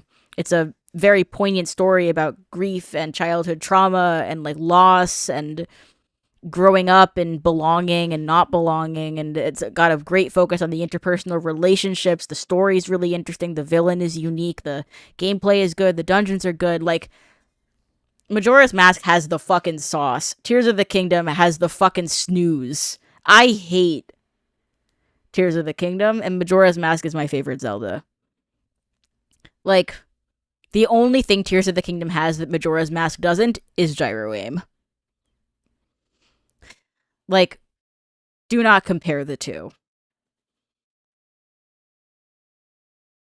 4 locks, and then it's back to the formula. This is still more involved than the others, though. You'll have to reflect light, actually think about the space you're in, and since you need Riju to activate the terminals, you'll need to consider whether she'll be able to make it to where you are at any given moment. Compare that to the Fire Temple, where you can just go under a locked door, use Ascend, and Yunobo will be there waiting for you. I'm not sure why they didn't make every party member work like Riju, but I'm happy that at least this dungeon has something going on. I don't know why this temple isn't just like all the other temples. It's a really good thing I did this temple last, or I'd be really disappointed by all the rest of them, because this temple is very involved. And the other temples were very stupid. So you activate the terminals, fight the boss, watch the same scene for the 4th time, and then Gerudo Town is magically back to normal. My only wrong opinions about Twilight Princess? My opinion about Twilight Princess is so personal, and I'm always giving that caveat. I dislike Twilight Princess specifically for personal reasons, because it reminds me of times in my life and people in my life who I would rather not think about, because I have a negative personal association with it. I've never shit on the game on any basis, aside from the fact that I personally do not like it for personal reasons. Also, its pacing is pretty bad. But I love Midna. There's lots of things I like about Twilight Princess. I just think there's a better Wolf game from 2006 that doesn't make me feel upset when I think about it. So that's the W. That's the W Okami and L Twilight Princess. But no, I don't have a bad Twilight Princess take. I'd say my Twilight Princess take is more like, I'm kind of agnostic about it because I don't think I can actually have an unbiased take on the game because of my sort of personal associations with it. That's about it. Party member work like Riju, but I'm Let's happy run this that back. At least this dungeon has something going on. I don't know why this temple isn't just like all the other temples. It's a really good thing I did this temple last, or I'd be really disappointed by all the rest of them, because this temple is very involved, and the other temples were very stupid. So you activate the terminals, fight the boss, watch the same scene for the 4th time, and then Gerudo Town is magically back to normal. I get that the other towns also just get their issues instantly resolved, but none of the towns were in as dire a state originally as Gerudo Town, and it would have been nice to have some sort of quest that let you assist in rebuilding it. Still, it's pretty good for what it is, and I'm relieved that at least one of these dungeons isn't a complete waste of time. The next place the game sends you is back to Lookout Landing to check in with Does Cora. Okami have better dungeons than Tears of the Kingdom? Yes. Obviously. Everything about Okami is better than Tears of the Kingdom. Okami is the best 3D Zelda, and it is actually not even close. Like, Okami clears in every single way, and when I think my next big video after the Breath of the Wild video is going to be the Okami video, because more people need to know just how good that game is. And did I mention it's like $20 and it's on everything? Play it on Steam, play it on PlayStation, play it on Xbox, play it on your Switch, play it on your fucking Nintendo Wii, play it on your PS2. Just go play it. It's not that expensive, it's like 30 hours long, and it's my favorite game of all time. Just go play it right now. Look it up, Okami, 2006, great game, no notes. Okami's $15? Yeah, it goes on sale too. Like, just go play it. Play it on your smart fridge. Did I finish Silksong? Yes, I did. I beat it 100% this week. Am I excited for Okami 2? I don't know yet. I think the thing that it reassures me about it is that it's been like 20 years since the first game came out, so if they're making a sequel, it means they have an idea for it and not just a corporate cash grab. So I hope it's good. I really love Okami, and the thing is, like, surely Okami 2 will not devalue and cheapen the original quality of the game. Right? But yeah, you should definitely go play Okami. Did I have my mom play it? No, not yet, but I really think we should play it on stream together. It's one of my favorite games ever of all time. Also, I think if she played it on stream, I could use that to get footage of it. Sneaky skitty. Okami is the goat. No, actually, she's a wolf.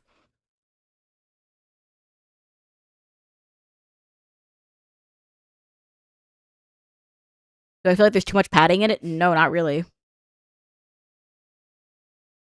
It's at this point that you're treated to the shocking revelation that obviously fake Zelda is, in fact, not actually Zelda. No way! You go to Hyrule Castle after this, and I know some people consider this to be a dungeon, but I think that's being very generous. You just go to the waypoints on your map, fight some monsters, and then meet up with Not Zelda in the throne room for a fight with Phantom Ganon. I kinda glossed over this during my initial writing and recording process, but going back and editing this really drove home just how bad Hyrule Castle sucks in this game. Hyrule Castle's so bad I had to make an interjection about it. Hyrule Castle was a highlight of Breath of the Wild, a foreboding stronghold where Calamity Ganon was lying in wait. The freed Divine Beast's red lasers, which were visible from just about everywhere on the map. What are my top 3 favorite games? Okami, Majora's Mask, and Kingdom Hearts. Also, Pikmin, Hollow Knight, Paper Mario, and Undertale probably are populating the rest of my top 10. And Link's Awakening. I don't think that's 10. I think that's like 8 or 7. I don't know. I don't know how to count past 5. Which Kingdom Hearts? I like Kingdom Hearts 1 and 2 equally. I could not place them relative to each other. I also like them for kind of different reasons. I feel similarly about Hollow Knight and Silksong.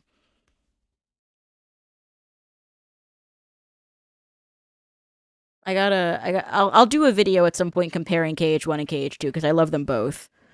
The way I think, here's the abbreviated version of my Kingdom Hearts 1 and 2 opinions. I think Kingdom Hearts is probably the better game that I like more in every single way, except for the fact that Kingdom Hearts 2's prologue is so good that it might clear KH1 on that basis alone.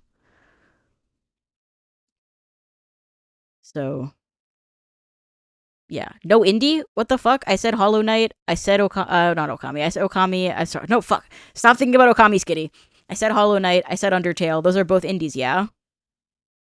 Also, I love We Know the Devil. Classic hit visual novel, We Know the Devil. That's bangerific. But yeah, at some point I'll talk about all those games, but you know, one thing at a time. Were a constant reminder of the showdown that was waiting for you at the end of your journey. There's no other word for it, I'm sorry. Storming Hyrule Castle is epic. Tears of the Kingdom's Hyrule Castle is abysmal. It's no longer interconnected, there's no sense of discovery or exploration. Yeah, Deltarune's not done yet. I really like Deltarune, but it's not finished yet. You know? I'm enjoying playing it in sort of the piecemeal mode that it's come out, but I feel like I can't evaluate it or figure out where it stacks up to Undertale until it's finished. Also, one of the things I love about Undertale is how fucking compact it is. It's just like a nice, tightly paced little game. Like, you can just play Undertale. It's a little bite-sized game. A little amuse-bouche. One thing about Deltarune that I'm already noticing is it's kind of long.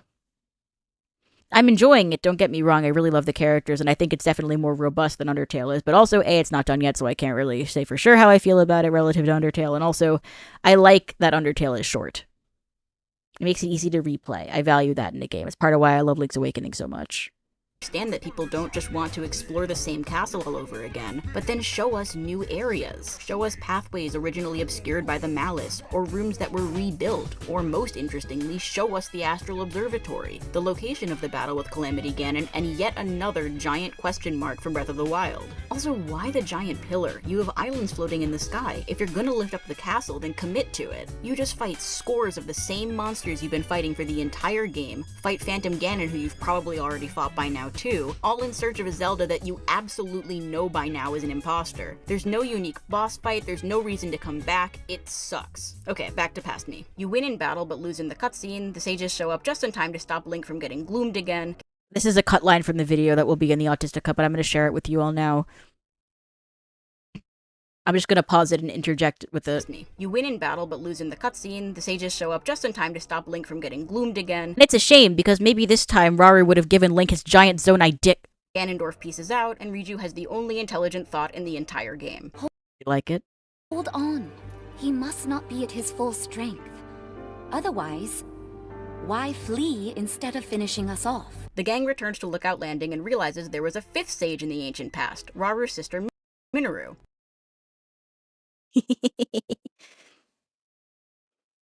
Yeah. In order to gather more information about her, Link finally goes to Kakariko Village. The Sheikah in general got kinda shafted in this game. You don't ever need to come here until you're already done with the first act of the game, and you never come back after this. The purpose of this visit is to send you down to Faron to visit the Zonai ruins to look for more information. This is pretty much the only connection between the Zonai in Breath of the Wild and the Zonai as they appear in Tears of the Kingdom, but it's purely superficial. You go into the only 3 open doors along this river, get a cute new outfit, and then that mysterious thunder... Ah, wait, I just saw it again. Look. You go into the only 3 open doors along this river, get a cute... Everyone point and laugh. Skitty forgot to resize the clip. New outfit, and then that mysterious thunderstorm above Faron is clear. But, like, the fact that it only happens, like, 2 or 3 times in the entire video is really says something. It means that I went in and manually resized every single clip that looks normal in this entire video. Away so you can explore the islands it was hiding. These are the Thunderhead Isles. You explore them mostly by riding on rails and making your way towards the island shaped like a dragon's head, fittingly named Dragonhead Island. Eek. This would be a cool sequence, except for some reason Dragonhead Island is the lowest hanging island in this archipelago, so you can skip this exploration entirely and just ride a falling rock up or take the air bike, or you can make a hot air balloon. Or you can shoot yourself out of a Skyview tower. This is an interesting piece of structured content, but it's so easy to skip that it makes me wonder why they even bothered. True. I did this quest in my most recent... So true past me, by the way, because, like, Dragonhead Island being the lowest island here is fucking bonkers to me. You can just go there first. You don't have to do any of this shit. It's all just a suggestion. I hate Tears of the Kingdom. You know what? I was really worried we would not get through this video at all, but I think we actually are making pretty good time. We're almost 2 hours in, so, like, this will be a long stream, but hopefully people are enjoying it.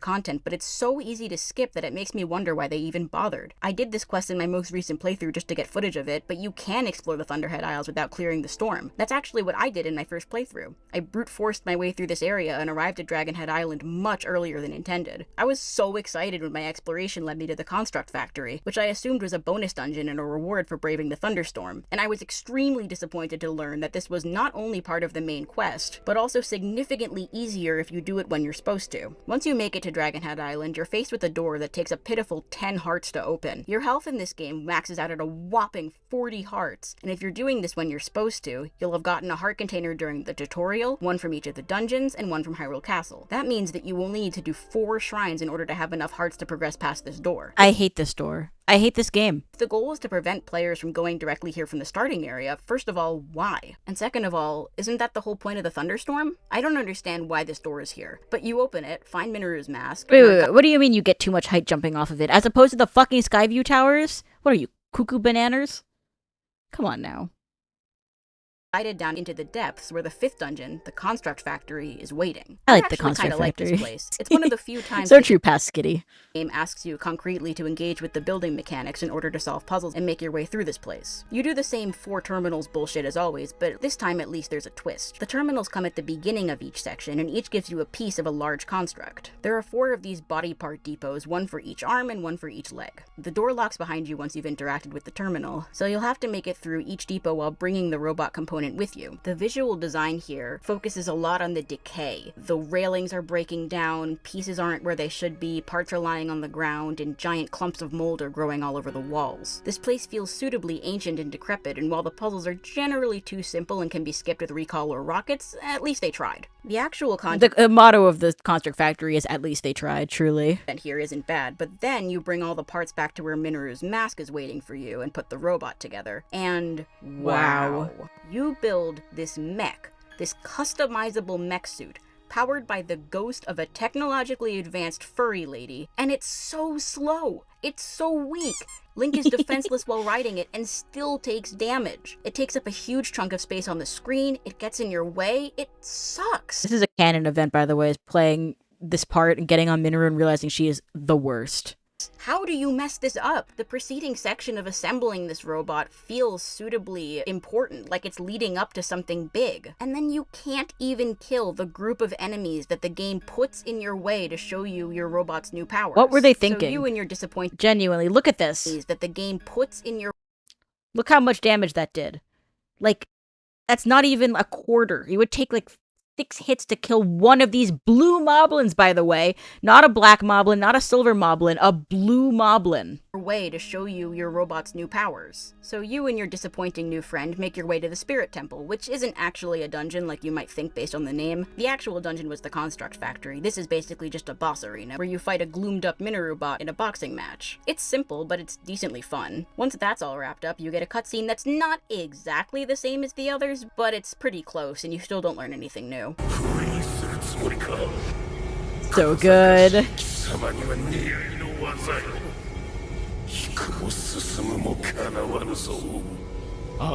So good.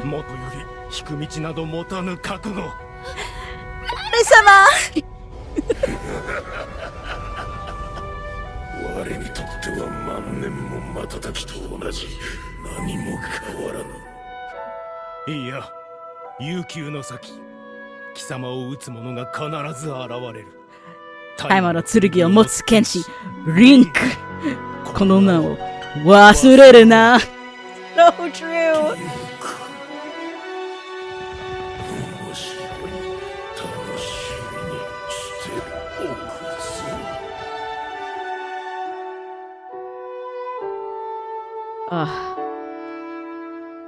This scene is so good. The music, the voice acting in the Japanese version.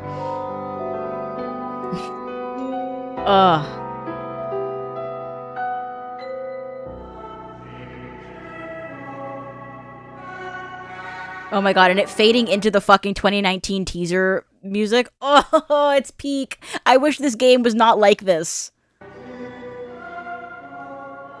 Minoru takes her place on your team as the 5th Sage. The color of the Sage abilities don't match up with the color of the regular abilities though in the menu, and it makes me irrationally angry.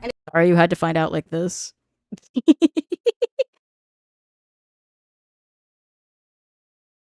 Where's Walt? I feel like he missed it. He was just saying that's his favorite line, and there it is. And it's here that I have to ask, why Minoru? All of the other ancient sages passed their title onto their descendants, and I get that Minoru is the Sage of Spirit and can continue to exist until the present day because she was hanging out in Zelda's iPhone the whole time, but there's another option staring us all in the face. Purah. Everything seemed like it was set up to have Purah awaken as the new Sage of Spirit. She's a researcher like Minoru was. She's got as big a role in the main story as anyone else gets in this game. She's even got a little mask that she wears on her forehead. This could have allowed the writers to tie the Sheikah into the Zonai in some way and create some continuity there. And since Minoru's spirit moves on at the end of the game, there's nobody to take up her role. It honestly feels like Nintendo wanted Purah to be the new Sage of Spirit, but like forgot? They forgore.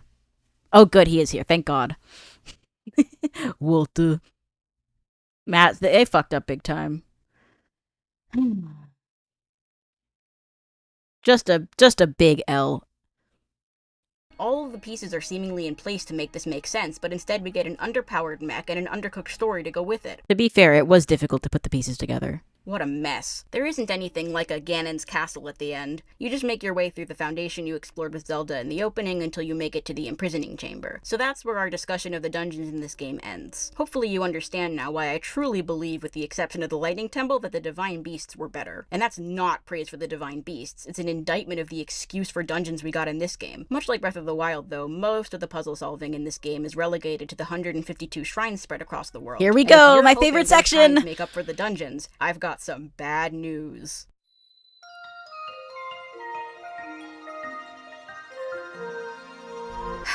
Alright, here we go. There are 152 shrines to discover in Tears of the Kingdom's Hyrule. This is the section that I've spent by far the longest developing and thinking about. And I actually have another video in the works that will be an in-depth look at every shrine in the Switch Zelda games. I've played every single shrine in this game 3 times, which doesn't— I still kind of disagree with the section. Can you give an example of a way you disagree with the section? You need to substantiate that. What part of it do you disagree with? Because I'm uniquely qualified to discuss the shrines in this game. I have played and thought about them more than anyone at Nintendo has. Doesn't sound like that many times until you realize that in my most recent playthrough, lining up all of my shrine footage gets you 12.5 hours of footage. And that was my 3rd time going through them, more or less already aware of the solutions to puzzles. My first playthrough was my casual experience, my second playthrough was so I could rate the shrines and take notes, and the 3rd time was so I could record footage of the shrines and give them a second rating. Anyone like the little visual gag I do when I'm talking about the order of playing through the shrines? We're gonna run that back so we can appreciate Skitty's editing choices. already aware of the solutions to puzzles. My first playthrough was my casual experience, my second playthrough was so I could rate the shrines and take notes, and the third time was so I could record footage of the shrines and give them a second rating. All of this is to say that I've probably spent more time thinking about, playing, and analyzing the shrines in this game than your average player. Another way that Minoru fits is that another way that Purah fits is that like Minoru, she's a certified baddie. If I had a nickel, turns out you actually have like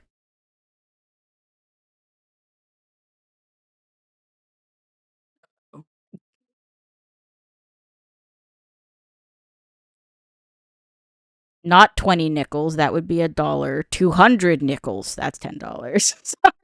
Listen, I'm a writer, but I can't do math.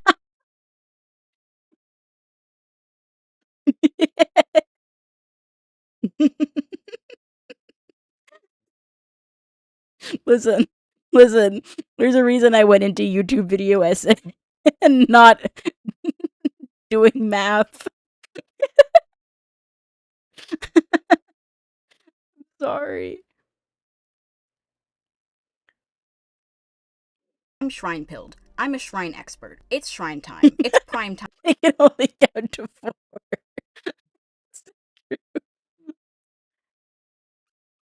Time for shrine time. I'm shrine pilled. I'm a shrine expert. It's shrine time. It's prime time for shrine time. That was also not in the script. That's also an ad lib, just so you know. Prime time for shrine time was not something I wrote. That was pure off the cuff. I even made this giant spreadsheet to put all my thoughts in one place. I love my spreadsheet. It's prime time for shrine time. You can see all my notes for my first and second playthrough, the order that I did them in, my tier that I gave them. One day I'll do the massive shrine ranking video, and then you'll all be sorry. I even made this giant spreadsheet to put all my thoughts in one place. Ready for my take? The shrines and tiers of the kingdom are bad. To be clear, many of the shrines in Breath of the Wild were also bad. I actually think Breath of the Wild's lows go lower. There isn't anything in Tears of the Kingdom on the same level as something like the motion control puzzles or the Test of Strength shrines. But Breath of the Wild has some shrines that really are great. Trial of Power... You can use them to go frame by frame on YouTube. Yeah, but I don't want to go frame by frame. This video is at 30 frames per second. Like, I'll be hitting that button like 30 times. We don't need to go frame by frame. I just, what I need is to scrub a little bit. Just a little, that's a treat. Blue Flame are longer form shrines with multiple steps, lots of hidden treasure, and a central mechanic that asks different things of the player. They're not as long as even a I'm Skitty and I can only count to 6. What the heck? Come after 6. Mini dungeon in something like Ocarina of Time, but they're still somewhat developed and are pretty widely regarded as some of Breath of the Wild's stronger shrines. Shrines like Buried Secrets, Canon... That one shrine in the Gerudo Highlands is worse than Test of Strength. You mean the Otutsum shrine? I agree. That shrine is the worst shrine in either of these games, and whoever okayed that shrine should be fired and possibly drawn and quartered. Moving in Parallel, Ancient Trifecta, and The Winding Route all have some sort of quest associated with them. I'm really a big fan of Kyojin watching this an hour behind because they just got to the speech that I gave about like accountability and cancel culture. Just pretty funny. Everyone say hi, Kyojin. Motion control slander, true. It's not slander because it's true. Also true. In order to unlock them, and then they have a puzzle on the inside as well. In fact, Breath of the Wild had 42 shrine quests, meaning roughly a third of the game's shrine content had some sort of quest associated with it, in theory. As far as I'm concerned, there's 3 types of shrine quests. I've split them into levels. When Ratatosker was watching my video, he paused here and he said, "Nobody on the planet has ever thought about shrines as much as this person. What the fuck do you mean you did all of the shrines 3 times?" Level 1 is for shrines that an NPC can tell you about, but that you can also just stumble across on your own. This shrine in the Eldin region or this shrine on Mount Lanayru can be found without ever speaking to their respective NPCs, for example. Level 2 is for shrines with... I didn't have to research for this, by the way. I knew this all off the top of my head. My brain is so big, it's got all the shrines in it. To complete or a riddle to solve in order to enter them, but you can stumble across the puzzle without ever speaking to the source NPC. For example, it's incredibly easy to see this giant thunderbolt mural and fire a shock arrow at it to reveal the shrine without ever speaking to this guy. You can do the 7 heroines puzzle without ever talking to this lady, and you can shoot the statue with the glowing eyes in the graveyard without anyone telling you to do that. Finally, there's level 3, shrines that require you to receive a quest and then complete it in order to reveal the shrine. This includes quests like the Fragmented Monument, Stranded on Eventide, the 3 Korok Trials, Shrouded Shrine, shrine, and so on and so forth. Breath of the Wild supposedly has 42 shrine quests then, but if you only count level 3 quests, the number is closer to 30. Sorry to talk about Breath of the Wild shrines for so long, but it's important to establish some examples of how Tears' prequel handled its shrines so we can understand— I know, it's not a prequel, it's a predecessor. I've gotten some comments about that. I feel like I said the word predecessor too many times in this video and I wanted to switch it up. I know, I fucked up, I'm sorry. Let me get the fucking ukulele out. And how much worse they are here. Even the best Breath of the Wild shrines can be pretty forgettable, but that probably has more to do with the fact that they all look the same on the inside, and the fact that not every player is going to take the time to find, let alone complete, every shrine. Secret Stairway, my beloved. Before we move on from Breath of the Wild, though, it's important to note that the Champion's Ballad DLC gave us 16 new shrines, and they're almost exclusively excellent. I especially love the shrines on the remixed Great Plateau, where it's all— Obliterator Trial is the best thing in Breath of the Wild, I fear. Gloomy out and you're reduced to a quarter heart, making obstacle courses or enemy gauntlets much more threatening. The DLC for Breath of the Wild convinced me that Nintendo— Did KH3 ruin Kingdom Hearts for me? No, because I played all the Kingdom Hearts games back-to-back for the first time in 2020, so I didn't have to wait 6 years for the game. I got to play it and think, well, that was kind of underwhelming. I did not play it and think, I can't believe I wasted years of my life waiting for this and it wasn't exactly what I wanted it to be. I think the KH3 haters talk about that game the way that Tears of the Kingdom defenders act like I talk about Tears of the Kingdom. KH3 is, like, fine. Like, I'm sure there are things about it that could have been done better, but, like, it's fine. Also, Sora and Riku should kiss. Nintendo had stopped fucking around and had hit their stride with the shrine design. Kitty is so damn young sometimes. I'm 30 days younger than KH1. Plushy toy sound. Squeaky. I was born in 2002. If the sequel was going to have learned anything from Breath of the Wild's DLC, its shrines would blow its predecessor out of the water. But then, you know what happens next. Tears of the Kingdom has a scant 31 shrine quests, despite having 152 total shrines, which is more than Breath of the Wild has, even after DLC. Of those 31 shrine quests, 25 of them I hate Tears of the Kingdom. A crystal somewhere. Even the more interesting shrine quests, like this one where you have to show this guy a giant horse, still end with you dragging a shrine crystal around, even if it's for like a grand total of 2 minutes. Of the 6 remaining quests, Maka's Special Place and the White Bird's Guidance— Can we get a Kairi slander video? No. We can get a Nomura slander video for not writing Kairi well. But Kairi never did anything wrong. Are level 1. It's entirely possible to just stumble across these shrines without ever speaking to these NPCs. The high found out the Soriku shirt from a license plate. That's awesome. KH just had less interesting Disney worlds. We haven't had interesting Disney worlds since KH1. I'm sorry you had to find out like this. Alright, next. Ring and Light Rings is level 2, because this island will be here regardless of whether you talk to this guy, and the task it asks you to complete is pretty intuitive. Just go down the mountain, which leaves Keys Born of Water, Legend of the Soaring Spear, and Dying to Find It as the only level 3 shrine quests that don't involve a crystal. And that's only 3 quests, so let's break them down. In Keys Born of Water, this construct tells you to offer the titular— Ugh, fine. Space Paranoids is fine, even if the minigames are kind of bad. And, fucking Timeless River is pretty interesting, even though the fucking hot rods. It's fine. Listen. We're not doing Kingdom Hearts discourse. This stream is long enough. Keys Born of Water to these 3 stone pedestals. There's a campfire and a whole bunch of frost emitters nearby, and this quest is situated right next to a body of water. You have to create ice platforms, either by using these frost emitters or some other— Did we reach the Rubik's Cube line yet? The Rubik's Cube line's like in the first 30 minutes of the video. That was forever ago.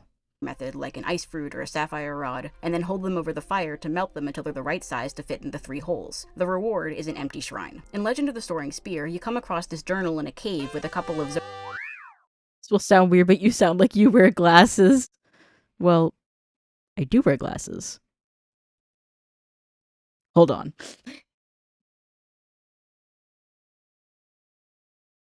Hold the phone.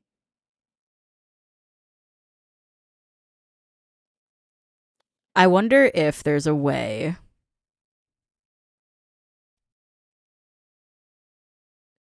Sorry, I hope we're all still enjoying watching my Tears of the Kingdom video. I'm gonna stall for time while I make a fucking Photoshop, so I hope you all like this. I hope you can all forgive me for the— I promise it's gonna be worth it momentarily. Just, let me cook for a second, okay? How's everyone's day, by the way, as I'm putting this together in real time? I hope everyone's enjoying their time watching my Tears of the Kingdom. I hope they like that I'm milking it still. That game's pretty cool, I think. Sorry, no, the video's cool. I did a good job making fun of Tears of the Kingdom. Tears of the Kingdom itself sucks. And you know, what's everyone's favorite color? Mine's purple. Just we're going to chat. Love Tears of the Kingdom. No, love hating on Tears of the Kingdom, not love Tears of the Kingdom.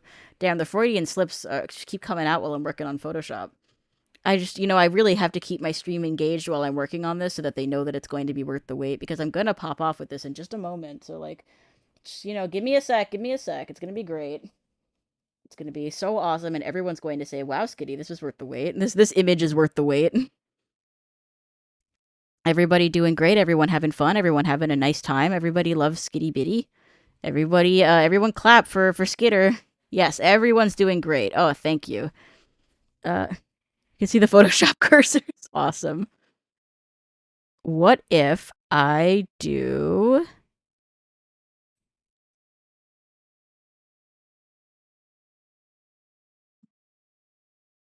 this?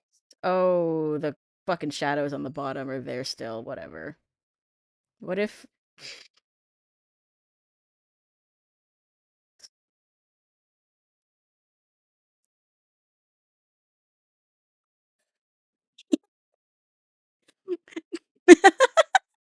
Do you see the vision now? Is it worth it? Was it worth the wait? Very intelligent.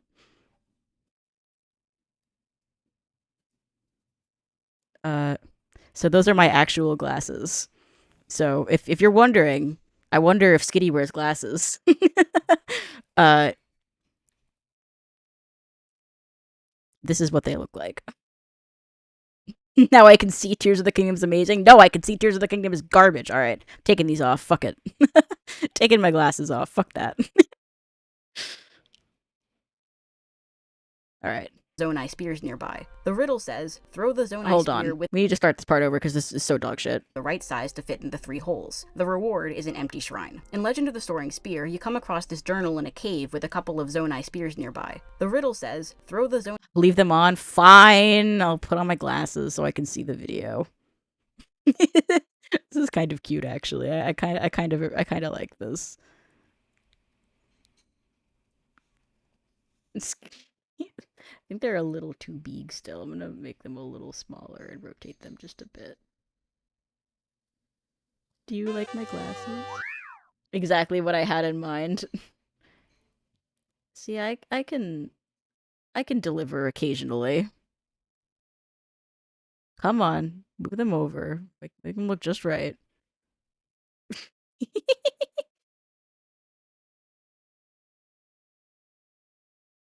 Actually, I think I liked them better when they were big like that.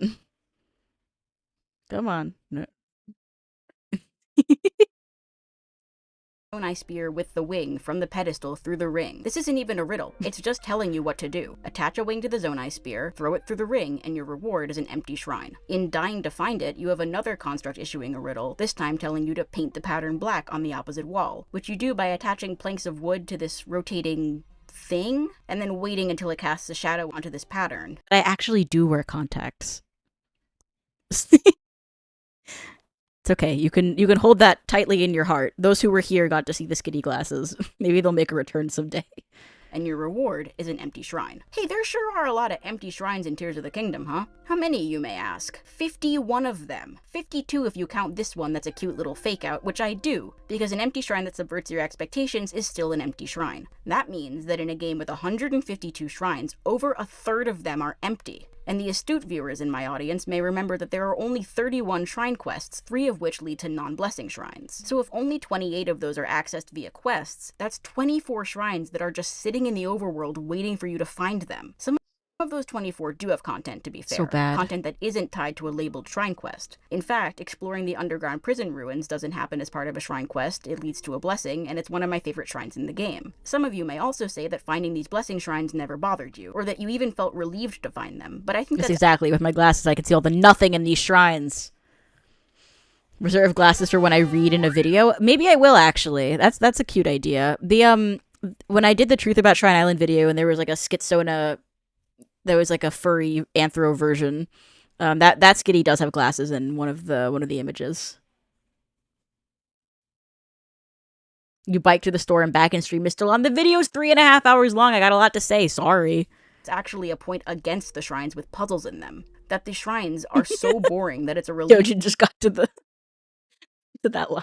To find one that doesn't ask anything of you. I'd say we don't have time to discuss every single shrine, but we also don't really have to. Because Tears of the Kingdom shrines repeat ideas and concepts so often. What video has this Skitsona? Bro has not seen the truth about Shrine Island. That we can pretty easily talk about every type of shrine without dwelling on each one individually. We can save the individual thoughts for the shrine video. The first group of shrines on the list... Does Mama Delcatty wear glasses? Mama Delcatty wears contacts even more than I do. I wear contacts most days. Mama Delcatty wears contacts every day. Is the only group that every player is guaranteed to play. The 4 ability tutorials. These aren't bad, they're just simple, which you obviously expect from tutorials. These 4 shrines are found on the Great Sky Island, which is itself this game's tutorial section. And while you learn about the abilities and how they work inside the shrines, you're asked to put them to the test outside the shrines, something the game doesn't seem confident about asking you to do pretty much ever again after this. But I'm getting ahead of myself. While you're on the Great Sky Island, you'll learn to chop down trees to build things with logs, build rafts with fans attached to them to carry you over bodies of water, attach fans to minecarts to push you along rails, and you'll even be introduced to the wing device, which you'll be using a lot throughout the game. There are more than just those 4 tutorial shrines, though, because the next type of shrine we're going to talk about is the device tutorial. The spring, steering stick, stake, Joseph wing, Anderson rocket, mention. mirror, It's coming. sled, small wheel, fan, balloon. Yes, I am saying them all to emphasize the point. Stabilizer, big wheel, hoverstone, hydrant, and... Do we think he's seen this video? I mean, surely he has, right? Everyone's seen this video. It's got like 2 million views. Let me cope. And those water orbs from the water temple all have a shrine where the purpose is just to introduce the device and show you how it works. The big wheel, wing, and hydrant actually have 2 shrines each that are incredibly simple and serve as an introduction to the device and nothing else. There's nothing wrong with having shrines that introduce concepts in theory, but in practice there are 2 main issues. The first is that the player is not guaranteed to use any of this knowledge outside of shrines because the game rarely asks you to get creative with solutions to traversal or puzzles. The small wheel tutorial shrine teaches you to attach a wheel to a rail like this, and that's cool, but you will literally never do this again for the rest of the game. Even if you wanted to, this type of platform doesn't appear in the overworld. It's really sad the ability tutorial shrines are some of the best in the entire game. It is really sad, isn't it? He hasn't? He said he's interested in it but has no time? What? Come on. Come on. What shrine did Delcatty have a panic attack in a car again? Oh, that was the Ras Attack Wax shrine.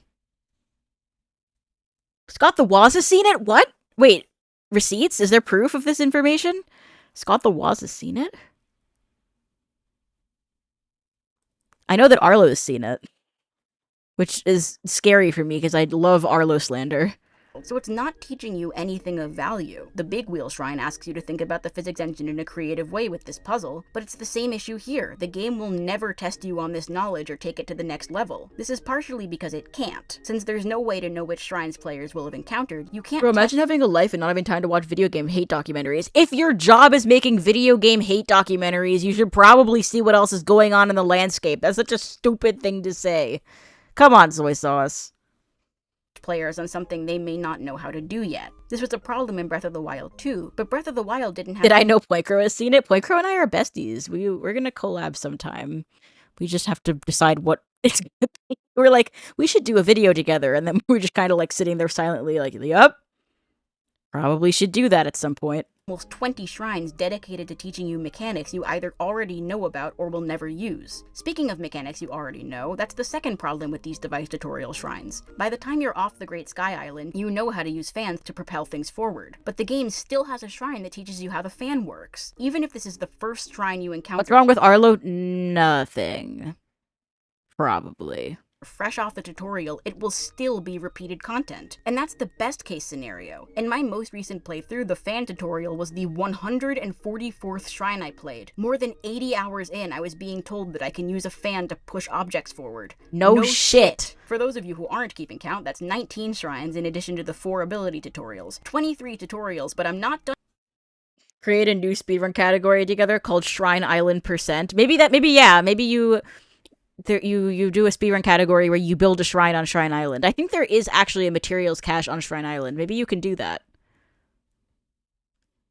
I'll have to message him about this. done yet because there's also the combat shrines. One that teaches you the basics of dodging and parrying as well as the spin attack, one that teaches you No about shit in parrying surround sound. again, one that teaches you about stealth and sneak strikes, and inexplicably there are 2 each for archery and throwing things. These are manifestly unnecessary. The player will know all of this by the time they leave the Great Sky Island, especially if they've already played Breath of the Wild. Breath of the Wild had a combat tutorial as well, but it just had one. If you've made it to the shrines where they teach you how to throw stuff and you haven't already figured it out, these tutorials are not going to help you. If you need proof of this, I urge you to watch the Game Grumps play this game. The other problem with the combat tutorials is, well...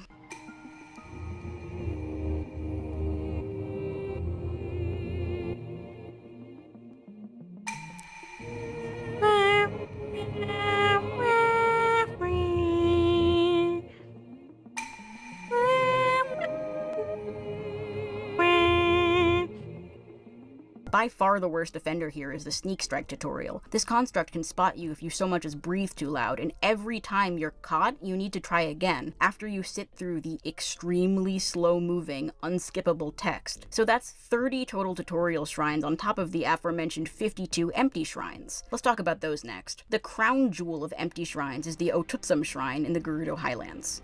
This is just an empty shrine. It's sitting out in the open, it's easily visible from the sky. What the fuck were they thinking? You go in, it is an empty shrine. This is easily the most pathetic shrine in either of these games, and its inclusion is genuinely mind-boggling. The Irisak Shrine is also in the Gerudo region, this time in the desert. Face Shrine song from Link's Awakening, by the way. I wish I had made the music a tiny bit louder in this section. I'm always worried about it overpowering my voice, so I think I'm a little bit overly cautious in some parts of this video, and the music's a little quiet. I think this is one of those times, and I wish I had made it a bit longer, because Face Shrine's a great song. I think the challenge is supposed to be this pool of quicksand around the shrine or something, but you end up right next to it when you're completing the main quest in that region, and you can very easily just glide there from the Lightning Temple. Even if the intended solution is to ride the planks through the quicksand using recall, that's not a puzzle that warrants a blessing shrine at the end. It's barely a puzzle at all. And another thing that I didn't say in this video, but probably should have, is that there's another shrine in the desert that also has you crossing a pool of quicksand to get there, and there is content inside, which makes it even dumber that this is what they think justifies a blessing. There are 2 shrines in Tears of the Kingdom. Actually, there might even be 3. I'd have to double check if the, oh god, what's it called? Proving Grounds lore, Miriotanog. I think the Miriotanog shrine and the, Kudanasar Shrine might both be in pools of quicksand too. I have to double check. That exist for the sole purpose of being used as warp points. One is at the end of the Rising Island chain, I mentioned it during the discussion of the Wind Temple, and the other is on Dragonhead Island. Blessing shrines aren't so bad because then you don't have to play a shrine. I'm about to talk about that.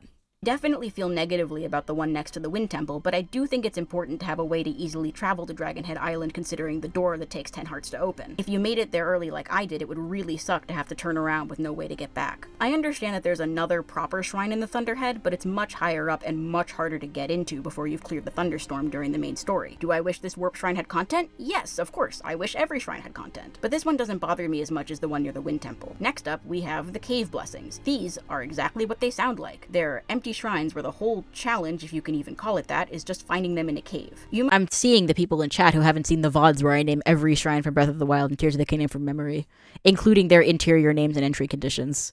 Might remember that Tears of the Kingdom has just under 150 caves, so hiding shrines inside said caves makes perfect sense, and it could be interesting to comb through the cave systems of Hyrule looking for shrines. At least it would be, but there are 2 mechanics that work to make this task laughably easy. The first is the Shrine Sensor, a feature that returns from Breath of the Wild that blinks and makes noise when you're near a shrine. Being able to play hot and cold is not a dead giveaway though, you still need to find the correct cave and then figure out where exactly the shrine is. Unfortunately, the depths exist, and it doesn't take long to notice that every shrine has a matching light route and vice versa. Light routes are often the only thing you can see from any sort of distance in the depths. It's not hard to find all of them. By cross-referencing the surface with the depths, you will know where the cave shrines are 100% of the time. It's worth noting, by the way, that there are shrines and caves that aren't blessings. 7 of them, actually. It makes the 8 of them that are just flat out empty feel like cut content. Like they took 6 years to make this game and they still haven't finished it yet. The highlight in this group has to be the Geotech Shrine in the Elton region. You go through this underground minecart course filled with lava and enemies, and there's something of a traversal task involved. The empty shrine at the end brings it down, but it's more substantial than just personal annoyance is how and why the shrines have a Sheikah-compatible teleportation thing, so it doesn't seem something out of Raru's arm, which clearly Sheikah...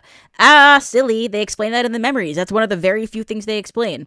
In the memory where Zelda meets Minoru, Minoru borrows the Pura pad so that she can figure out how to get his teleportation working, and Zelda actually uses that in the Demon King memory to get them out of there so that Ganondorf doesn't one-shot Rauru. That is one of the very few things in this game that actually gets explained. You can teleport to the Zonai Shrines because Minoru set that up. Following a marker on your map. Speaking of just following the map, up next, we've got a particularly shitty triad. Remember the mazes from Breath of the Wild? They're back, unchanged. And they still reward you with empty shrines. If you remember how to get to the shrines, it's mindlessly easy to just jump into the maze from above and walk straight to the end. This is especially unfortunate in the case of the Akala Labyrinth. This is so sad. Because there's this super cool cave that goes under the ocean and leads to the basement of the labyrinth. There's a mini-boss fight in the cave with the Hinox, and then you'll have another fight with Phantom Ganon when you emerge in the basement. It puts a much-needed twist on the otherwise recycled maze content. What makes this unfortunate is that it's completely and totally optional. You can, very easily, just glide to this island. That's what you do in Breath of the Wild. If this maze had metal bars over the top, for example, so you couldn't enter that way, this shrine would likely be one of my favorites for the twist it puts on a recycled area. But since the cave portion is so optional that it's basically irrelevant, I'm mentioning this maze alongside the other two. On a more positive note, these two shrines in the sky that make you reflect light in the overworld using mirrors are some of my favorites. They're a little simple, I wish there was more to them, but I'm a total sucker for light puzzles in Zelda games. It's true. Also, I like I clapped when I saw it. I wasn't really upset that these shrines were empty. I was kind of expecting it by that point, and I had decent fun with them. The next group is a small one, there's only 4 of them, and they make up a group that I like to call the Not Shrine Quests. A Not Shrine Quest is a task in the My choice of the Fire Sanctuary music here is sort of a nod to P. Jiggles, who used this in his shrine ranking video. He's got some picks in there that I think are deranged, and one day I'll have to do a video reacting to his shrine ranking because some of his picks are not ideal, in my opinion, but I chose the Fire Sanctuary theme as a little nod to his video because he uses it in his. overworld that leads to a shrine but isn't associated with the quest. 2 of these are great and 2 of these are horrible. Let's get the stinkers out of the way first. Remember the shrine sensor I mentioned earlier? That comes with a tutorial of its own. One where you have to follow Robbie down to the depths, take some pictures, fix his hot air balloon, then meet him back at the Hateno Ancient Tech Lab to get the sensor working. Then you enter a nearby cave to receive a free shrine for your troubles. Except for the little wrinkle being that this shrine is always there, and if you're using the depths to find the shrines on the surface, it's entirely possible to find this shrine before you ever speak to Robbie. The second awful not shrine quest involves transporting this guy, Cezanne, to meet up with his friend, Finley. Aside from this whole relationship being more— Reactions are lazy. Okay, well, I've spoken to him about doing that, and he actually said that, like, yeah, you should totally do it. So it's actually fine, because I've spoken to him. God.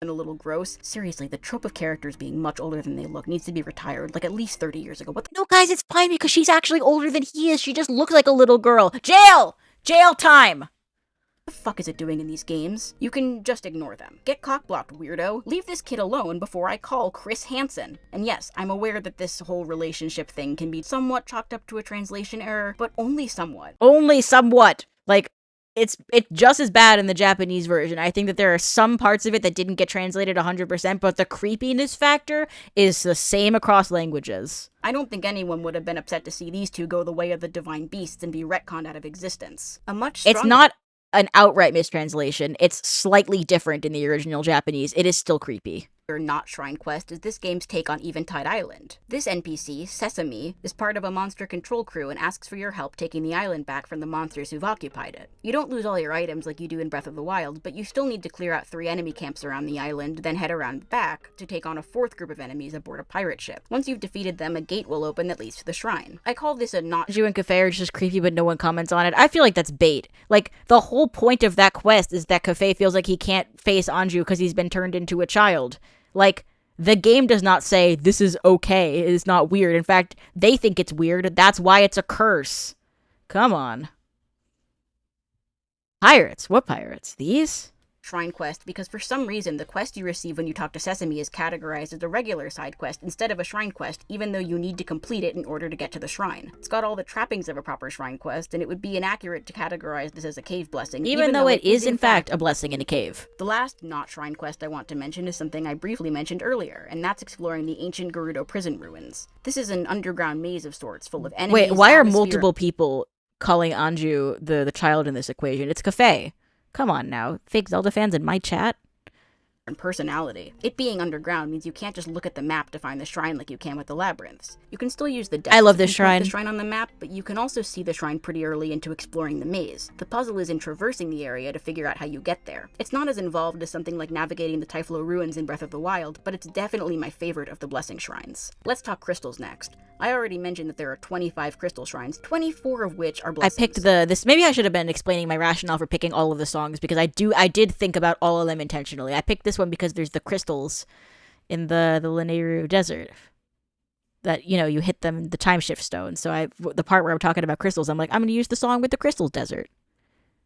4 of these fall more into the Shrine Quest category than the Crystal category, so I'll bring those up when we get there. In the meantime, know that there are repeated ideas with these crystals too. The Natak, Joseiu, and Genodock shrines all require you to move a sky island using one of these little apparatus doohickeys. Tawny Nude and Okujisi both have you going around the back of a copy-pasted sky island, cutting some vines, and then building some sort of vehicle to transport the crystal. Another shrine does this too, but it's the one crystal shrine that has actual content inside. The Mayam, Ganos, and Kumamain shrines all require you to deal with a flux construct. And I say deal with and not fight or beat because you can just detach the crystal from the construct's body and leave without ever engaging with it. The flux constructs are great, at least the first couple of times you fight them, but they're everywhere in this game, and the novelty does wear off. Speaking of boss fights, the Sisuran, Usazum, and Momosik shrines all require you to beat a mini-boss in the overworld to obtain their crystal. These fights are never hard, and the whole thing just feels like busy work whenever I have to do it. Shout out to Momosik Shrine though, it's pretty cool to ride the minecarts. The Enoma and Gikaku shrines both have you dropping the shrine crystal down a great distance, which is satisfying, but did they have the Vine Islands were so boring. There were like 5 of them. I think there were only 3 of them.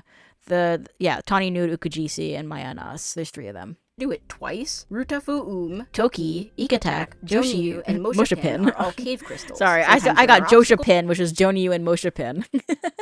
Sometimes there aren't. All of them are very simple and reward you with empty shrines. The 2 remaining crystal shrines are just crystals hanging out in the open world for no Voice reason. of the Skitty One is Legion. here on Lanayru Road and asks you to fly a plane through a waterfall, which is a cool visual, but you have to smash a lot of rocks to get there. And the other is in the Gerudo Canyon with a pre-assembled car conveniently located nearby. The last kind of blessing shrine, and I promise we're almost done with these, I'm sick of them too, believe me, serves as your reward for the small handful of shrine quests given to you by NPCs. This includes riding the giant horse, giving this Korok 5 golden apples, taking a quick walk in the woods and beating up this talus, buying the shrine rock off of this guy, and I'll throw in the one dive ceremony that rewards you with a blessing for some reason. That just leaves the Suariwak shrine, the one where you do the Yiga Clan exam. I just noticed as I'm editing this isn't actually a shrine quest, but a side adventure. I'm still counting it here though. Throughout the world, you run into these temporary Yiga bases and rescue 3 tailors being held hostage. Each base gives you a piece of the Yiga armor, and when you have the full set, you can enter the Yiga hideout as well as the Yiga Blade Master station, where you can take this exam. The task is pretty simple. Just offer bananas to these 5 frog statues. They're marked on the map, so there's not really much of a challenge in finding them, but needing to stay in disguise. Nokori no banana hanmatsu wa ato 4 ko. It's like in the Divine Beasts. You just have to go to the banana terminals. This makes this task more interesting. The desert is hot during the day and cold during the night, so this mission forces you to think up some other ways to overcome the elements, by cooking, staying in the shade, or, okay, here's the punchline, you don't have to wear the Yiga armor if you're not directly in front of this guy. It's not like in the Yiga hideout where you take off a single piece of the armor and are immediately ambushed and kicked out. There's no penalty for doing this. It's basically just walking around to 5 glowing waypoints and offering a banana. This shrine quest has the same structure as the game's dungeons, by the way. Banana? There's a chatter who keeps spamming trying to get my attention. I see all the messages. And if I'm not responding to you, it's probably because you're spamming, and you should probably not be doing that. It's not good here either, and at least the dungeons come with a boss fight at the end. This quest just ends with you being let into a room containing a shrine for some reason. It feels very video gamey, but I'm more critical of it being boring than of it being contrived. Something I haven't mentioned yet is that each shrine will have at least one treasure chest in it. These often have their own little puzzles associated with them, but they don't ever give you anything good. Even in Breath of the Wild, you'd occasionally find pieces of an armor set, but in this game, the best thing you can get from a chest is like a bundle of arrows. Remember when that person came in at the beginning of the shrine section and said they disagreed with me? I asked them for a specific example and they never said anything again. Just thinking about that. Maybe a big Zonite charge or a battery, maybe a Zonite weapon or bow. All of these are consumables, and the weapons will break so quickly that it never feels rewarding to find them. I didn't get all the bonus chests in this video, and no, I'm not sorry. I still spent 12.5 hours of my life in the shrines this time around. I did my time. We still have about 70 shrines left to cover. Don't worry though, these can be grouped into categories as well, starting with shrines in which the solution is literally just remembering you have your hand abilities. Shrines like stacking a path, building bridges, and moving the spheres don't test your abilities aside from Well, they said they disagree with the Rubik's Cube sticker analogy. Did they elaborate why they disagreed with that? Also, I don't say the Rubik's Cube analogy in this part of the video. I say it way earlier when I'm talking about Link's abilities, but whatever. Also, did they give a counterexample? I'm waiting for the day a Tears of the Kingdom defender gives a counterexample. It hasn't happened yet. We're, what? 21,500 comments into this video's lifespan, and not one person has ever given a meaningful counterexample. To remember you have Ultra Hand. A particularly egregious example of this type of shrine is building with logs. Absolutely nobody was asking for this. We learned how to build things with logs during the tutorial. Not all of these are bad. Built for Rails is pretty decent, for example, but it's not outclassing any of the better Breath of the Wild shrines, and it's still pretty simple. There aren't any shrines that ask you to use fuse in a creative way, besides maybe More Than Defense, which teaches you about the— No, Penguin Monk, you're fine. I was not talking about you. I was talking about the hate person who kept spamming Skitty. That is my name, silly. You can fuse onto your shield. This is bordering on being a tutorial, and it's the only shrine in the game besides Fuse's tutorial where it's front and center. I really read every comment on the video, yes. So not a great showing for Fuse. Ascend fares better, but not by much. The shrines that ask you to use it are usually very simple, and the objective is never more complicated than go up. The only exception I can think of is a prone pathway, where you have to hit switches to rotate this giant cube so you can ascend to the top. It's a decent puzzle, but it's still a one-room, one-note situation that you can skip with a rocket shield. Skitty name reveal, yeah, it's Skitty. Break is trying to be interesting, and I appreciate it for that, but it is not succeeding. It's too short to properly develop its idea, and that can be said of almost every shrine in this game. By far the worst puzzles belong to the Just Use Recall group. This shrine asks you to line up these rotating sections of a pillar and ascend to the top, and that's the entire shrine. This shrine has you hit a switch and then use Recall on the shrine orb, and that's the entire shrine. This one is at least found in a cave, and a cave shrine that isn't a blessing is a very rare treat, even if the puzzle inside the shrine Wait a feels minute. like an insult to Wait. my intelligence. Shrine that isn't a The Mimic! blessing is a very rare treat, even if the puzzle inside the shrine feels like an insult to my intelligence. Speaking of insults to my intelligence, possibly the worst shrine in the entire game asks you to use Recall to bounce this ball into this switch, and that's the entire shrine. This shrine actually brings up another problem. See this target? If you use a bomb flower on it, it'll register as being hit. Anytime you see a target like this, you can bomb it and skip the puzzle. I have no idea why they would do this. It somehow makes puzzles like the one we just talked about even worse. The group of shrines hurt the most by this baffling choice is definitely the batch that has you hitting things. I labeled these kinetic energy puzzles. Mallet smash, lever power, or maybe lever power? I don't know. Swing to hit, the right roll, all of these just amount to hit the target. And even without the knowledge that you can just cheat your way through them using bombs, the puzzles themselves are not particularly complicated. This is not an exhaustive list, by the way, I'm just trying not to bore you to death with all the shrine talk. There are a great deal more shrines that can be undermined extremely easily. I was so tuned into playing Silksong, I got Mimic bombed. My name is I put bombs in your belongings. They call me the bomb thief, the way I disperse grief. Player. Built to Carry and Forward Force, for example, both have you moving a shrine orb through a sort of obstacle course. And in both cases, you can just use Ultra Hand and Recall to skip the whole thing. Bridging the Sands wants you to explore this wide open area full of quicksand in order to get this orb back to its pedestal after it was launched across the room. But I've never even tried to do this, because it's infinitely easier to just use Recall on the orb, something every player will know how to do. These puzzles feel so carelessly designed. In my second playthrough where I took notes on all the shrines, a phrase that kept coming up was, they forgot about recall, and with good reason. People praise the ability to just bypass these puzzles because having multiple solutions to a puzzle sounds appealing. This is one of the only clips I reuse in the entire video. I don't know if you've noticed that the B-roll is almost entirely unique. I think this is one of the only clips I reuse.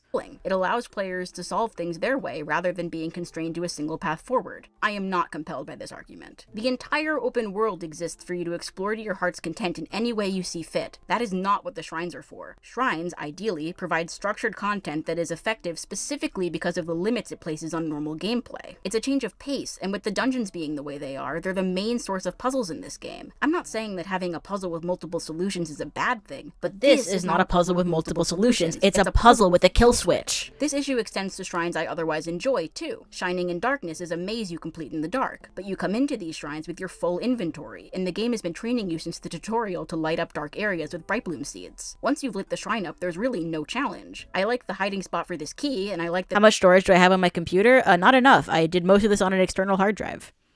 There's a key in general. I miss locked doors. It's wild that the shrines have keys in them, but the dungeons don't, by the way. Unlocking this door leads to the end of the shrine, though. As soon as it gets interesting, it's already over. The shrine that I found myself enjoying on this most recent replay was Fire and Water, a puzzle that asks you to consider different elemental— Oh, well, eyes up. I was talking about this one this week. We were discussing this when I was talking about Secret Stairway. Interactions in order to make it to the top of the room. Ice will melt, wood will burn, metal will conduct electricity, so it's up to you to stack blocks made of those materials and then ascend to the top. It's kind of reminiscent of Secret Stairway, a shrine from Breath of the Wild's DLC that I'm particularly fond of. I wish they did a bit more with this one. I think it would be one of my favorites if they had. I think it might still be one of my favorites just because of how weak the others are. Unfortunately, all of my praise for this shrine's puzzle is undercut by the fact that you can just do the recall trick or use a rocket shield to skip it. And don't even get me started on the rocket shield. The amount of shrine content that is completely trivialized by the ability to instantly gain a ton of height is ridiculous. They don't let you create updrafts to skip puzzles in shrines, but this is okay for some reason. The only real deterrent is that you can't take rockets out of your inventory inside shrines, but you can very easily walk out of the shrine, fuse a rocket onto your shield, and walk back in. Bomb jumps and Octorok balloons don't launch you as high as rocket shields do, but those are arguably even worse, since you can assemble them within the shrines themselves. Next up, let's talk What's the intended way to do Secret Stairway? You always cheese it with stasis? You're doing yourself a disservice. That shrine's really fun. You gotta consider strategically using Magnesis, Cryonis, and Stasis to build your path up to the top. Don't cheese it with stasis, you silly. Though even then, if you're doing that, you at least have to, like, think to do that and then pull it off. Which is still more valuable than just using a fucking rocket shield. Shrines that repeat ideas. These are particularly annoying to me because rather than developing a concept throughout a longer form shrine, they spread the same idea across multiple shrines. We already talked about the 2 hydrant and wing shrines during the tutorial section, but those are just the tip of the iceberg. Deep Force and Flotational Brilliance utilize this buoyant ball and platform that don't appear anywhere else in the game, but both shrines are shorter and weaker than they would have been. Here we go, it's coming. Rolled into a single longer shrine. My favorite part of the video. It's the same thing for wind power and turbine power. These shrines are so similar and so simple. You ever wondered what's Skitty's favorite part of this video that they spent a year making? It's about to happen. They're classified in my notes as spinny thing shrines, though I should note that there is a tutorial shrine called a spinning device that is not a spinny thing shrine. Glad we got that cleared up. Speaking of names, I understand that these shrine names and placements are based on real-world locations, but the names we got in the English version didn't do nearly as good a job of sounding different from one another as something like the French version. Look up the French shrine names for a treat, by the way. Breath of the Wild was guilty of this too, to some extent. Shei Katha is different than Shei Loya, not to be confused with Sha Gemma. Then there's Shayota, but that's different from Shayuto. There's Dila Mag, Ruko Mag, Mag Halan, Mag No Ra, and even Mag Latan, but that one's spelled differently. And if you think this is confusing, well, it is. But Tears of the Kingdom is somehow worse. For starters, Mayak and Mayam are 2 different shrines, both of which are distinct from Maya Chideg, which is not the same as Maya Chin or Maya Hisik. Maya Tat is the same as Maya Mats, which is itself distinct from Maya Tats or Taki. There's Maya Siar, Maya Umekis, and Maya Usi. Joniyu is different from Josiyu, which— wait, hang on, hold on. Maya Siar, Maya Umekis, and Maya Usi. First of all, Maya Usi is hilarious. Second of all, there's a cut line here where I say, and if you think that's crazy, get ready to J.O.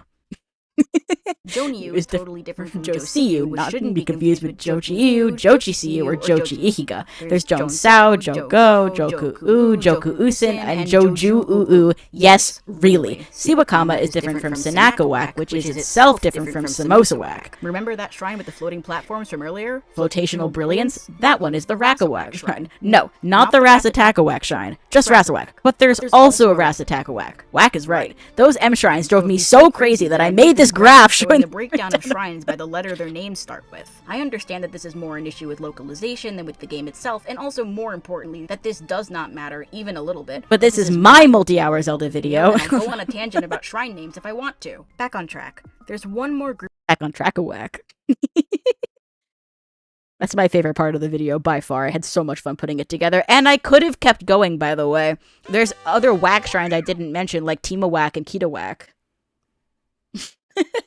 It's like a skinny god was talking to us. Geometry Dash. Back on track a whack. So true, Geometry Dash. I just simply can't let go of Tears of the Kingdom.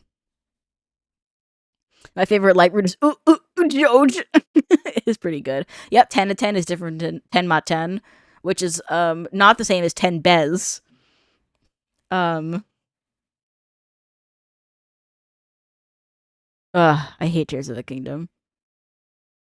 Group of shrines I haven't mentioned yet, and I saved the best for last, the Proving Grounds shrines. These shrines strip you of all your armor, weapons, and materials you've collected so far, and put you up against some number of constructs. Your only weapons and materials are what you can scavenge from inside the shrine. There's usually a small weapons cache at the start of the shrine, but these are never stronger than basic wooden sticks. Most Proving Grounds shrines have some sort of theme or gimmick that makes them stand out from the others in some way. This one has water in it, making the shock arrows the enemies have particularly dangerous. This one is in complete darkness, and you can't get around that by using Bright Bloom seeds here because they take all of your items. This one has you running constructs over with vehicles, and it's easily one of the funnier shrines in the game, though the shrine where you attach weapons to Roombas and set them loose on your enemies is a close competitor. The ones that are least successful are the ones that want you to lure constructs into traps, because these traps don't actually do enough damage to be satisfying, and it's difficult, if not outright impossible, to lure the constructs to exactly the right spot. I say impossible because constructs wielding bows won't chase you, so you can't lure them. In Proving Grounds lure! The one in the dark was an awesome surprise when I first walked into the shrine, especially because it was my There's first like 3 ever enemies in the Proving Grounds shrine, and I had to do a dive ceremony to access it in the first place. I wish there were more enemies though. This is too visually striking and mechanically interesting to be over so soon. This Proving Grounds shrine can only be accessed by ascending into the room it's in, and it's located on the Thunderhead Isles, so your best bet is to try and access it after you've completed the quest that clears the storm. It's pretty much impossible to see otherwise, and you need to balance on a rail and then use ascend, which I'm sure is possible to do in low visibility, but I do not have the patience. I also think it's a little cute that this is an area surrounded by a thunderstorm, and it's the Electric Proving Grounds. My favorite Proving Grounds is also my favorite shrine in the game, and that's the one that has you shield surf down Mount Lanayru while going through rings. I was convinced this would be a blessing, so I was extremely pleasantly surprised to find not just a real shrine, but a Proving Grounds shrine, and a fun one too. You have hot air balloons, these platforms on rails that you can use recall on, and since you start at the bottom of the room, you're likely to be spotted early and be at a disadvantage, which makes things more challenging and more interesting. Great job, Zakusu. You may be second to last on my list of games sorted alphabetically, but you're number 1 on the list of shrines in my heart. You may hear that the mic quality is slightly different between these two, because I accidentally said you may be last on the list of shrines alphabetically, but then I remembered that Zanmik is after Zakusu, so I had to re-record it. To last on my makes things more challenging. You can hear it if you listen. Great job, Zakusu. You may be second to last on my list of shrines sorted alphabetically, but you're number 1 on the list of shrines in my heart. I understand. I also waited for 10 minutes to get this shot of Naydra. Shrines sorted alphabetically, but you're number 1 on the list of shrines in my heart. I understand some people will argue that it's okay that most of the shrines in this game are simple because this is a game for children. I understand the tutorial shrines. Kids play this game. My mom plays this game. Accessibility is obviously important. The problem isn't the low floor, it's the low ceiling. These puzzles never get good. They're never developed or iterated on in interesting ways. Even the Proving Grounds shrines are fun once, but then they're over. Yeah, why can't you replay the Proving Grounds shrines? What were they cooking? Zelda is known for challenging players to think, whether it's the infamous Water Temple in Ocarina of Time, or the harder dungeons in a game like Link's Awakening. Part of the appeal of the Zelda series was getting stumped, even frustrated, because the designers trusted you to figure things out. And it was so satisfying when things finally clicked. There wasn't a single puzzle in a shrine that made me feel like I had to think at all, let alone think creatively. You can mess around and solve things wrong if that's fun to you, but it would have been better to have puzzles that were designed with competent players in mind. I also understand the argument that the shrines have to all be simple because they can be played in any order, and you don't want a new player stumbling into a super hard shrine out of nowhere, but there are literally 0 consequences if a shrine is too hard and you need to leave and come back later. You unlock the warp point when you find— Is it a hot take to say the Water Temple's the best dungeon in Ocarina of Time? I don't think it's a particularly hot take. I think the Water Temple's really good, the Spirit Temple's really good, and the Forest Temple's probably the best one. But Ocarina of Time's got good dungeons in general. I think the only one I really don't care for is the Shadow Temple because, like, it's linear and boring. And I'm not a huge fan. Though I do like the bottom of the well. I think that's a very cool sequence. Find a shrine after all, not when you complete it. So if you can't finish the shrine for whatever reason, you can just leave. You could also put the harder shrines further off the beaten path. This was literally just me playing with the tracker in Final Cut Pro. I was like, I wonder if I can stick Skitty onto Link for one time. Imagine if, instead of a blessing... And I figured no one was going to watch it anyway, so I just stuck it here. Those caves you had to explore led to extra hard challenges that were meant to test your mastery of the game or your puzzle-solving skills. We'll talk about this a bit more later when I talk about the steps I would take to fix the problems with this game, but for now, we're done talking about shrines. I didn't go over every single one, but I'm confident you've got the picture by now. I do plan on making a separate video that's just about shrines, though I would forgive you if you've forgotten by now that you're not already watching the shrine video. Don't worry, I still have plenty of things to complain about, just wait till we get to the story. Bravely Default 2 music. Script and had a bit of a realization. I didn't do almost any of the side quests. Even on my initial casual playthrough, I just never really wanted to engage with them. The tasks weren't going to be interesting, the characters were going to be annoying, and most importantly, I wouldn't get anything out of it. There is zero intrinsic motivation for me to talk to these— You can hear the defeat in my voice in this section. Like, this is the part that, like, all the parts of this game let me down, but this one is just sad. Like, I wish I liked doing any of the side quests, but I hate the characters. I hate what they're asking me to do. I hate the rewards for doing it. It's so ass. It's like the heart and soul of a Zelda game, and they've just completely stripped it out. I hate Tears of the Kingdom. These characters. I genuinely do not care what they have to say. To be clear, this is not a problem unique to Tears of the Kingdom. It was like this in Breath of the Wild too. My issue is that they didn't fix it. There is a shockingly small number of NPCs that I find even remotely tolerable in these games. Most of them either have no personality, are extremely annoying, or both sometimes. I don't even know how that's possible. How'd you even do that, Tears of the Kingdom? What the hell's wrong with you? All of this is to say that I was not compelled to partake in these quests because of some amazing character writing. If I was going to do these quests, it was going to be because they were going to give me something that I actually wanted. And since almost none of the rewards in this game are any good, that means I did almost none of the side quests. Here is a complete list of every kind of reward you can get for completing a side quest in Tears of the Kingdom. There's materials, whether that's ingredients, gemstones, resources like wood, monster parts, or even Zonai charges, cooked food and elixirs, rupees, arrows, weapons, bows or shields, sleepover tickets, pony points, and glider fabric. That's it. With the exception of the last three, this is just a list from Breath of the Wild again, a game that already didn't have enough types of rewards in it. It may seem hopeful if they added 3 new types, but I've got some bad news for you on that front. A sleepover ticket lets you spend a night at a stable for free, something that usually costs 20 rupees. Pony points count towards a total, and once you've earned enough of them, you get a reward, like the ability to register an additional horse, cosmetics. You missed the ancient arrows? They're still in the game. You can get ancient blades in the depths. Horse, stuff like that. Aside from the fact— Can't you get armor in some side quests? You can get the stupid hat from Cece. All of the quests that give you armor are just like quests that send you into a cave that you could also just easily stumble upon by yourself. Like, I don't think there are NPCs who give you armor as a reward ever, except for the CC hat. Fact that horses are tragically completely useless in this game, that sounds decent enough, right? But I could give you pony points as a thank you. I don't care about your fucking pony points. You can earn them through side quests, but you can also farm them repeatedly by either sleeping at the inn or registering a new horse, both of which cost 20 rupees. So 2 out of these 3 new reward types are just 20 rupees with extra steps. As for the glider fabric, it's a cool idea. You clearly did the side quest that lets you put your hood down in this clip. Yeah, if only I talked about that at some point in the next 5 minutes. Be able to customize the paraglider, but in order to change between fabrics, you need to go to Hateno Village, talk to this guy, pay him 20 rupees, and then watch this short cutscene. If there were a faster way of swapping between— What about the frog armor? Oh, that's right. Well, I talk about the frog armor. First of all, the frog armor sucks. And second of all, that's not a side quest reward, it's a side adventure reward, silly. Different thing, I guess. Fabrics on the fly, no pun intended. It could be fun to play around with them. Maybe you could even coordinate them with your outfit or something. But needing to stop what you're doing and go get your glider fabric changed at a specific location makes me never want to do it. Also, I've heard people say there are the Iga pieces. I don't think those are tied to a named side quest. Like, I think you can just stumble across those.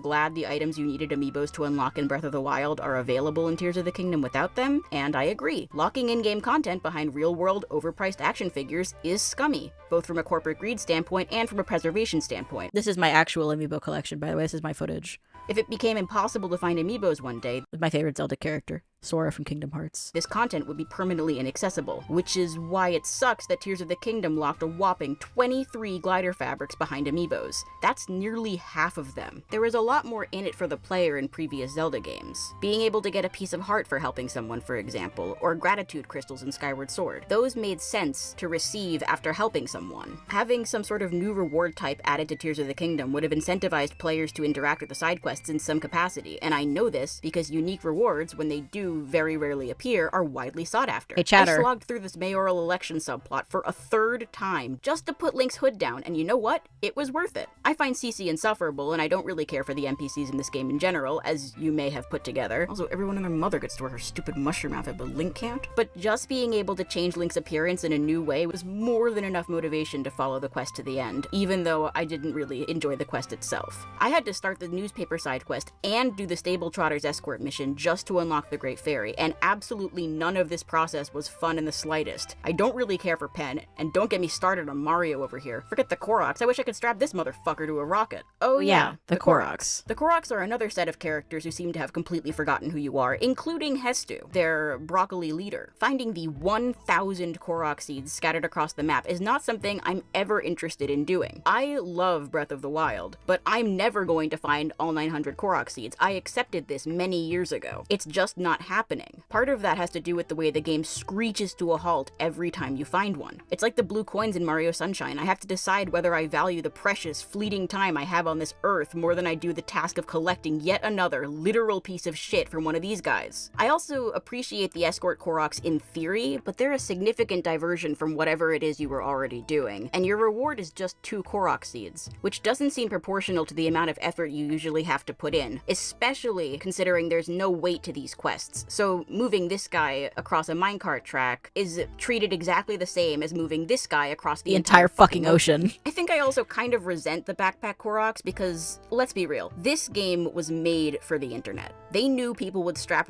We only got an hour left in this video. We might be finished by 6 p.m. rockets to the Koroks, or crucify them, or make them get dragged behind a horse, and would put clips of it on the internet. They made a game that markets itself. The whole building thing in general is primarily in the game, I think, so people can post their epic penis guy videos on Twitter. Same with the stupid fucking Ganondorf meme face, but we'll talk about that later. At some point on your journey, you'll run into this guy, Addison. He's struggling to hold his wooden sign up, and you need to help him by propping it up using nearby materials or whatever you can scavenge. I find him more than a little annoying, but it's a neat little distraction the first time you do it. There's a little wrinkle, though. Namely the fact that there are 81 of these challenges strewn across the map. This character is copy and pasted 81 times. This repetitive busywork task gets even worse when you realize you can just use a hoverstone to hold up his signs 100% of the time, something that's not hard to figure out considering the fact that the Water Temple familiarizes players with the device and how it works. Any players who've played the main story will know about hoverstones. Either way,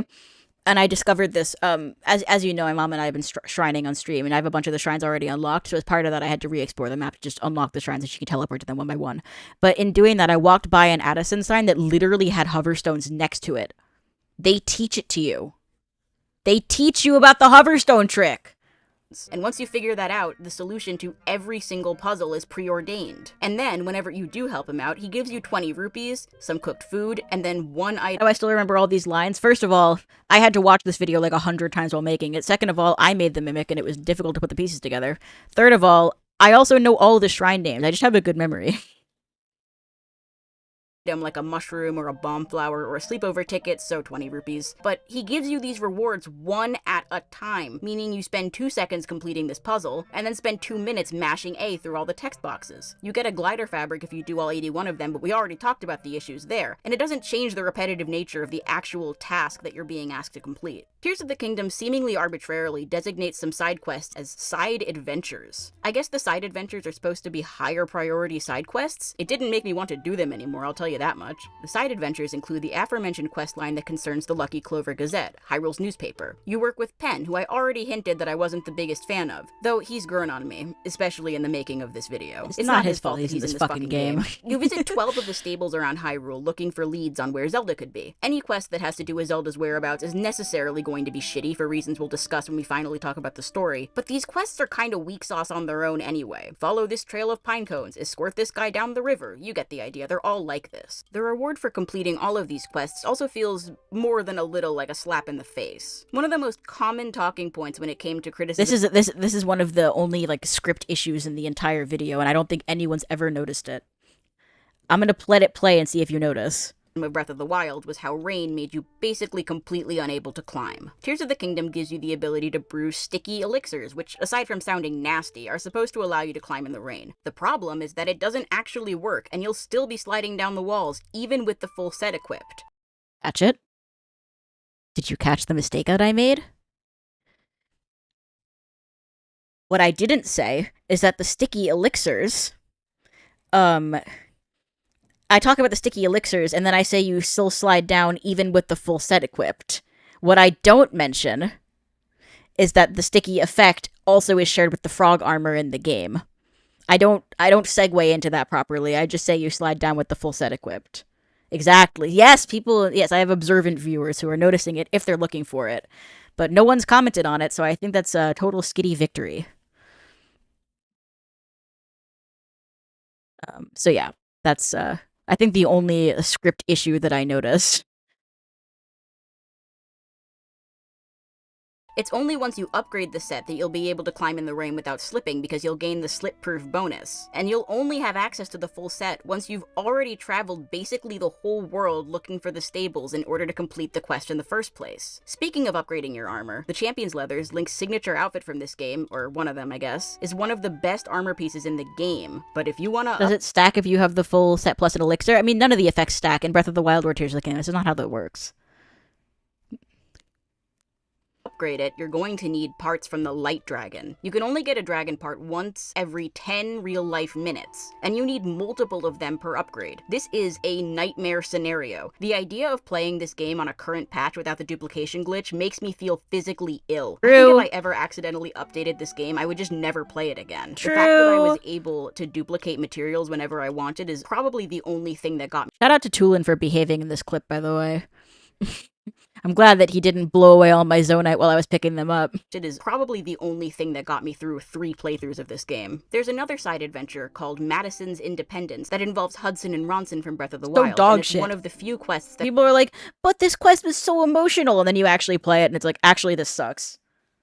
comes with a unique reward, the ability to build your own customizable house. The mechanics there are fine, I guess. This video is a breakdown on the issues with it made by someone infinitely more patient than me, but more relevant to this discussion is the quest you need to do to unlock it. The following is everything you need to do to complete this quest. Talk to Hudson and Ronson to begin the quest. Talk to Madison. This time, talk to Madison over here and answer a single question. Put like a plank of wood or something in front of this guy to obstruct his vision, talk to Hudson again at the construction site, hand over 10 Sundelions, and watch a short cutscene. That is the entire quest. Madison is established as kind of a generic bubbly child character and has no real personality beyond being generally sweet child and ending a bunch of her words in son. Also, for some fucking reason, she doesn't say lone son here. Are you fucking serious? You say son in every goddamn word, but this one's normal? Are you— I get the sense that this is supposed to be one of their better developed side quests too, which is even more depressing because I did it in its entirety in like 5 minutes. If you don't have 10 Sundelions, there's some work involved in going and collecting them, but that task isn't related to these characters in any way and just amounts to more busy work. This quest also showcases another issue. The black screen transitions are so bad, give me 10 seconds. The game that is so common that it became more and more distracting as time went by, and that is the game's reliance on fading to black. Throughout this quest, rather than seamlessly animating characters moving from place to place, the game will fade to black. There are 2 particularly egregious examples of this just in this quest alone. The first is here, where you put something in front of this guy's face to obstruct his vision, talk to Madison, fade to black, she runs onto the platform, fade to black again. Then, a bit later you talk to Hudson to give him the Sundelions, fade to black. Ronson comes over to tell him it's time for Madison to go to Gerudo Town, and rather than showing her walk on screen— This clip is not cropped properly. I fucked up. Video's cancelled. It smash cuts to her face, fades to black, and then resumes with her standing by Link and the others. This feels so cheap and lazy, and if me complaining about this feels like nitpicking, please understand that the game does this constantly. I don't understand why they couldn't have pre-rendered a few more of these sequences, especially this one at the end in the hot air balloon. Especially, by the way, because you have to wait till 7 a.m. so that it can happen at the same time of day.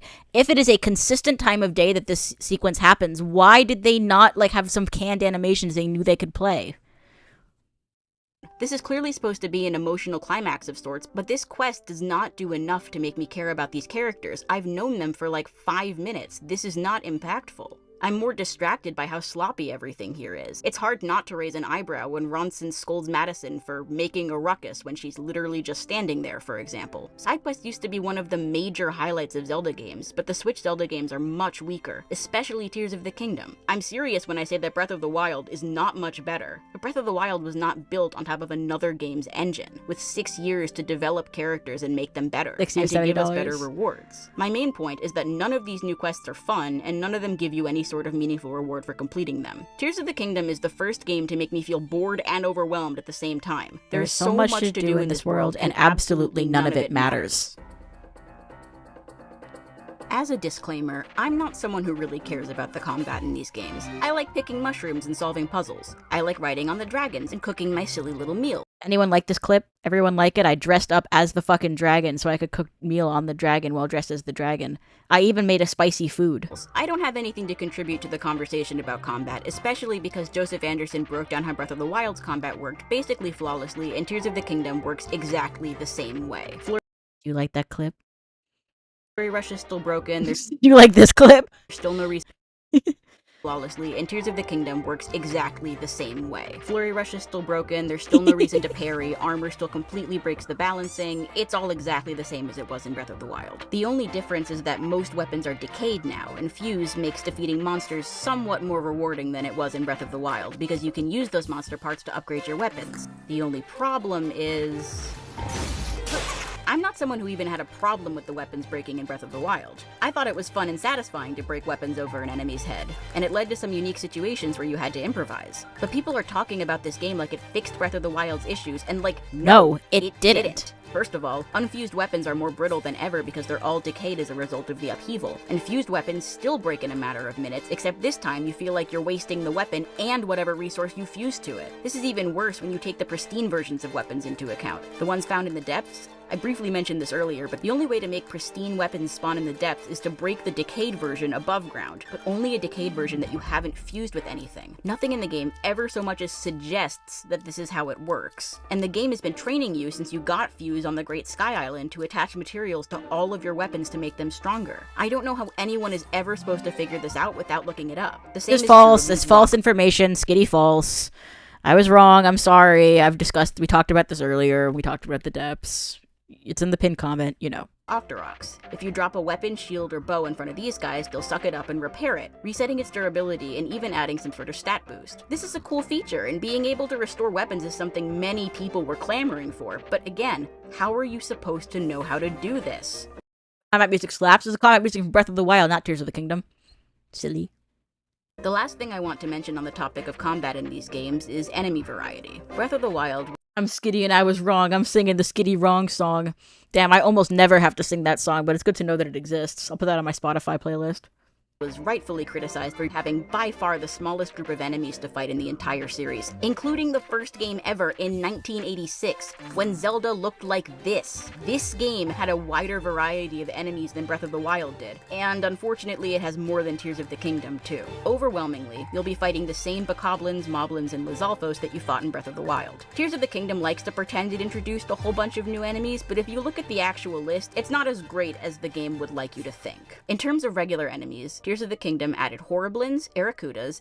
This music's also a little too quiet. It's the Color Dungeon from Link's Awakening remake. Evermeans, Soldier Constructs, Captain Constructs, Like-Likes, Gibdos, and Little Frogs. That's only 8, and I'm being generous by counting the Captain and Soldier Constructs separately because they're basically the same thing, except the Captain Constructs have more health. Within that list, Arrokudas can look cool at first, but they only have 2 hit points, and this is the Zelda game that introduced lock-on for your bow and arrow, so they never actually pose a threat. Evermeans are literally just what-if trees, but evil, which, don't get me wrong, is fucking hilarious, but they're not much of a threat. The Constructs are fine, but you'll mostly be fighting them in shrines or in the sky, and, like their ranger counterparts, they very rarely interact with the world in any sort of interesting way. I guess I should have mentioned that occasionally you'll have the constructs fighting enemies on the surface, which is a cute little detail, but it doesn't actually have like a gameplay purpose.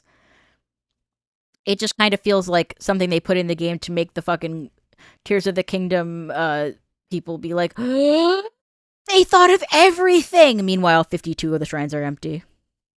Horriblins are a much-needed breath of fresh air, but they're no more interesting than any of the other main enemy types you'll be encountering over and over again, and you only really see them in caves. Gibdos are a cool addition. They don't look anything like they did in the N64 days, but that's not really important. They're only found in the Gerudo region, though, so they aren't often enemies you'll actually run into. This is not even doubling the enemy count from Breath of the Wild, and even if you doubled that number of enemies, you'd still have fewer types of enemies than Zelda 1. Mini-bosses didn't fare much better. There's the boss Bokoblin, which is literally just what if Bokoblin, but big. There's the Battle Talus, which is just a regular stone talus cosplaying as an enemy camp. There's the Flux Constructs, but as I mentioned during the Shrine section, those are used and reused so many times that you will get sick of fighting them. The Gleeoks are plenty intimidating, and they've got the firepower to back their appearance up. They're fun fights, and while it's unfortunate that you can just infinitely stun-lock them with arrows, you still have to avoid their attacks for long enough to fire off those arrows in the first place. I like these guys. They're pretty neat. More of these, please. The Frox, on the other hand, is sort of like a mix between a Talus and a Hinox. Hinox? I don't fucking know. But somehow even less fun or...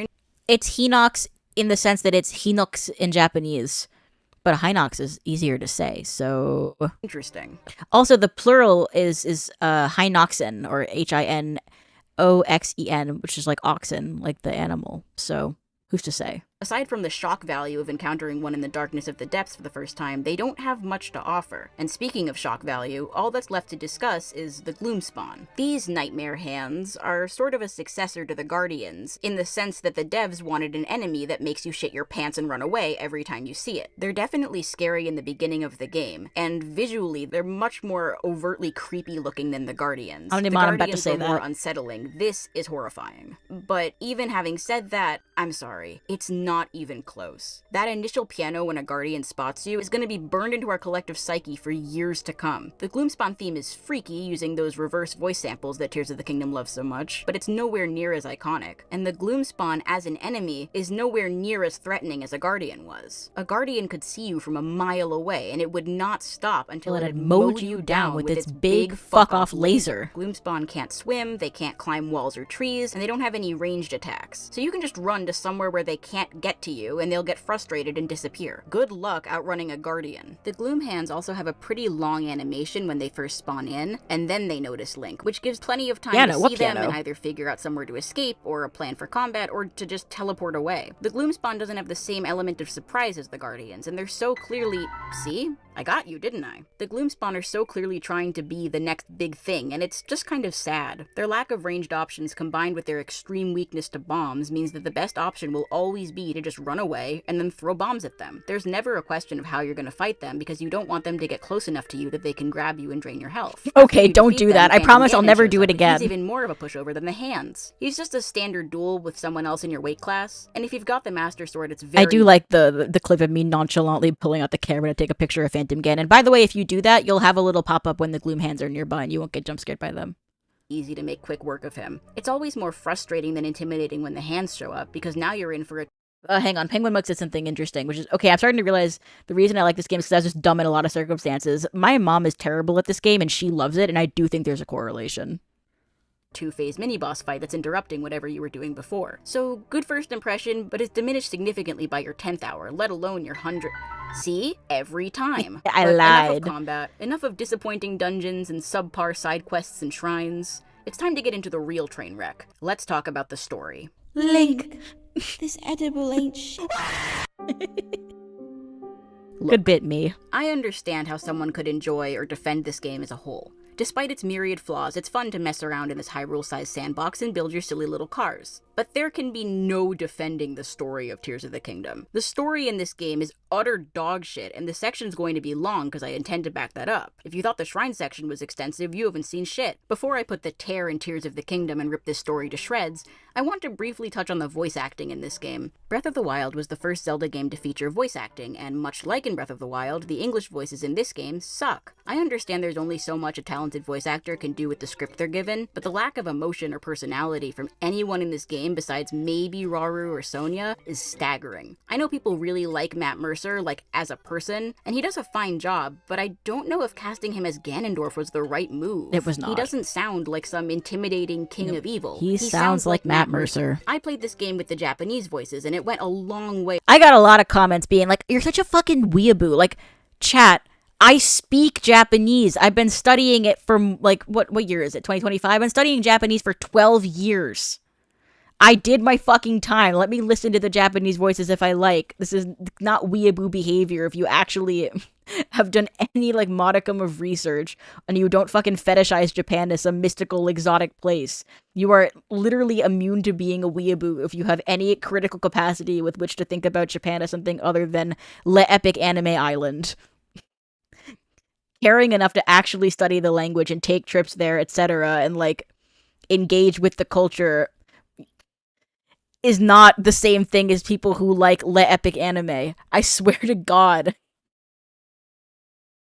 Towards making the cutscenes tolerable to sit through, especially as it pertains to a certain rock boy. Goro. The Japanese voice actors do a phenomenal job, even if they can't save this game from its own script. For the purpose of this video, I'm going to be using clips from the English dub, because this video's in English, and I know people are going to be listening to this and not necessarily watching it, but I experienced these scenes for the first time in Japanese. I will say that Breath of the Wild had some major discrepancies between its original Japanese script and the English localization, but Tears of the Kingdom's English script seems to be mostly faithful to the original, but that's not necessarily a good thing. Let's start by talking about the main story content here, the memories. Almost all of the cutscenes in Breath of the Wild were set in the past, 100 years prior to the events of the game. They mostly showed Link interacting with the other champions, and especially with Zelda. I say interacting, but Link's a silent protagonist, so he's given a disappointingly small amount of characterization beyond simple body language. You unlocked these cutscenes by looking at pictures that Zelda took using her Sheikah Slate 100 years ago. Then it's up to you to figure out where the picture was taken and go there. Since Link was present for these moments, returning to the place where they happened causes him to suddenly remember the Demon Dragon was better than Dark Beast Ganon. Skitty true. I totally agree, and I will say that at some point. Part of his past. There are 12 pictures plus a 13th bonus one once you found the others, and they can be viewed in pretty much any order. The story here is hurt more by how far removed it is from the actual events of the game than it's hurt by the non-linear method of discovery. We already know all these characters are gonna die. The memory cutscenes are there to flesh out their personalities more than anything else. The memories don't have much bearing on the story of the game, but they don't really have to. Listen, the reason I'm defensive when I'm compared to weeaboos is because, not because I, like, you know, deny my silly little cringe interests. That is not the problem. The problem is that weeaboos are so fucking racist and disrespectful 98% of the time that, like, getting grouped in with them makes me nauseous. Like, I feel like anyone who's, like, a serious person with, like, an academic, like, interest and, like, a actual, like, modicum of fucking cultural respect would be offended at the comparison to, like, the place Japan type people. Like fetishistic obsession with Japan is so cringe.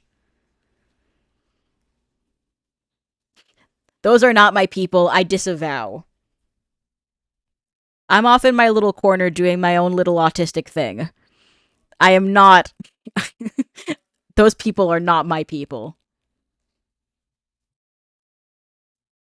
The same cannot be said of Tears of the Kingdom. For some unfathomable reason, Tears of the Kingdom also has memories that you travel the world in search of. This time, they're found within these massive pictures that have appeared across Hyrule called geoglyphs. When Link walks up to one of these tiers, his hand will glow and he'll see a memory of Zelda in the past. You can encounter these glyphs at any time, and while there is a canon order to the memories, you can still find them out of order. This is a problem in a way that it wasn't in Breath of the Wild, because Tears of the Kingdom is trying to tell a linear story. Breath of the Wild was able to get away with it because Link was an amnesiac, and the events of his past were already a foregone conclusion. You know what happened 100 years ago. There's not a mystery you're trying to solve here. It's more about understanding Zelda and the other champions, and I guess Link, but he's not really a character. He just kind of looks sexy in gender. But in Tears of the Kingdom, figuring out— I got someone in my comments mad at me for like, what did you say? Link is sexy. He's 17. It's like, all right, Jesus, we need to calm down a little bit.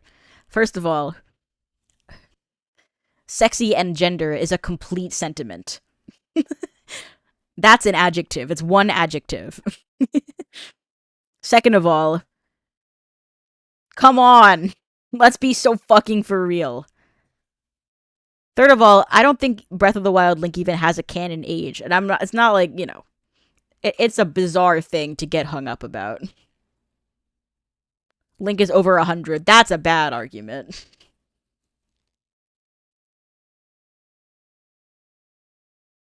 It's okay, Link's 100 years old. No!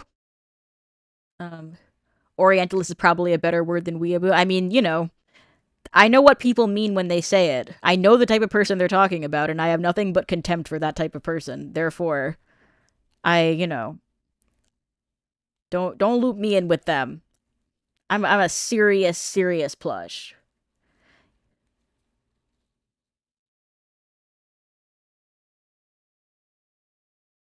Also, like, what fucking 17-year-old looks like this? This is an anime boy. They're all, like, ambiguously aged and gendered. Like,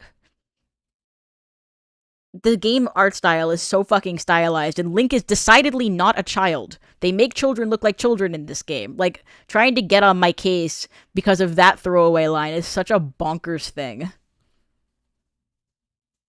But he's 17 like Jotaro is 17. Right.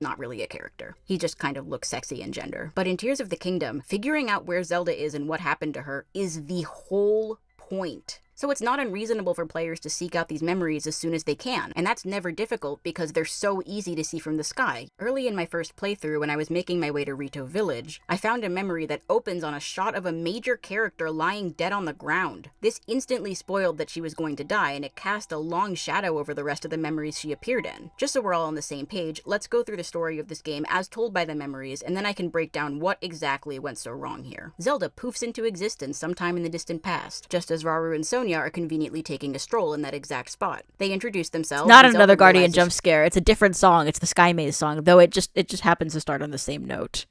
Which there was a line in the script talking about that earlier, but I cut it out because I didn't want to edit it.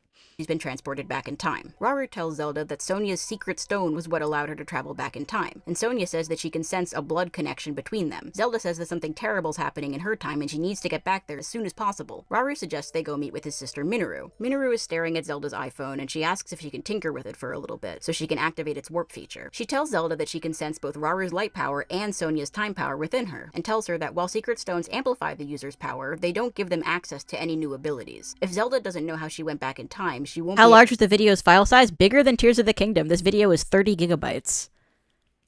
Able to go forward either. Minoru then tells Zelda that if she swallows a secret— Oh yeah, and the Final Cut Pro project, 700 gigabytes. Stone, she'll turn into an immortal dragon, ensuring that she'll still be alive in the future, but it will come at the cost of her consciousness, her personality, basically her entire self. Got it on a hard also drive. Mentions that this is forbidden, so it's not going to work anyway. Back to the drawing board. The next memory opens with Ganondorf staring out across the Great Plateau. He says, Hyrule will bow down. 700? It's over 100 hours of 1080p footage. So yes, the Final Cut Pro library is huge. Before me. Before signaling Also, God, Matt Mercer is Ganondorf for such a weird miscast. Across the Great Plateau. He says, Hyrule will bow down before me. Before signaling one of his soldiers to blow on some sort of weird instrument that summons a horde of desert monsters called Moldugas. Rauru, Zelda, and Sonia rush to the scene, and then Rauru blasts them all away using his magical secret stone. With his plans foiled, Ganondorf is newly determined— Actually, a funny little fun fact. Hyrule will bow down before me. Before signaling one of his soldiers to blow on some sort of weird instrument that summons a horde— So, when I held on. Fucking come on. Before signaling one of his soldiers— When I had the weird instrument line in there, I was like, wait a minute. is this a real instrument that actually exists in real life? Am I doing an Orientalism right now? So I looked it up, and no, this is a thing that they invented for this game specifically that has no real life analog that I could discern. So it is in fact a weird instrument that appears one time. But Skitty's reading for cultural sensitivity, because this plushie is woke, and that's spelled WOQUE, by the way. To blow on some sort of weird instrument that summons a horde of desert monsters called Moldugas. Rauru, Zelda, and Sonia rush to the scene, and then Rauru blasts them all away using his magical secret stone. With his plans foiled, Ganondorf is newly determined to get a secret stone for himself. Ganondorf's now in the throne room, swearing fealty to Rauru, eyeing up the secret stones, and making some thinly veiled threats while he's at it. He also shows off the world's most evil smile for anyone who wasn't sure if this guy was supposed to be the villain. It's a Chinese instrument called a hulu. Well, if that's the case, then it's a bit of a weird mismatch for the Gerudo. Nintendo will do anything but actually learn anything about the Middle East and North Africa. Like, they're like, no, it's probably fine. We can just make it up. I'm looking at a picture of a hulu right now. It's slightly different. Definitely is not right on the money. It is very annoying, actually. I mean, annoying and also racist. How the Gerudo are just like a weird mishmash of various like North African and Middle Eastern cultures. Like, for the love of God, do some research. Like, I don't understand. Like, that's the most fun part of doing world building and character design, is getting to do the research to make sure you're doing it right. Like, no, it's fine. We can just go fucking Arabian Nights and send it. No! God! I definitely want to do a video talking about the, about Gerudo Orientalism in general, but specifically about the design of Gerudo Town and how it's like a very embarrassing mockery of like actual Middle Eastern cities and their architecture, because there are places where it takes inspiration, but in a very exaggerated and like culturally insensitive kind of way. Like, if they had handled it better, it would have been like one of the coolest parts about the like art and architecture in Breath of the Wild, but it's not. So, the most mythical fantasy race of them all, women of color. That's honestly, that's how they act about it. Am I also Middle Eastern? No, but I did minor in Middle Eastern studies in college because I am, I'm a worldly plush. I like to study things and be respectful about it.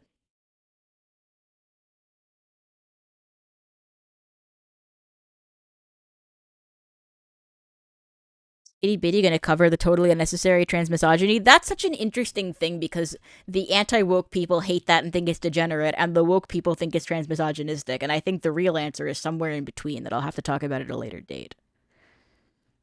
What haven't I studied? Math. Did you see the part early in the stream where I had to figure out how many nickels $10 was?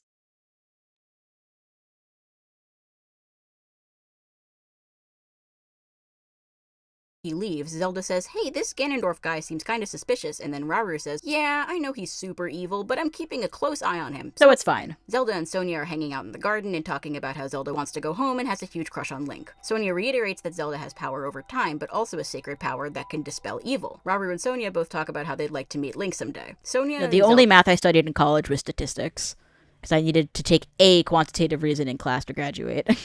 Are alone as Zelda supposedly requested. This obviously suspicious Zelda immediately pulls a knife on Sonia, only for the real Zelda to be like, haha, you thought you could fool us. But then Ganondorf appears behind Sonia and literally just punches her to death. Sonia falls to— Are the Gorons, Rito, and Zora also cultural stereotypes? I think broadly no, though I do wonder about the Gorons sometimes.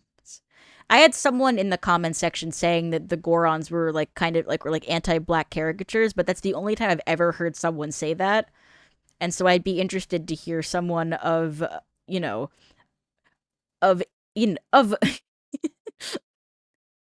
like to hear someone who's actually black talk about that instead of like concern trolling about it, because I think like it is entirely possible that person was actually themselves being racist. So I'm definitely interested in hearing someone discuss that at greater length, but I do not think it is my place to sort of speak on that.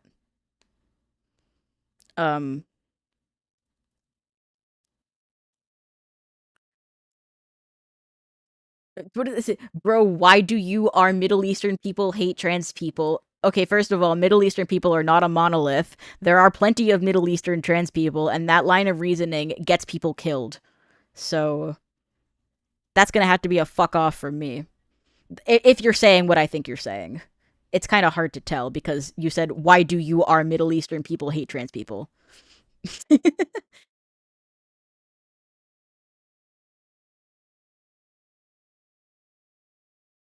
Also, fuck that, white people hate trans people too. True.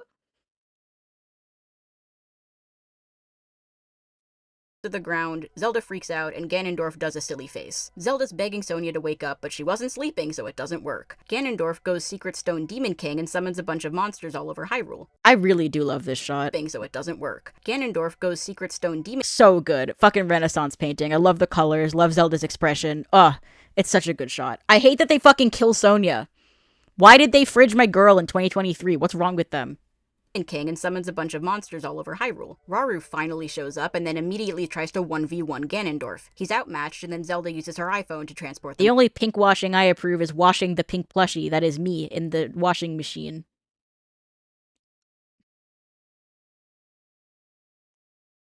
She wasn't sleeping, so it doesn't work. It's my favorite subtle joke. Thank you. No one's ever commented on that, but I like it. Gotcha, Grandma.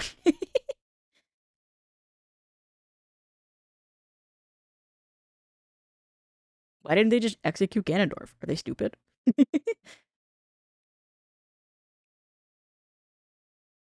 I have a Discord server? It's patrons only, but it's out there.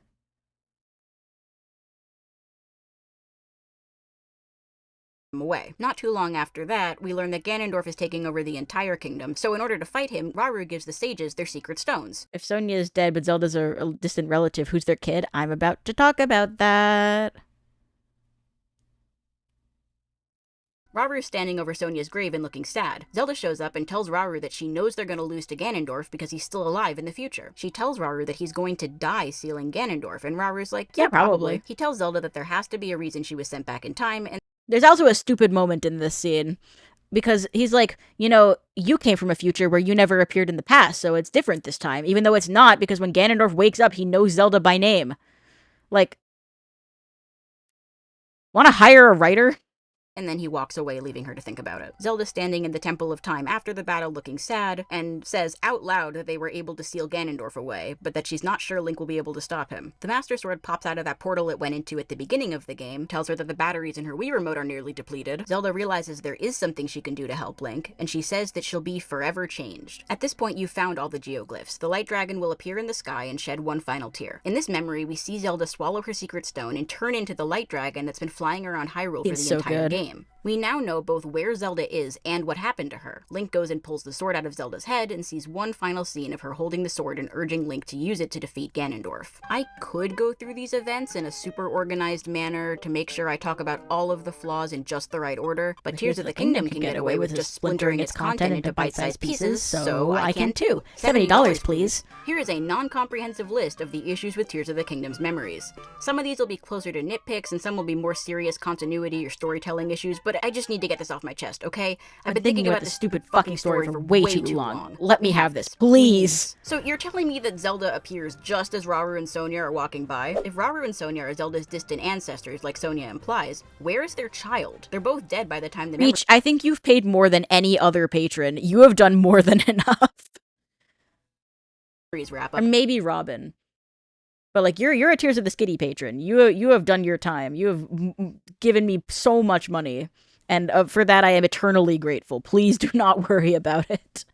And we never hear about them having a kid, but their bloodline has to continue somehow, right? I wondered if maybe Minoru could have been Zelda's ancestor, but she's been hanging out in the Purapad the whole time, so that doesn't feel likely either. Why is Sonia the one with the time power? In Breath of the Wild, Zelda struggled to unlock her powers because her mother, who is supposed to teach her, passed away. Zelda confirms that her mother learned from her mother, implying that this light power is matrilineal, but Raru's the one with the light power here. This makes even less sense when you consider that Raru's a Zonai and has no connection to the goddess Hylia, so it would have to have been Sonia who passed down the light power. If the secret stones can't give you powers that you don't already know how to use, how in the hell did Zelda end up in the past in the first place? Why are the shrines in this cutscene placed where the shrines were in Breath of the Wild as opposed to where they actually are in Tears of the Kingdom? Friend of the channel, Chubby Bub, mentions that this is probably because they're probably just straight up using a reskin of the Breath of the Wild map in this cutscene. You can actually see Moza's smoke signal from up by where the Ishto Sho Shrine was in Breath of the Wild in that scene, because they forgot to take it out. So the reason is probably because that's the Breath of the Wild map in that scene, and not the Tears of the Kingdom map.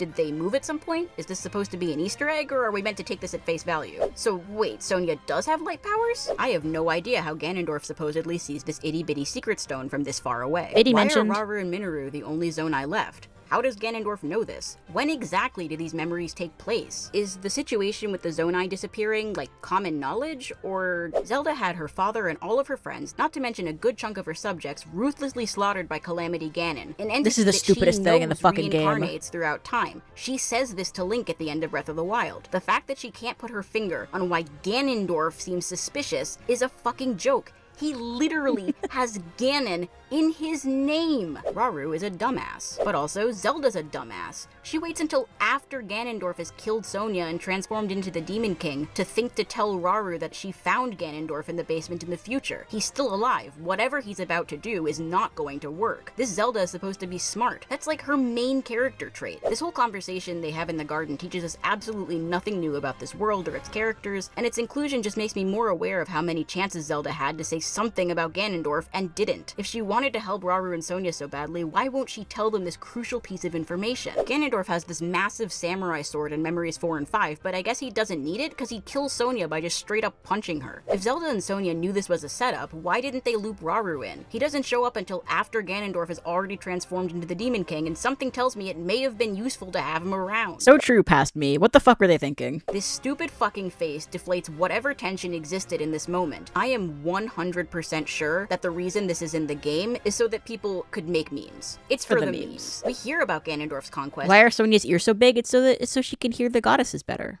I don't know. But we never really see it. We get a few seconds of it in a cutscene near the end of the game, but this is a lot of tell and almost no show. I thought he stabbed her. His sword is not drawn. So it's unclear. I think he just straight up punches her to death.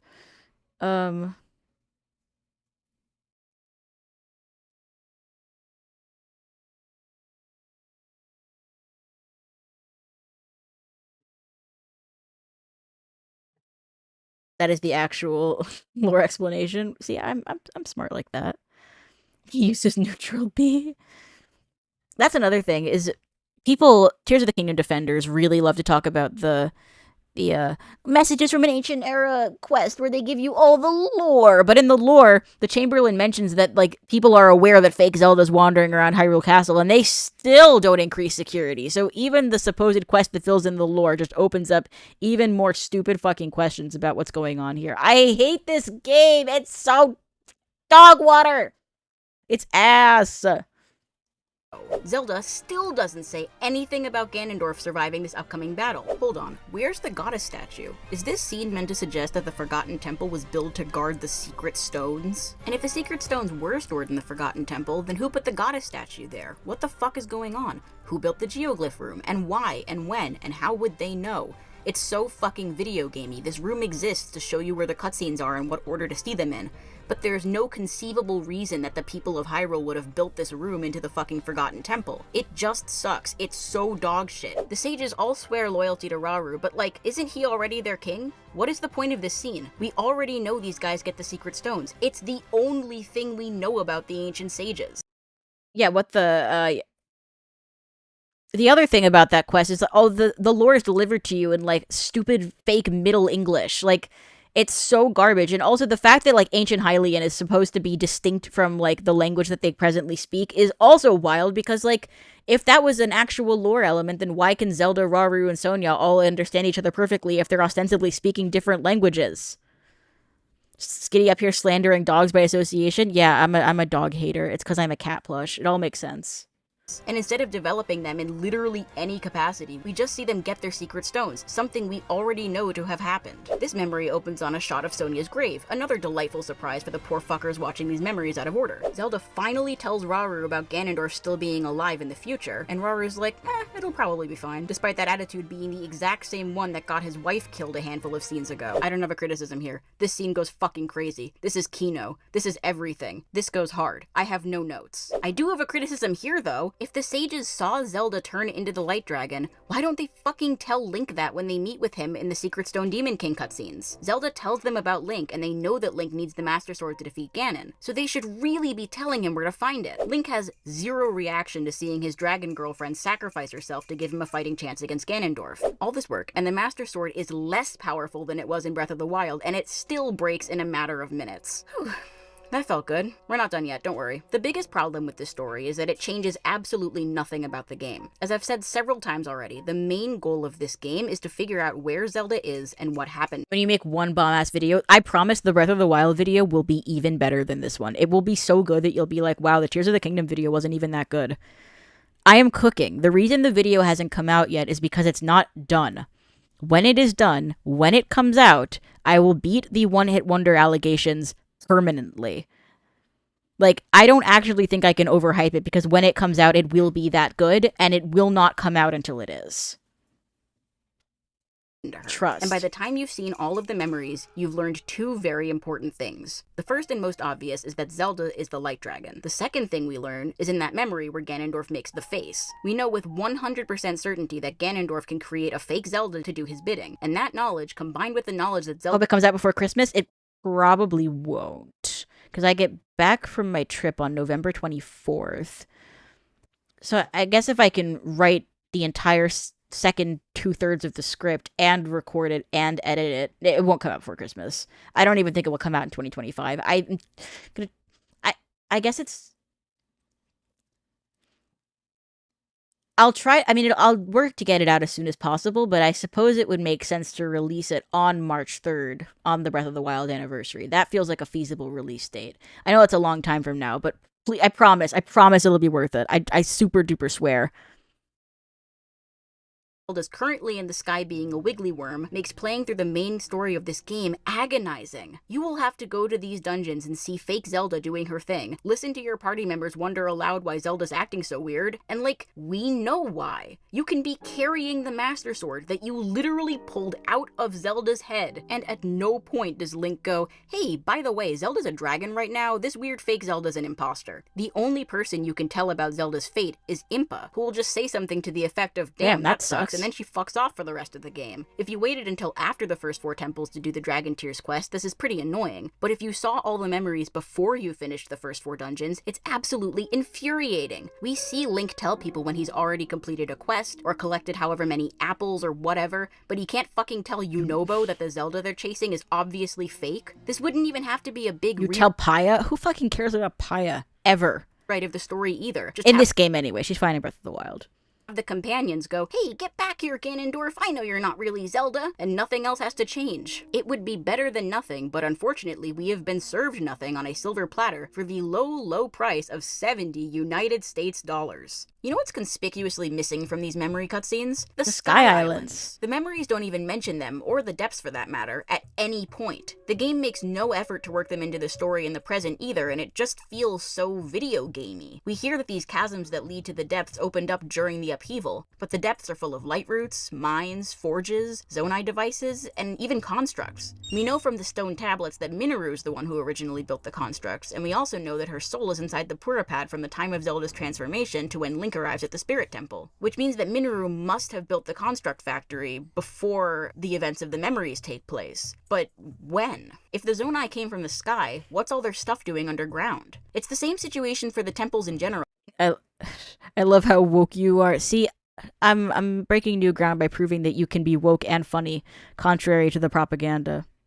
Actually. Who built them? Why? The answer seems to be that they were created so the sages would have somewhere to keep their secret stones safe, but the sages only received their secret stones in the first place after Ganondorf had begun his conquest. You're telling me that every single village in the Gerudo Desert had fallen, but they still had time to build the Lightning Temple, complete with all of its light puzzles and booby traps? No. The real answer is that the temples were created so you, the player, could explore them. And then there's the amiibo stuff in the depths. All of these pieces of armor or weapons are stored in these Zonai treasure chests that Link needs to use his Rauru arm to open, and all of them are items from previous Zelda games. It's so crazy to me that people act like this game is a love letter to longtime fans, when they have the fused shadow or Majora's goddamn mask just hanging out down here with zero explanation. Are we supposed to take this at face value? Those who know.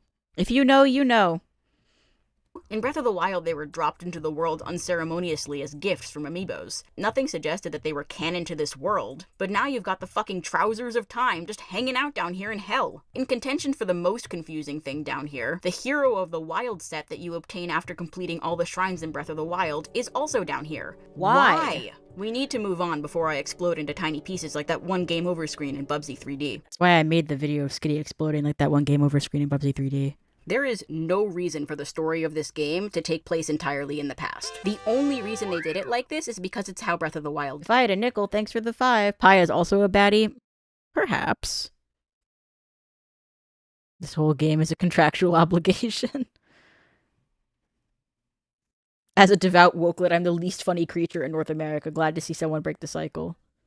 Did it. It weakened the story there, but it completely torpedoes it here, especially because of the effect it has on Link and, by extension, the player's relationship with the cast of characters. Let's talk about Zelda first. From the very first teaser back in 2019, Zelda was looking to be playing a much more active role, adventuring underground right alongside Link. People even speculated that you'd be able to play as Zelda in the new game, a prospect that makes my heart hurt when I think about it too hard. Unfortunately, the only time you get to interact with Zelda is during the opening, after which she falls into a hole and teleports into the past. Bye, Zelda. This sucks. Like, on a number of levels. This incarnation of Zelda was smart, compelling, and capable in Breath of... Woke and funny? How will the conservatives be able to live now? They've been crashing out over the fact that I am both woke and funny for well over a year now.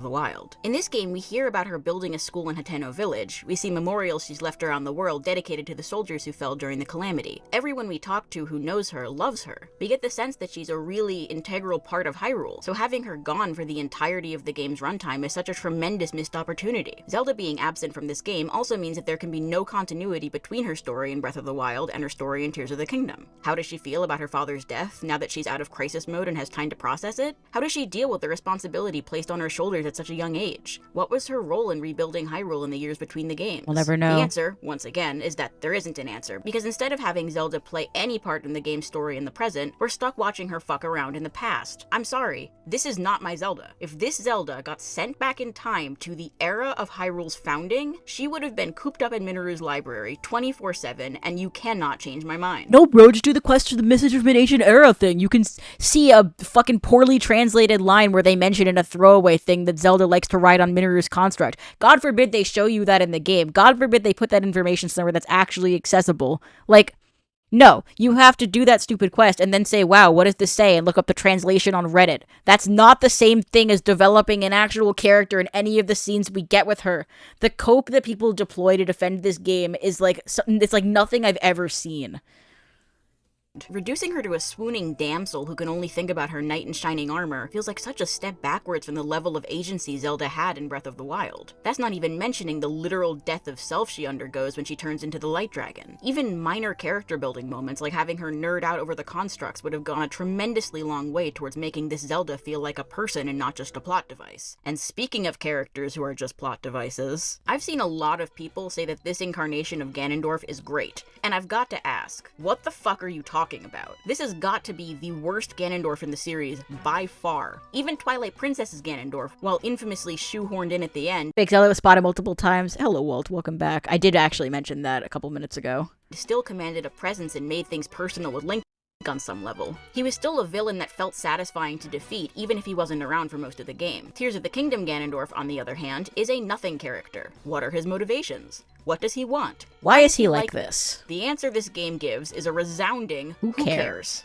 Ganondorf gets just over 700 words worth of dialogue in the entire game, and I'm counting fake Zelda, so that's a generous estimate. We know he likes power, he wants to, control Hyrule, but it's not at all clear why. As Rauru says, he's already the king of the Gerudo. We get the sense that he has some sort of beef with the Zonai just based on the throne room scene, but that's never gone into. Worst of all, that could have been good, by the way. Ganondorf having beef with the Zonai could have been really interesting. Like, he could have been like, what gives you the right to fucking come down on a cloud from the... They came down in a bubble, dog! What gives you the right to make yourself God King of the universe, when I, the great Ganondorf, am way more powerful than you and would be a much better ruler? You think you can just do Zonai imperialism and take over all of Hyrule? Not on my watch. That could have made for a very sympathetic and compelling Ganondorf, and they were just like, no, what if he just is evil for fun? He has no relationship with Link, or even Zelda, really. The only reason he knows who Link is because Rauru talks about him in the last moments before they're sealed away. And every time he talks to Link, it's related to Rauru. Like, Ganon was better in Majora's Mask, so true. Placed his faith in you. Or, it seems there is more to you than the power Rauru has gifted. It doesn't feel satisfying to defeat him because he hasn't established any sort of relationship with the playable character, let alone the player. It's even less clear what he wants in the present. If his goal was to rule over Hyrule, why is he hanging out under the castle for the whole game? Remember in Ocarina of Time how Hyrule Castle got an extreme Ganon makeover? There's nothing even close to that here. For all the talk of the Demon King, he isn't doing anything remotely king-like. He even says before the final battle that he will rule because that is what a king must do. But he's been down in the basement for the entire game. What has he been doing? He sent the Blizzard to the Rito, the Sludge to the Zora, the Gyptos to the Gerudo, and Drugs to the Gorons. But that's another thing that no one's ever pointed out. That's another tiny little detail in this video that I've not gotten a single comment about. But it was there. Let's see if you can hear it. Blizzard to the Rito, the Sludge to the Zora, the Gyptos to the Gerudo, and Drugs to the Gorons. But why? The sages all say it was to prevent their descendants from obtaining the Secret Stones, but it's not like you need the Secret Stones to defeat him anyway. Honestly, drawing massive attention to the 4 temples by putting monsters in there that threaten the people living nearby has got to be the worst way of keeping the stones hidden. Link doesn't go to any of these places to get the Secret Stones. He's going there because the people of Hyrule are suffering. He's also supposed to be looking for Zelda, who Ganondorf keeps using as bait to lure Link to the exact places he doesn't want him snooping around in. And again, it doesn't even really make a difference since it's entirely possible to take on Ganondorf as soon as you're off the Great Sky Island and nothing changes. No Secret Stones required. Honestly, it seems to me like the Secret Stones in general are pretty much useless. They didn't help the sages in the past, they aren't necessary in the present. The biggest impact they have is when people eat them, but we'll get to that. In the meantime, what in the hell is going on in this scene? Ganondorf as fake Zelda shows Link a vision of Hyrule Castle pre-Calamity, and asks if it brings back memories. Ignoring the question of how on earth he's even able to show Link this vision in the first place, why does he know what century-old Hyrule Castle looks like? If you go down to the foundation of the castle, you can read a stone tablet explaining that Hyrule Castle was built on top of the imprisoning chamber after Rauru sealed Ganondorf away. So I have absolutely no clue how he could know what Hyrule Castle used to look like unless he was somehow conscious as Calamity Ganon in Breath of the Wild, which he obviously wasn't. Calamity Ganon is mindless hatred made manifest. Also, if he's somehow showing it by like channeling Zelda's memories, that means he's way more powerful than the game ever goes into. Like, how would he be able to do that? He has no dialogue or characterization whatsoever. That's the whole point of having him just be an angry pig cloud. In light of Tears of the Kingdom, knowing Ganondorf was under Hyrule Castle the whole time, what am I supposed to make of Calamity Ganon? I would guess that Calamity Ganon was just a creation made of Ganondorf's malice, but Ganondorf is only ever associated with gloom in this game, so I'm kind of at a loss. If someone has any idea about how this is supposed to work, comment it below because this has me stumped. But if you need to write fanfiction in a YouTube comment to explain the basic mechanics of how this game's villain works, then the game is not well written. Oh, Dempster, thanks for the 5. On the subject of how bad this Ganon is, which would you say is the best Wind Waker? Also, which Link and Zelda would you consider the best? Best Zelda's either... I love Tetra, I love Spirit Track Zelda. I love Breath of the Wild Zelda, that's my queen. And I also don't say this in the video, but speaking of Zelda being a queen, she is! Her parents are dead. Why is she still Princess Zelda? She's not. She is the Queen of Hyrule. Why don't they call her that? Which Link is the best? Is it a hot take to say the Link from Echoes of Wisdom gets the best characterization? Either that or Skyward Sword. But, like, I think just... we hear so much about Link in Echoes of Wisdom from all the people who he's helped, and, like, all the people who have, you know, he's improved all of their lives by, like, being an upstanding guy who saves the day. Which I think is a really neat detail, and he's characterized very well through other people talking about him. Wind Waker Link has the most personality. That's true. I like Wind Waker Link quite a bit. And I also like that he's not, like, a chosen one. I mean, Princess Good, Queen Bad. Wait a minute, based and true? People hate an empowered woman. Send tweet. I mean, honestly, I love most of the Links. Wind Waker Link is great. Skyward Sword Link is great. Twilight Princess Link is great. I mean, it's Link. Everyone loves Link. He goes, yeah, and he saves the day. I think I'm just a little bit biased because I just got done replaying Echoes of Wisdom with a friend, and it was peak.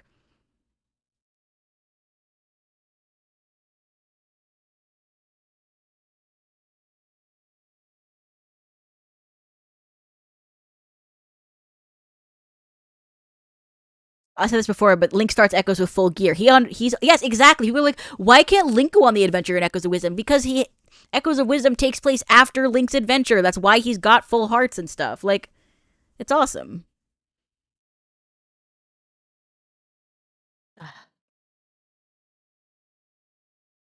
Majora's Mask Link is also obviously very good. I mean, Hero of Time. I mean, I love Link. So interesting you think Echoes of Wisdom is peak? You know what? It is peak for what it is. Echoes of Wisdom is exactly what it says on the tin. You go in, it sure is Echoes, it sure is Wisdom.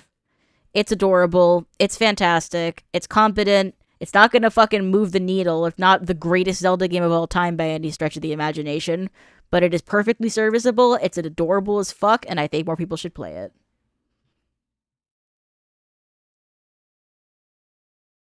I don't expect there to be continuity between Zelda games in general, but if you're making a direct sequel, and one that takes place less than 10 years later, no less, there needs to be some effort to create cohesion in the narrative. Otherwise, why make it a direct sequel in the first place? This feels so careless in how it's set up, and without any plans for DLC, this is just how the story in this game is. Moving on from Ganondorf, we should probably talk about Link. I understand that having him be a silent— In Echoes of Wisdom, Zelda's magic is all borrowed? Well, actually— funny you should mention that, because in Japanese, the name of the echoes are karimono. The name in Japanese is Zelda no Dentetsu Chie no Karimono, which is literally like borrowed wisdom. Like, the items are not called echoes, they're called like borrowed items.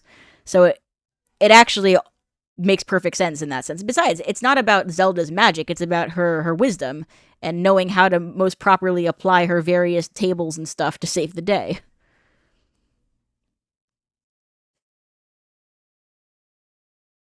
Or, you know, I love Tri, by the way. Tri's a little creature. Tri is a good autism rep. I love Echoes of Wisdom, man. I need to make an Echoes of Wisdom propaganda video sometime soon. Protagonist is kind of a thing, but even in Ocarina of Time, 26 years ago, he was characterized through body language and facial expressions. Wind Waker had one of the most expressive Links to date, and that expressiveness isn't confined to the cartoony art style, because Skyward Sword Link also communicates emotions through his face and body language. We see him banging on the Zelda crystal after her resin project doesn't quite work out. Maybe the real victim of Skyward Sword was Zelda's Etsy shop. I also never got any comments on this joke, even though I put an inordinate amount of effort into it.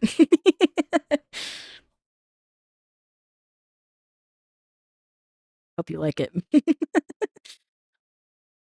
But this is a level of emotion that we never see from Tears of the Kingdom Link, or Breath of the Wild Link for that matter. I've heard people say that he's more expressive in Age of Calamity, but I haven't played Age of Calamity. If that's true though, it means Tears of the Kingdom handled their Link worse than a fucking Hyrule Warriors game. I wish I had more to say about Link, but I really don't. He's less than a blank slate, he's barely a character at all. He shows more emotion when he's a little bit chilly than he does when he finds out that his girlfriend is stuck as a dragon forever. I could talk about other characters, but I just don't want to. This video is long enough as it is, and I just don't care about the rest of the cast. If people really want to hear me talk about the other characters in this game, I might consider doing a follow-up, but for now, let's just move on. The last thing I want to discuss about the story of this game is how it ends. You finally take the fight to Ganondorf, but first you have to fight your way through several waves of monsters. Then, all the temple bosses show up at once, but provided you've completed the temples, your sage allies come to the rescue at the 11th hour and tell you to go on ahead. I don't know why they couldn't have been around for the rest of the game, or how they got down here for that matter, but the score in this scene is so good that it makes me emotional in spite of myself. That's basically the final hour of Tears of the Kingdom in a nutshell. It's an explosive ending to an implosive story. The actual fight with Ganondorf is pretty good too, even if the sages, again, don't play nearly as important. How much time is left on the video? 25 minutes. Game wants you to think they do. And of course, I have to give the game credit where credit is due. The visual gag with the health bar manages to be fucking hilarious without deflating the tension of this moment. Anyway, then Ganondorf is like, rah, I can't lose. Echoes of Wisdom gets an 8 from me by the same standard as Breath of the Wild. It should be possible to make a better game like this than the one we just got, but it did something new and the core of it worked just like how I'd hoped. I think Echoes is an 8 and Breath of the Wild is a 7, but I definitely agree with your evaluation of it. Famous commenter Walter White has never been wrong about anything in his entire life. To you, a mere mortal, curses foiled and spoiled, whatever. So he makes the logical decision to swallow his secret stone, which... What? Fujibayashi. You listen to me right now! If Ganondorf wants to rule Hyrule, chowing down on his fancy rock seems like maybe not the best way to go about that, seeing as it turns you into a mindless dragon. Breath of the Wild is a 7. I'm looking forward to this video. Yeah, I have very complicated thoughts on that game. That's why it was so much easier to just shit on this game for 3.5 hours, because it's all garbage, basically. But, no, Breath of the Wild I have very complicated feelings on, which is part of why it's taking me so long to write it. But I promise, it's coming. And it's gonna be worth the wait. Categorically incapable of ruling over anyone. Also, he says he'll throw away everything to beat Link, but first of all, why? Is this rivalry of 2 minutes really so intense that it's worth it to undergo total loss of self? And second of all, how does he know what's going to happen when he does swallow the stone? This creates a cool set piece for the final battle, but it makes no sense if you think about it for even a second, and it makes Ganondorf feel like even less of a real character, because his actions here make no sense. Okay, I'm gonna take a short break from complaining for a second to say that this sequence fucking rules. It's not particularly difficult, it's more of a flashy send-off to the game's main story than it is an involved fight, but that doesn't really bother me. Breath of the Wild's the only enjoyable Zelda Fujibayashi directed? That's a shit take. I love Skyward Sword and I love the Oracle games. Come on now. Visual of flying through the skies of Hyrule on your dragon girlfriend and beating the shit out of this goofy-looking wiggly worm is everything I've ever wanted, and you know I have to put a word in for the music.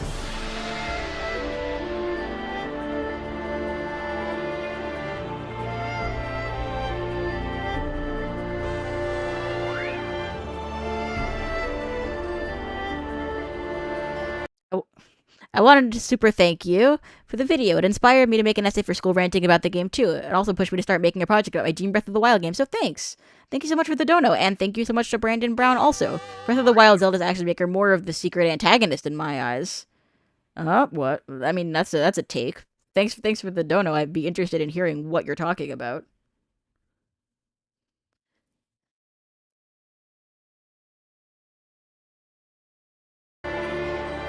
He was 17, by the way. I really need you to back that up. So good.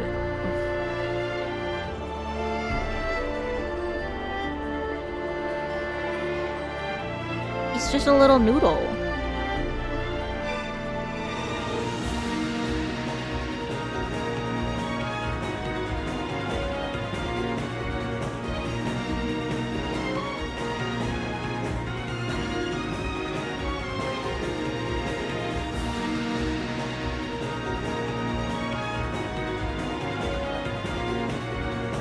Oh, it's so good.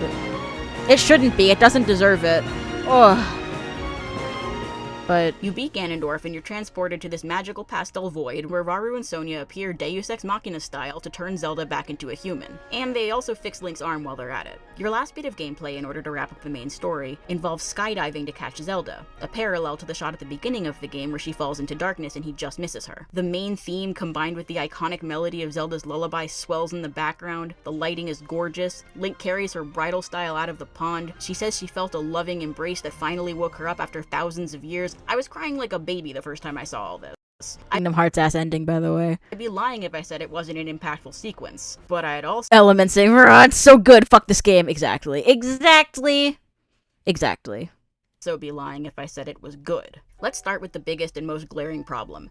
Zelda's transformation back into a human. The biggest problem with this biggest problem is that your actions as the player do not affect what happens here at all. Even if you wake up naked on the Great Sky Island and beeline to Ganondorf without even getting your paraglider, you'll still end the game catching a human Zelda as you fall out of the sky together. And this game gives you the Master Sword if you get to the final battle without it, something Breath of the Wild didn't even do. This also means that if you skip the memory cutscenes and just went directly to Ganondorf after you finished the temples, you'll find out here that Zelda's the Light Dragon, making the whole process of seeking out the memories completely pointless. At an absolute minimum, you should need to have seen the memories in order for Zelda to turn back into a human at the end. This is a safe space to say Skyward Sword is my favorite Zelda game. Skyward Sword is my third favorite Zelda, so you are safe here. Early final boss kill that ends with Link looking sadly up at the sky as Hyrule saved from Ganondorf but has lost its queen, and Link has lost the person who mattered most to him, would be infinitely more powerful than seeing the exact same ending whether you spent 40 minutes playing this game, or 40 hours, or even 400 hours. There is a bonus scene at the end if you've collected all the memories, but it just shows Mineru's spirit moving on, and that's my top two, Majora and Link's Awakening.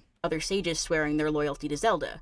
Which, again, Isn't she already their queen? Haven't they already promised they'd fight by Link's side in accordance with her wishes? This amounts to yet another redundant scene, and I think it actually weakens the scenes that come before it, because now instead of ending on this scene, it ends on a scene that is so thoroughly meh. We need to talk about Link here too. First of all, Link getting his original arm back sucks. Not only is his regular arm a downgrade from the magical Rauru arm by all accounts, it also just feels kinda slimy when a character that's disabled in some way is magically healed at the end. I've gotten so much heat for this fucking line, and it's because people don't understand what the hell I was saying. Maybe it's my fault for not articulating it well.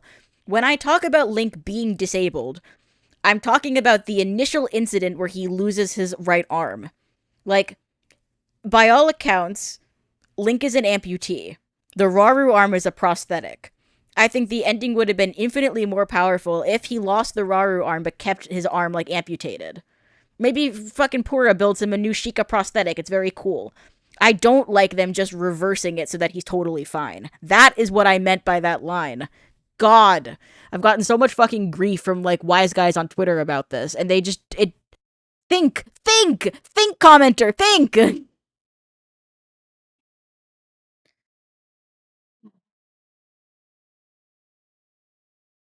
And if you're not compelled by that argument, how about the fact that with Link back to normal, the Master Sword back to normal, and Zelda back to normal, nothing has changed between the beginning of this story and the end of it. It was truly pointless from start to finish, and that's a crying shame since it had an ending that was as excellent as it was undeserved. I've also seen this video from Mistress Light on Tumblr that shows Link smiling at Zelda after she's returned to her human form. Look at this! Look at what they did! Look at what they did off camera! Look at this!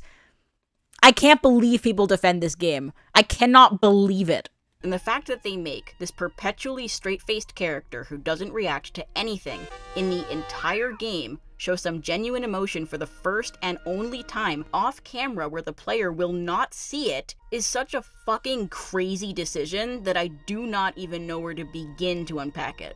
It's me during the editing process again. I think another problem is that Zelda did not suffer. When she woke up from dragon mode, she just thought she'd been asleep the whole time. She was just vibing for thousands of years. Zelda swallowing the secret stone is treated as this big climactic sacrificial moment, and like, the scene where it happens is really well done, but music relevant. She didn't suffer. There is no actual cost to her doing this. On the contrary, it's getting her back to exactly where she wants to be, which is with Link. I think the far bigger tragedy is that Zelda has now lost a second set of parents. But we, don't see her get sad about it. The story is carried hard by its music and visuals, because I don't care about these characters at all, and they had a head start. I already cared about this Zelda. Alright, addendum over, back to past me. Tears of the Kingdom story is a shit show, even when compared to the other lackluster elements of the game's presentation. The characters are morons, the villain gets not even 3 pages of total dialogue, and the only consequential act in the story, Zelda's sacrifice, is undone at the end. For all the flack Breath of the Wild story got for taking place 100 years in the past with characters that were all dead by the time the game starts, at least those characters were likable and memorable, and we got to see Link interact with them. Even if you didn't like them, at least they had names. Everything about Tears of the Kingdom story, from its delivery method to its writing to its internal consistency, is shoddy, underdeveloped, and insulting. Even the great ending sequence is undercut by the shittiness of everything that came before it. The nonsensical motivation for Ganondorf's transformation into the demon dragon, Zelda automatically turning back into a human, Link's lack of emotion, the list goes on and on and on. They learned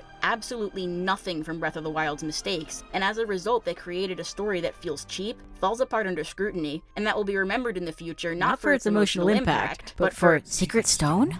Demon King? Hey, also, before I forget, what the fuck was going on with the Ancient Heroes aspect? What is this thing? When you finish all 152 shrines, mysterious voice number 957 instructs you to go back to the Temple of Time on the Great Sky Island to receive your reward. And it's this? What am I looking at, Nintendo? What am I looking at? Who made this and why? If you talk to Impa while wearing this outfit, she says that you look like the hero from the Calamity. The fucking Calamity? That you haven't mentioned in this entire goddamn game? Am I supposed to believe that this fucking weird green furry has story significance? How do I even begin to parse this? I can't. I won't. This is a nightmare. I hate this. Also, it's ugly. Also, what the fuck? This is completely incoherent rambling, because what is this? And why is it in my Zelda game? They are never going to elaborate on this. this. They are done with the Wild Era. They dropped this at the end of Tears of the Kingdom and said, okay, bye. Have fun trying to figure out what this fucking thing is. I can't wait for Age of Imprisonment to pretend that any of this was intentional. I hate Age of Imprisonment! Oh, I hate it. I hate Age of Imprisonment. I hate Tears of the Kingdom. I hate it. I hate it. Save me. Get me out of here, please. Haven't I suffered enough?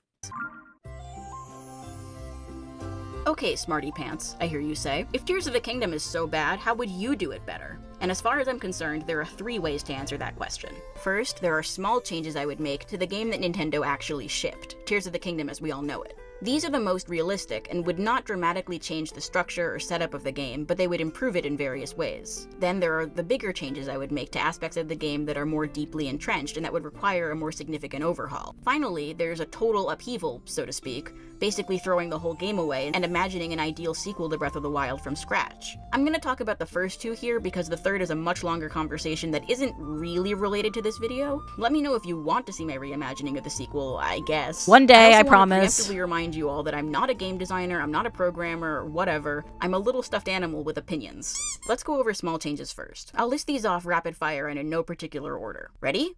Go! Items can now be fused with weapons directly from the menu. The ability to Do you like my little UI mock-ups? I was very proud of them. Do you like this? Does this do it for you? In no particular order. Ready? Go! Items can now be fused with They should have. weapons directly from the menu. The ability to pick up rupees by just running into them is restored from Breath of the Wild. I don't know why they changed this in the first place. You can now mark favorites in the materials menu to make searching for things less tedious. You see this? You can also fuse it directly from the thing, too. I also, now that I've seen how Echoes of Wisdom handled it, I might have had it work like that. But this was before Echoes of Wisdom added the favorites thing. I don't know why they didn't update this game with that. Whatever. In a similar vein, you can designate certain materials to act as arrow types, allowing you to use the same type of arrow over and over again without having to stop and fuse every time. The scope and the camera are now integrated. You can zoom in and out on the scope and easily take pictures without having to switch abilities. Similarly, auto build is now part of Ultra Hand. Just press Y while it's active to open the auto build menu. And speaking of auto build, it will now prompt you to use Zonai devices or materials from your inventory if you have them, and you can easily toggle between using inventory materials and using Zonite. Paraglider fabrics can now be changed in the menu. The intro cutscene is now skippable. When selecting an article of clothing, you'll be prompted to wear the full set if you've got it. Great Fairies now let you upgrade your clothes by multiple stages at once if you have all the materials you need. And the materials that you need to upgrade your armor will now be visible in the menu. You like it? I even had the change view thing. Hello, Brandon. She holds onto the tablet the hero needs, plays hooky on training, looks down on him as they travel together. She's a half-hearted. Her actions have consequence. Girl, she's 17 and moody. Like, it's one thing to say that, like, she was immature. Like, sure, she was a child. Like, it's another thing to act like she's secretly the antagonist of the game. Like, Zelda, I'm so sorry. I'm so sorry they'd say that about you. D-pad down, the button that makes Link whistle in the base game, will now bring up a radial menu where you can easily activate and deactivate sages. Couldn't think of what to put here.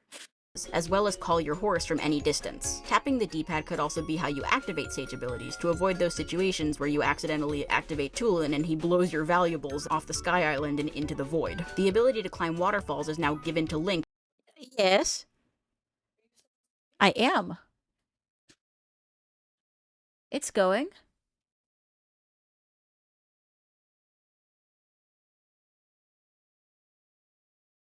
We've got a bunch of viewers. My mom's here, everybody.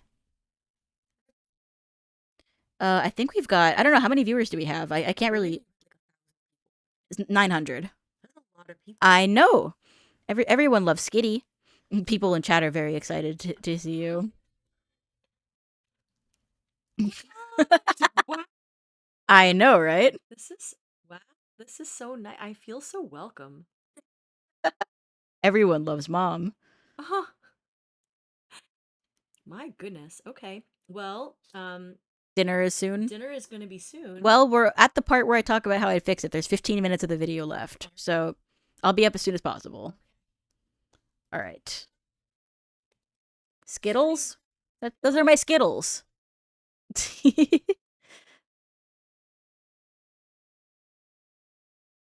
We get a full Mom playthrough? Maybe someday.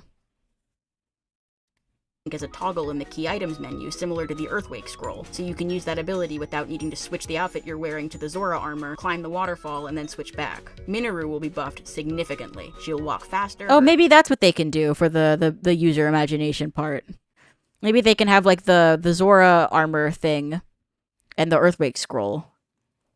Who knows? As well as call your horse from any distance. Tapping the D-pad could also be how you activate Sage abilities to avoid those situations where you accidentally activate Tulin and he blows your valuables off the Sky Island and into the void. The ability to climb waterfalls is now given to Link as a toggle in the key items menu, similar to the Earthwake scroll, so you can use that ability without needing to switch the outfit you're wearing to the Zora armor, climb the waterfall, and then switch back. Minoru will be buffed significantly. She'll walk faster, her attacks will do more damage, and her weapons will break a bit slower. Speaking of weapons breaking, weapon durability is finally visible in the menu, and Yunobo will tell you about the Rock Octorok trick, so all players will know that that's an option. The ability to bomb the targets in the shrines will be removed, and ideally, you won't be able to bring materials with you into any shrine, not just the Proving Grounds. Cave Blessings are replaced with harder content similar to the Blue Flame or Trial of Power shrines from Breath of the Wild. There will also be a new Sudden Death type shrine where Link is reduced to a quarter heart, similar to the Obliterator challenge from the Breath of the Wild DLC. The delay when using the quick menu is removed, and the ability to scroll through with the— Someone said Mama Delcatty is the real protagonist of Skitty Bitty.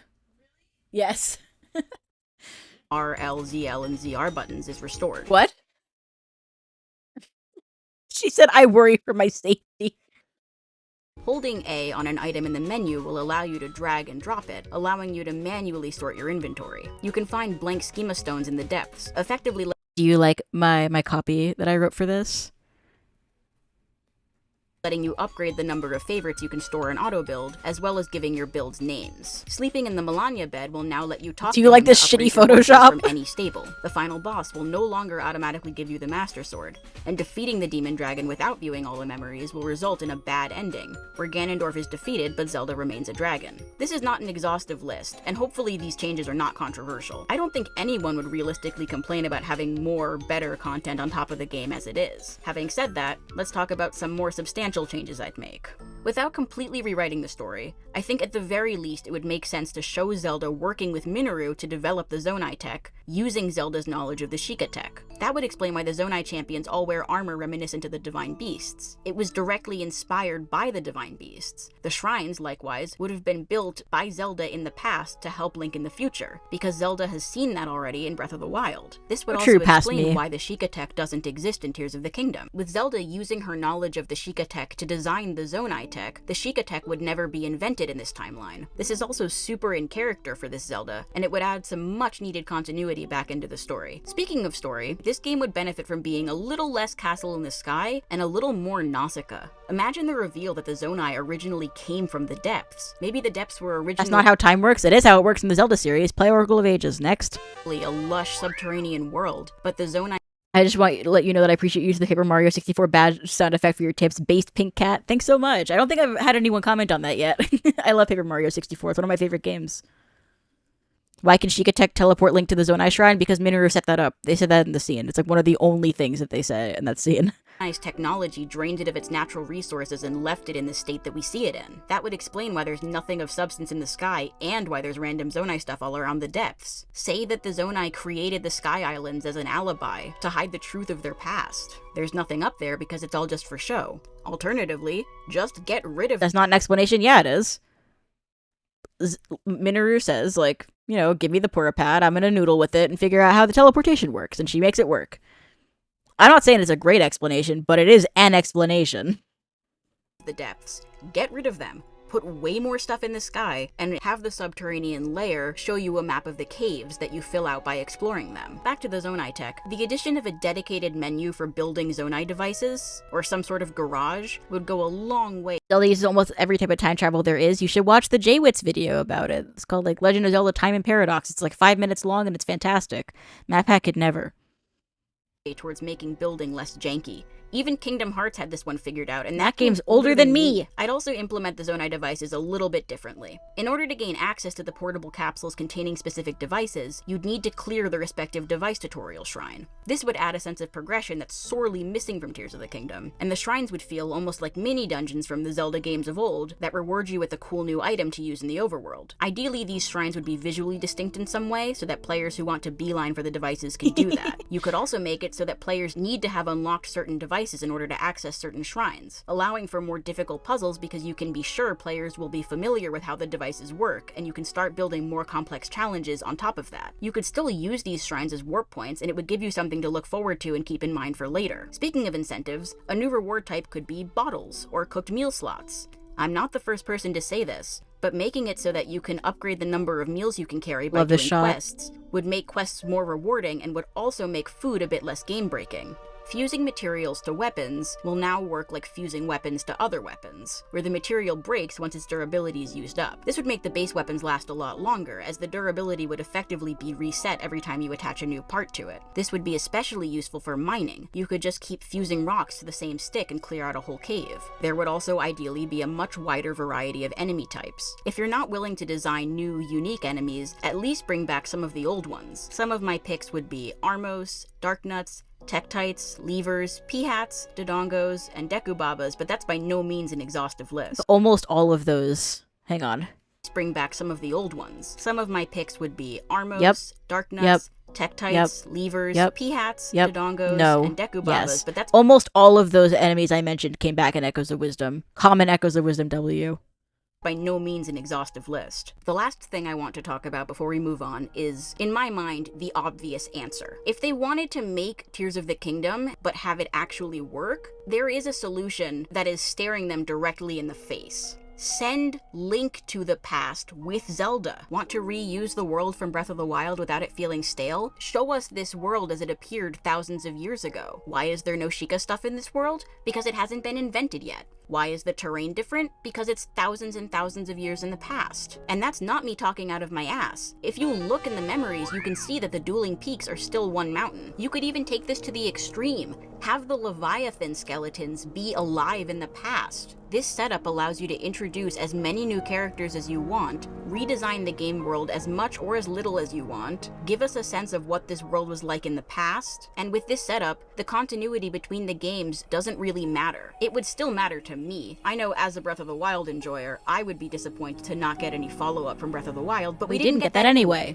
At least let me explore ancient Hyrule. Let me meet the ancient sages. Let me see what society was like in the past. That is an infinitely more compelling choice, and it's right there staring us all in the face. I'm sure I could write a few thousand more words about things I would do differently if I wanted to, but I think you get the idea. If you really want to see my full reimagining of this game for some reason, you can let me know in the comments. One day. But for now, the end's in sight, so let's finally get this video wrapped up.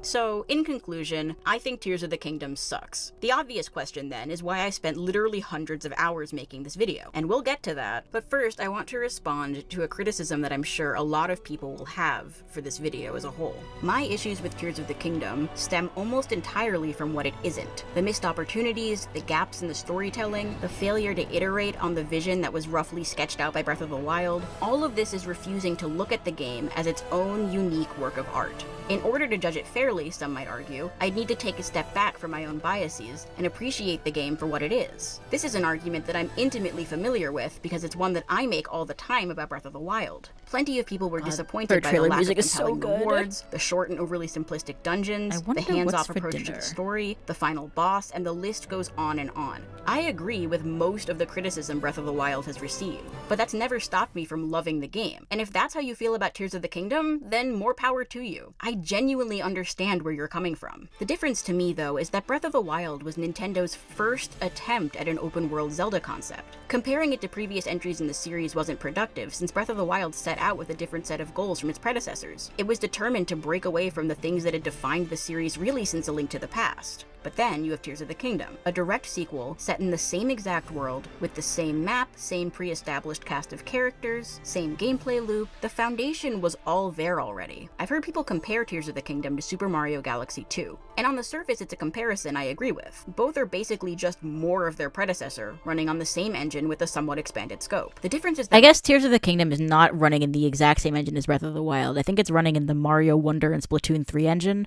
I don't know, I'm not a programmer. Take that with a grain of salt. Mario Galaxy 2 took 2.5 years to make, was almost entirely new content, and retailed for the same price as the first game. Mario games also place significantly less focus on their story than Zelda games do, and Galaxy 1 effectively future-proofed itself by ending with the universe basically resetting, and Rosalina outright stating that time is cyclical in this world, and the cycle never repeats itself the same way. So not only is the lack of story continuity less important in Galaxy 2 than it is in Tears, it's also justified in-game. Tears of the Kingdom took 6 years to make, recycled a huge portion of its content, and is the most expensive Switch game to date. I know I've brought up this point about the game taking 6 years to come out over and over and over again, but seriously, what were they doing that took them so long? The most common answer to that question that I've heard What is the that fuck they happens spent in those Mario 6 Galaxy? years Don't worry developing about and it. polishing the physics engine, but I'm not compelled by that answer. Like, at all. My issue with that explanation doesn't stem from some sense that they should have been able to figure the physics out faster. Again, I'm not a programmer. I can't imagine how difficult it must have been to develop, test, and refine this engine. An engine that, by the way, works very well. It makes a lot of intuitive sense. When you think you can do something, you probably can. But there's more to a dev team than just the programmers. And ultimately, I can't help but feel like this physics engine is wasted on Tears of the Kingdom, because the game never asks you to do anything interesting with it. The puzzles are so simple, the dungeons are so short, the story is so lazily written, so repetitive and full of holes, and things that don't make sense not because they're mysterious, but because no one thought them through. And most of these issues have nothing to do with the physics engine that was apparently so important that it was prioritized at the cost of literally everything else. Orion said it best when he said that it's like the world's most delicious frosting on a piece of cardboard. My point is that it took them 6 years to make this game because physics engine just isn't a good excuse. What's probably a better excuse is the pandemic. If the game missed out on some crucial development because of COVID, first of all, same, but second of all, Class if of the game isn't 2020, rise finished, up. delay it. I would have been happy to wait another year for a Tears of the Kingdom that felt finished. After all, as the saying goes, a delayed game is eventually good, but a rushed game is forever bad. Nintendo has a market cap of $63 billion. They had the time, resources, talent, and experience to blow Breath of the Wild out of the water, and what we got feels like a second draft at best and a tech demo at worst. I can't just love Tears of the Kingdom for what it is, because without Breath of the Wild, Tears of the Kingdom is nothing, and Tears of the Kingdom didn't fix a single one of Breath of the Wild's biggest problems. But the game can be a lot of fun. Flurry Rush is broken, but it's still satisfying to pull off. The shrines are mostly terrible, but the Proving Grounds are a great Miyamoto quote. Miyamoto is never the one who said that. I think that's a myth. addition. You don't need to use the air bike for everything. You can steal this big cube out of a shrine, use auto build to make an even bigger cube, and drop it on a mini boss. It might not even kill it, but it's still fun to try something silly just to see if it'll work, especially if you can be nearly sure that it will. You get out what you put into Tears of the Kingdom, and while I maintain that it shouldn't be the player's job to make a game fun, it clearly worked for a lot of people. It worked for me when I had surgery and was stuck in bed for several weeks while I recovered. I got endometriosis. They scraped the goop out, and now I'm better. It's also given me an excuse to spend time with my mom. Getting to watch her play this game and be genuinely delighted by it has been such a treat, and despite everything... Hang on, thanks for the dono. I'm sure this has been gone over another streamer or such, but I think I fully soured on the Wild Era when Age of Calamity stated his canon pre-release and immediately declared never mind after. Can't wait for them to happen again with Age of Imprisonment. I can't wait. I know I'll be sad when she's finished with it. Check. I'm trying to decide if I'm going to go and get that treasure chest, which may result in my doom. And also, I might go through a lot of trouble to get to that treasure chest only to discover that it is something very lame. That's a very real possibility. Ooh! I have gone down to my doom, as predicted. If that ball is not right where I left it, I'm going to cry.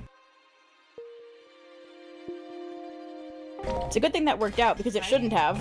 That was kind of miraculous. No, it's lame! Oh, no! But loving the time I spend playing Tears of the Kingdom with my mom is not loving Tears of the Kingdom. It's loving my mom. Choosing to think outside the box when you could just play the game the quote-unquote intended way. Linko, do you need me to fucking humiliate you in the stream? Because I think I'm just going to let that slide. Because that is such a fucking obvious different thing. Making fun when there is an actual set of options that are valid that allow you to create a fun experience for yourself. Being given a set of tools with limitations where you have various different, equally valid options to handle a situation that has been well designed is not the same thing as building a fucking air bike instead of deciding to slog for 20 minutes walking across a field. It is a completely, farcical comparison, and your weird hate boner for Echoes of Wisdom is fucking embarrassing. Log off. Isn't a decision born out of some great game design. It comes from your own intrinsic creativity. Speedrunning this game takes ingenuity, discipline, and a whole lot of skill, but that's not because Tears of the Kingdom was set up with speedrunners in mind. If anything, patching out the most useful glitches and making a 5-minute unskippable intro cutscene has kneecapped a lot of people's interest in speedrunning this game. But people are still gonna do it because people are crazy, and also awesome. If you got super attached to these characters and to this world, I'm happy for you. But the things we love about Tears of the Kingdom don't come from the game, they come from us. It's what we bring to this game that makes it special. It's okay to enjoy it. Of course it's okay to enjoy it. I would never argue otherwise.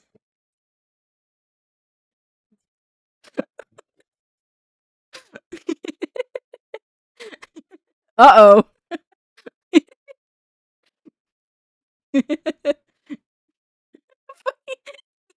Blinkster loves Echoes of Wisdom. Okay, focus, Kitty, focus. We're almost done.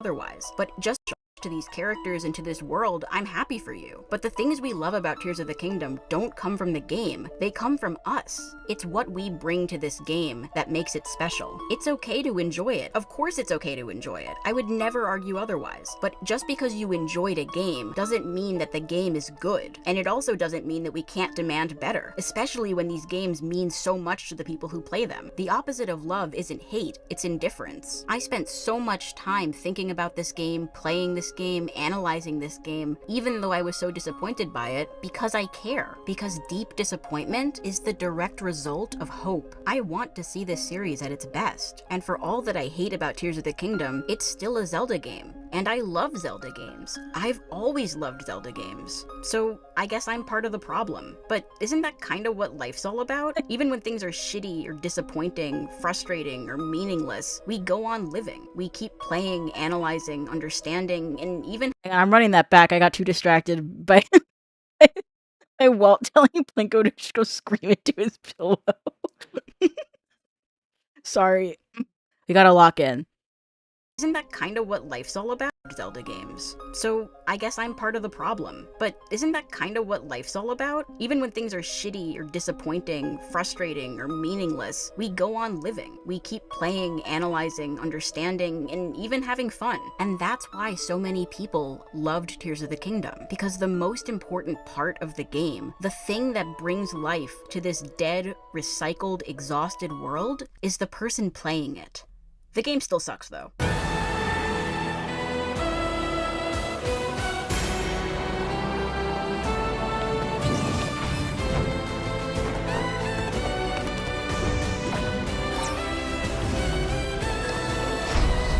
Thank you so much for watching this video. I'm legally obligated to tell you to like, comment, and subscribe, but honestly, I'm just thankful that you managed to sit through this whole thing. Congratulations! You listened to hours and hours of deranged ramblings, because hell hath no fury like a Zelda fan scorned. I'm sure there's something that I didn't mention that I'll remember as soon as I hit upload. I have come to peace with that. It's going to be okay. I'm so thankful to the people who encouraged and supported me throughout the process of making this video, especially the long list of people who had to listen to me foaming at the mouth rambling about this game for the past year. Sorry, and also thank you, and I hope it was worth it. This video was my first attempt at ever making a long-form video essay like this, or really making long-form content in general, and it took me almost a year to make, so if you're wondering when my next video is coming out, I have no idea. But there will be a next video, so stay tuned, and thank you again for watching.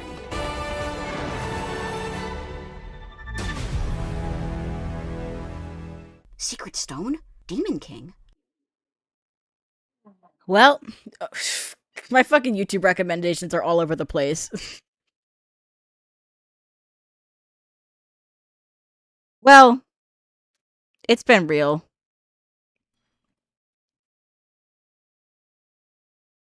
I left it on a kind note. People still got mad. Listen. Read my email? No, I won't.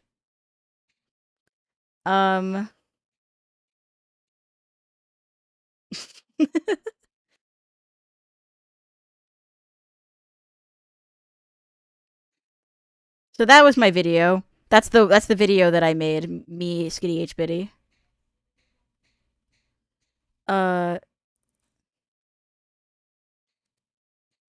It's I had fun with it. It was some good skit. I enjoyed making it. I'm really glad everyone watched it.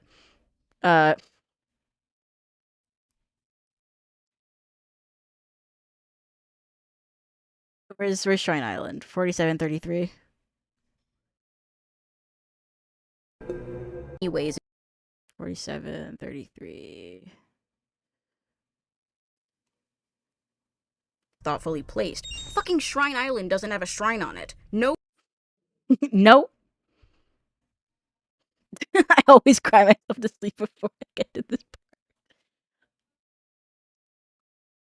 The average Skitty hater's never gotten far enough into the video to see the ending, so they don't know it ends on a kind note. Well, true.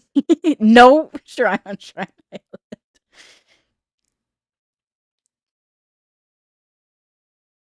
This Walter Wide fellow has been spitting facts his whole stream. He's literally never missed. If you have good enough takes, you get mod.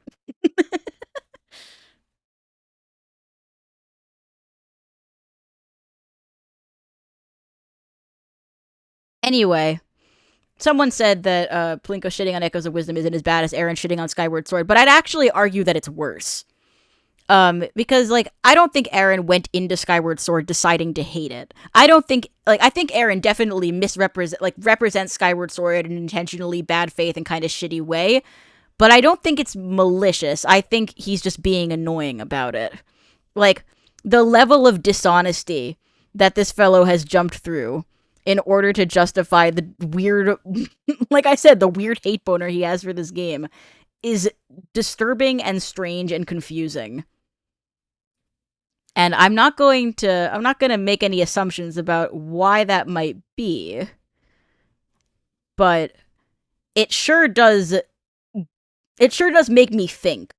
Like, if you have a whole platform where you talk about the things that you enjoy in Zelda games, and then you make the most bad faith analysis of Echoes of Wisdom of all time and completely ignore all of the things about it that you ought to love based on your prior things, you have to wonder what the underlying motivation is for shitting on the game. But that is a stream for a different day. Anyway.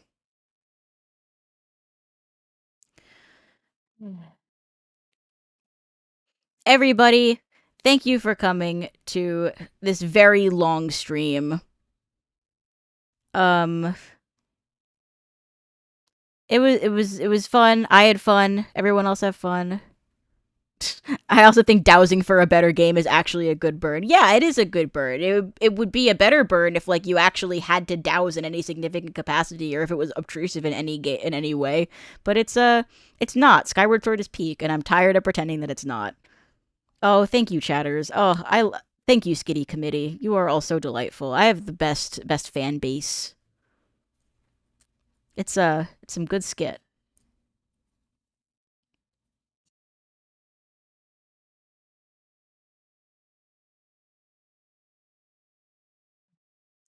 So hopefully everyone will enjoy listening to this stream on repeat after it's done. So hopefully someone likes my director's commentary, and thanks everybody.